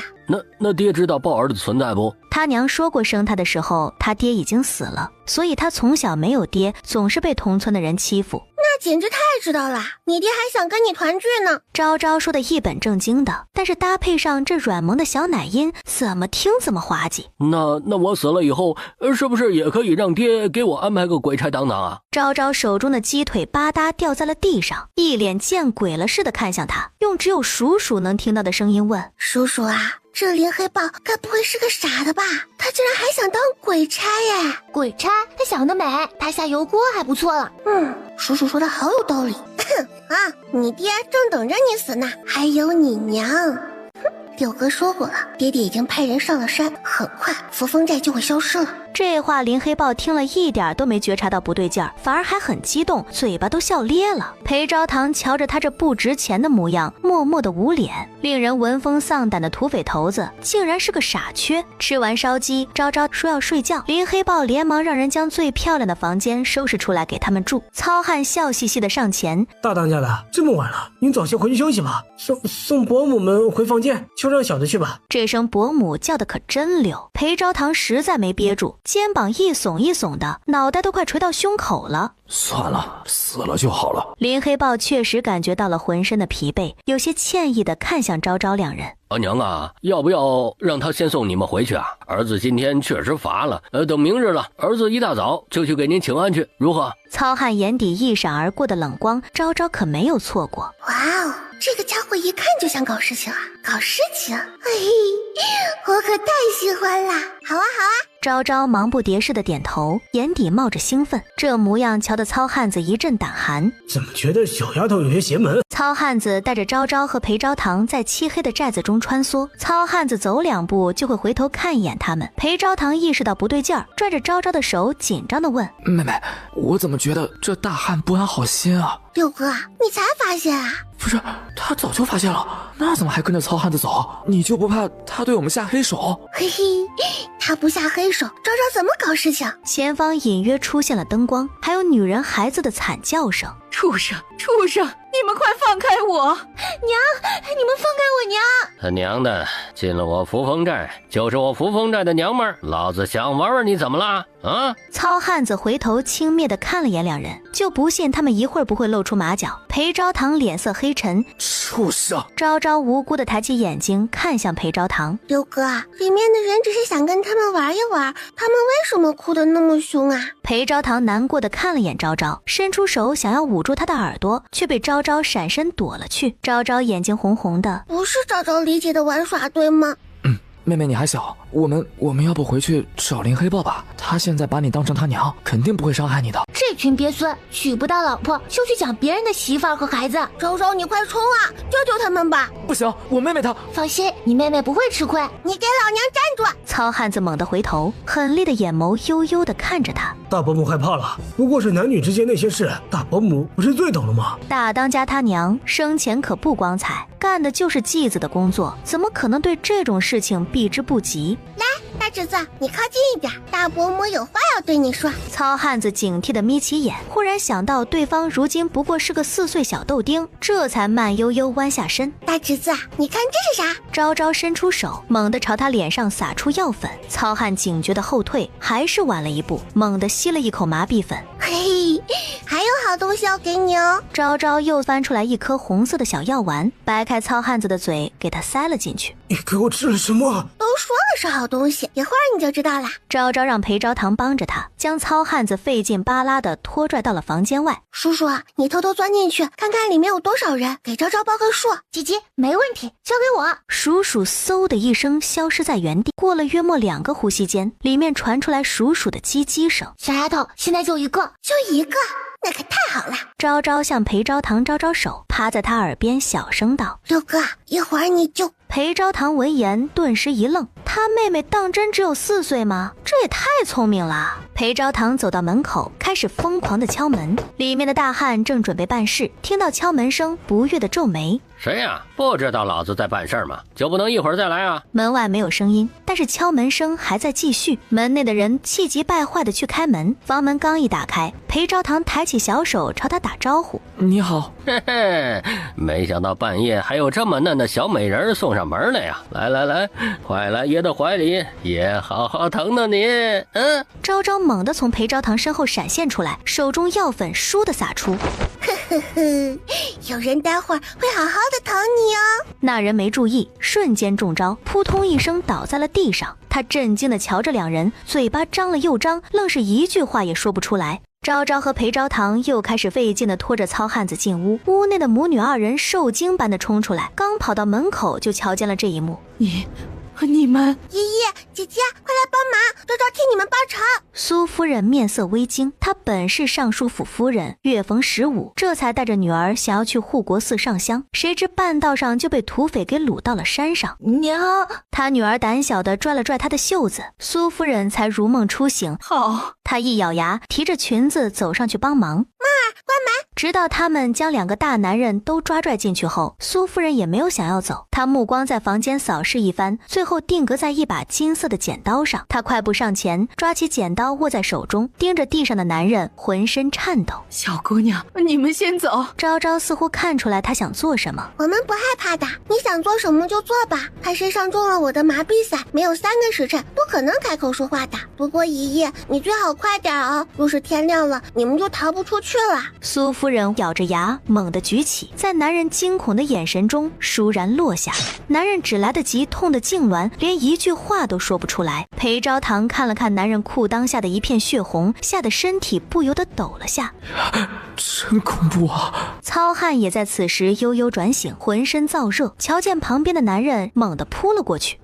别看！裴昭堂带着他退出了房间。他们离开了这里，又在叔叔的指引下找到了关押的其他人，几人打配合，将看守的人都麻痹了。被关押的人看见他们，就好像没看到他们似的，早已经没有了对生的渴望。昭昭眼睛瞬间红了。姐姐，我们来救你们啦！那群人听到这句话，死寂的眼中好似才有了一丝亮光。我是尚书府的主母，我回去后一定会将这里的一切禀明夫君，让他替你们讨回公道。公道！终于有人有了一点反应，只是仅此而已。叔叔，怎么办？昭昭要怎么办才能帮到他们？唉，他们或许直接死在这儿才是最好的，否则即便他们回到家里头，他们的家人也会觉得他们是耻辱，他们早晚要死的。这就是这个世道对于女子的苛刻。男子花天酒地，妻妾成群没有错，但是女子但凡有一丝不洁，就会被世人钉在耻辱柱上，永世不得翻身。裴昭堂红着眼睛，手指捏得很紧，他猛地跨前一步。我哥哥在江南有一处专门为女子设立的组织，凡是进入的女子，无论什么背景、什么身份，亦或者经历过什么，都无所谓。在那里，她们必须要努力变强，必须学习琴棋书画，将来作为大圣的棋子，前往各国做暗探，为大圣国效力。若是你们能够接受，就拿着我的玉佩去江南，找一个叫做千机阁的地方。裴昭堂这一番话说完，麻木的众人眼底闪烁着亮光，其中一个样貌最美的女子颤巍巍站起身。我们真的可以吗？只要你想，就一定能行。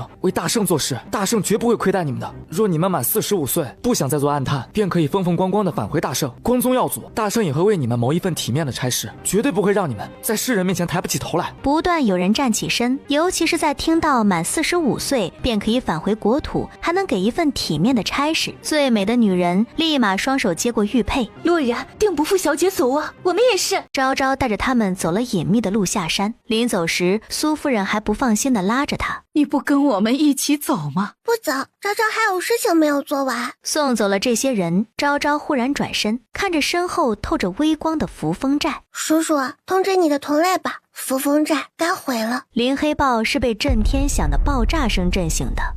不好了，大当家，寨子爆炸了！林黑豹震惊地爬起来，一把抓住他的领子：“快说，寨子怎么会爆炸呢？”是上次抢劫官爷钟永侯给的那瓶炸药，不知为何忽然爆炸了。该死的，库房的炸药怎么会炸到这边来呢？林黑豹气急败坏地往外冲，那人也跟着追出去。林黑豹刚冲出房间，迎面一道爆炸迎来，他身体猛地就地一躲，跟在他身后的人来不及反应，直接被炸穿了肚子。此时所有的人都在逃命，他第一时间想到了昭昭，随手抓了个逃窜的人。哎，那我娘呢？我娘在哪儿呢？啊，大当家，你娘不是早就死了吗？林黑豹猛地一怔，小女娃，一个4岁的小女娃，你见没见过啊？这个我见过呀，刚才爆炸声响起来的时候，她往那边跑了。林黑豹不管不顾地往火焰中冲。娘，你在哪儿呢？娘，豹儿来救你了。正骑着大黄逃跑的昭昭猛地一愣，我怎么听到好像有人喊我啊？喊你什么？喊我娘。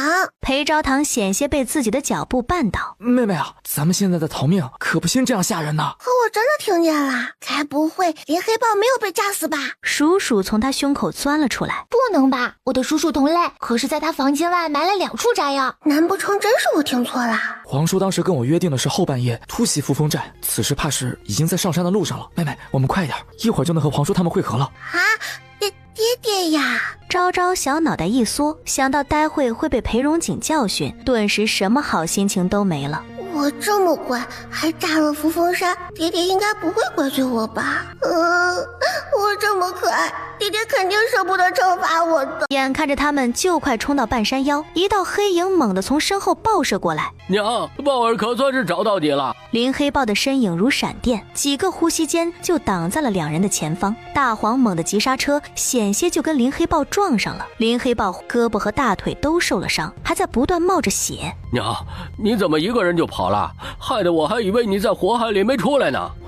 林黑豹，你竟然没死啊！裴昭堂一怔，迅速挡在了昭昭身前。林黑豹听到裴昭堂的话，还以为他在担心自己。哎呀，让大姨母担心了，我能有什么事儿啊？不就是个爆炸吗？还伤不到我林黑豹啊！去他奶奶的大姨母！我是男的好不好？娘，你准备和大姨母去哪里呀？我刚才到处都找不到你，还以为你……林黑豹说到这里，忽然哽住了。娘，你该不会想抛下我自己跑了吧？昭昭神色严肃的不行，抓着大黄皮毛的小手都不由得收紧了。叔叔，你不是说埋了2处炸药吗？他这都不死啊？会不会是那炸药年份太久没有爆炸？那现在怎么办？这林黑豹不会又想把我带回扶风寨吧？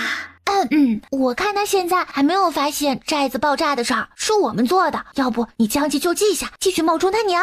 昭昭抿了抿唇，心中开始斗争。那个老娘我才不是！就在此时，一阵马蹄声猛地从身后响起。大当家的，快抓住那2个小鬼！扶风寨的炸药就是他们炸的！大当家的，我要杀了他们！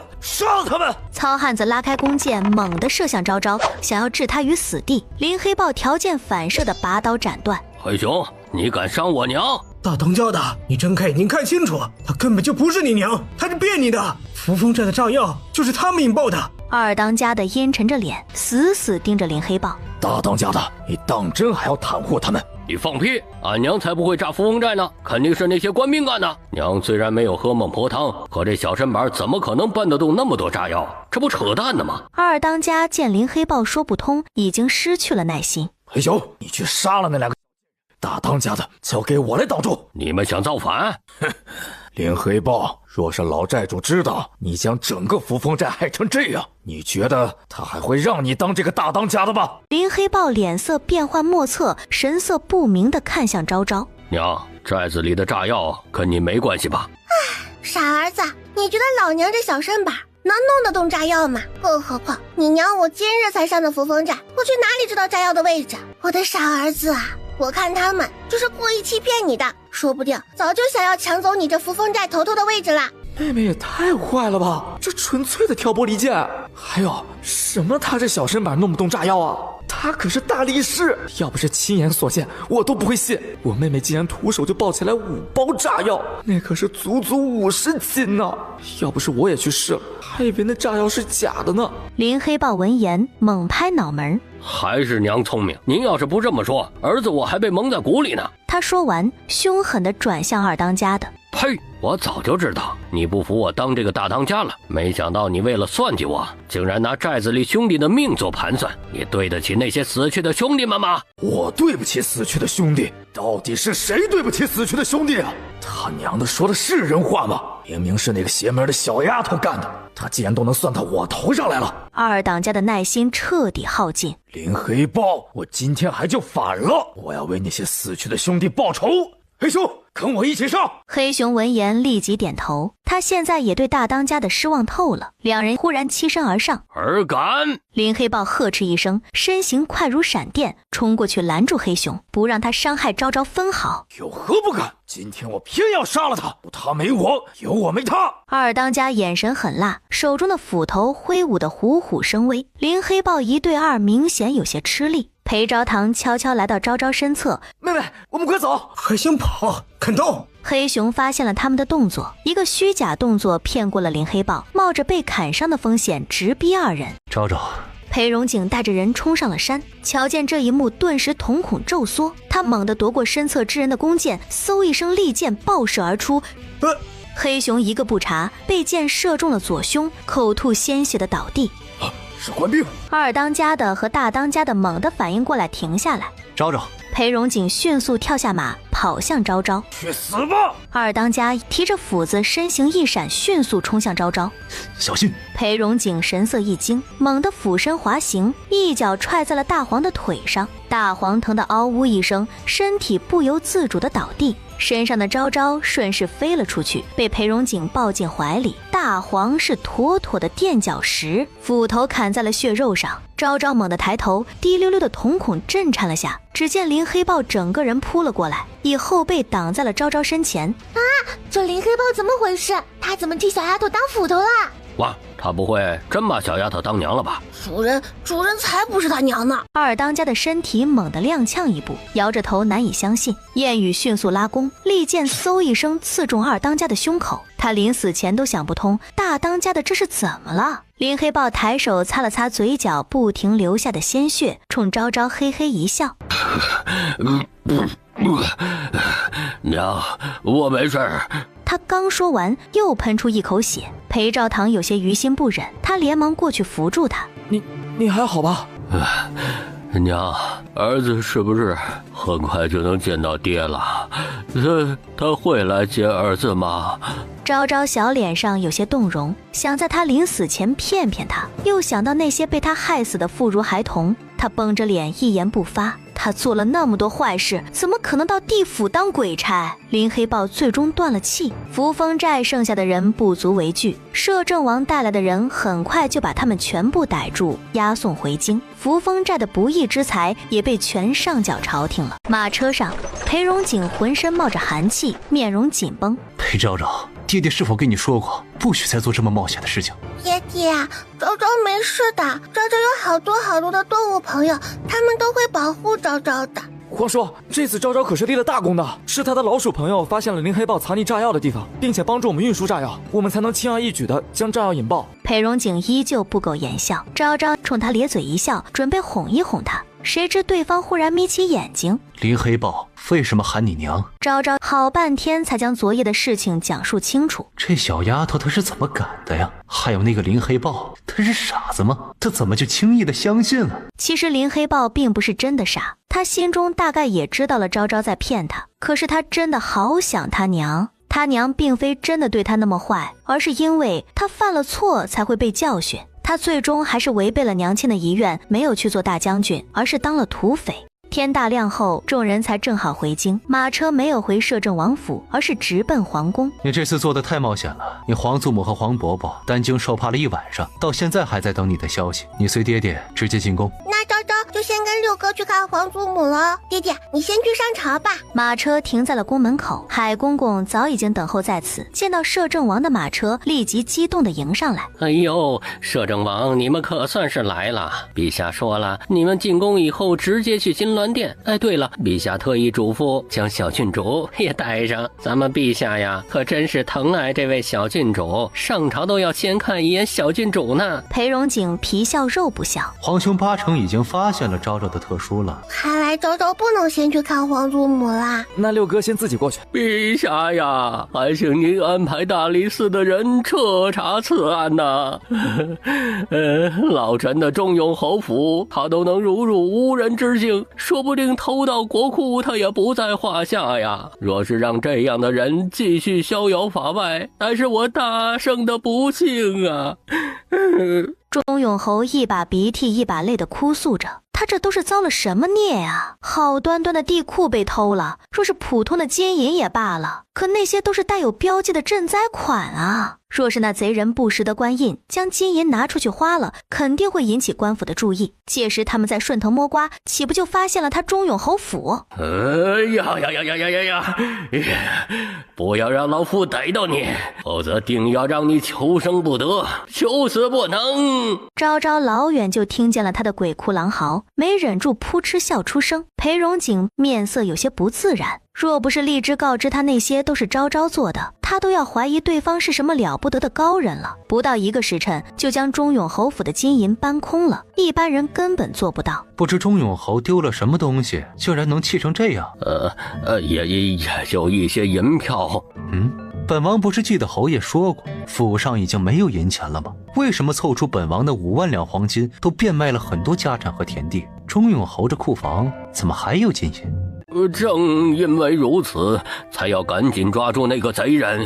钟永侯府所剩无几的银钱，全都被那个小贼给偷走了。陛下，你可一定要为老臣做主啊！谁知道皇帝根本没理他，目光炯炯有神地盯着昭昭。来，快过来，到黄伯伯这里来。他试了很多方法，就是听不懂那大白猫说话。唯一的不同就是那次他抱着昭昭，所以这次他才会着急忙慌地让海公公将他喊过来。同样的地点，同样的位置，同样的人，他就不信他还听不懂大白猫说话。昭昭看了眼裴荣景，见对方点头，才屁颠屁颠跑过去。黄伯伯啊！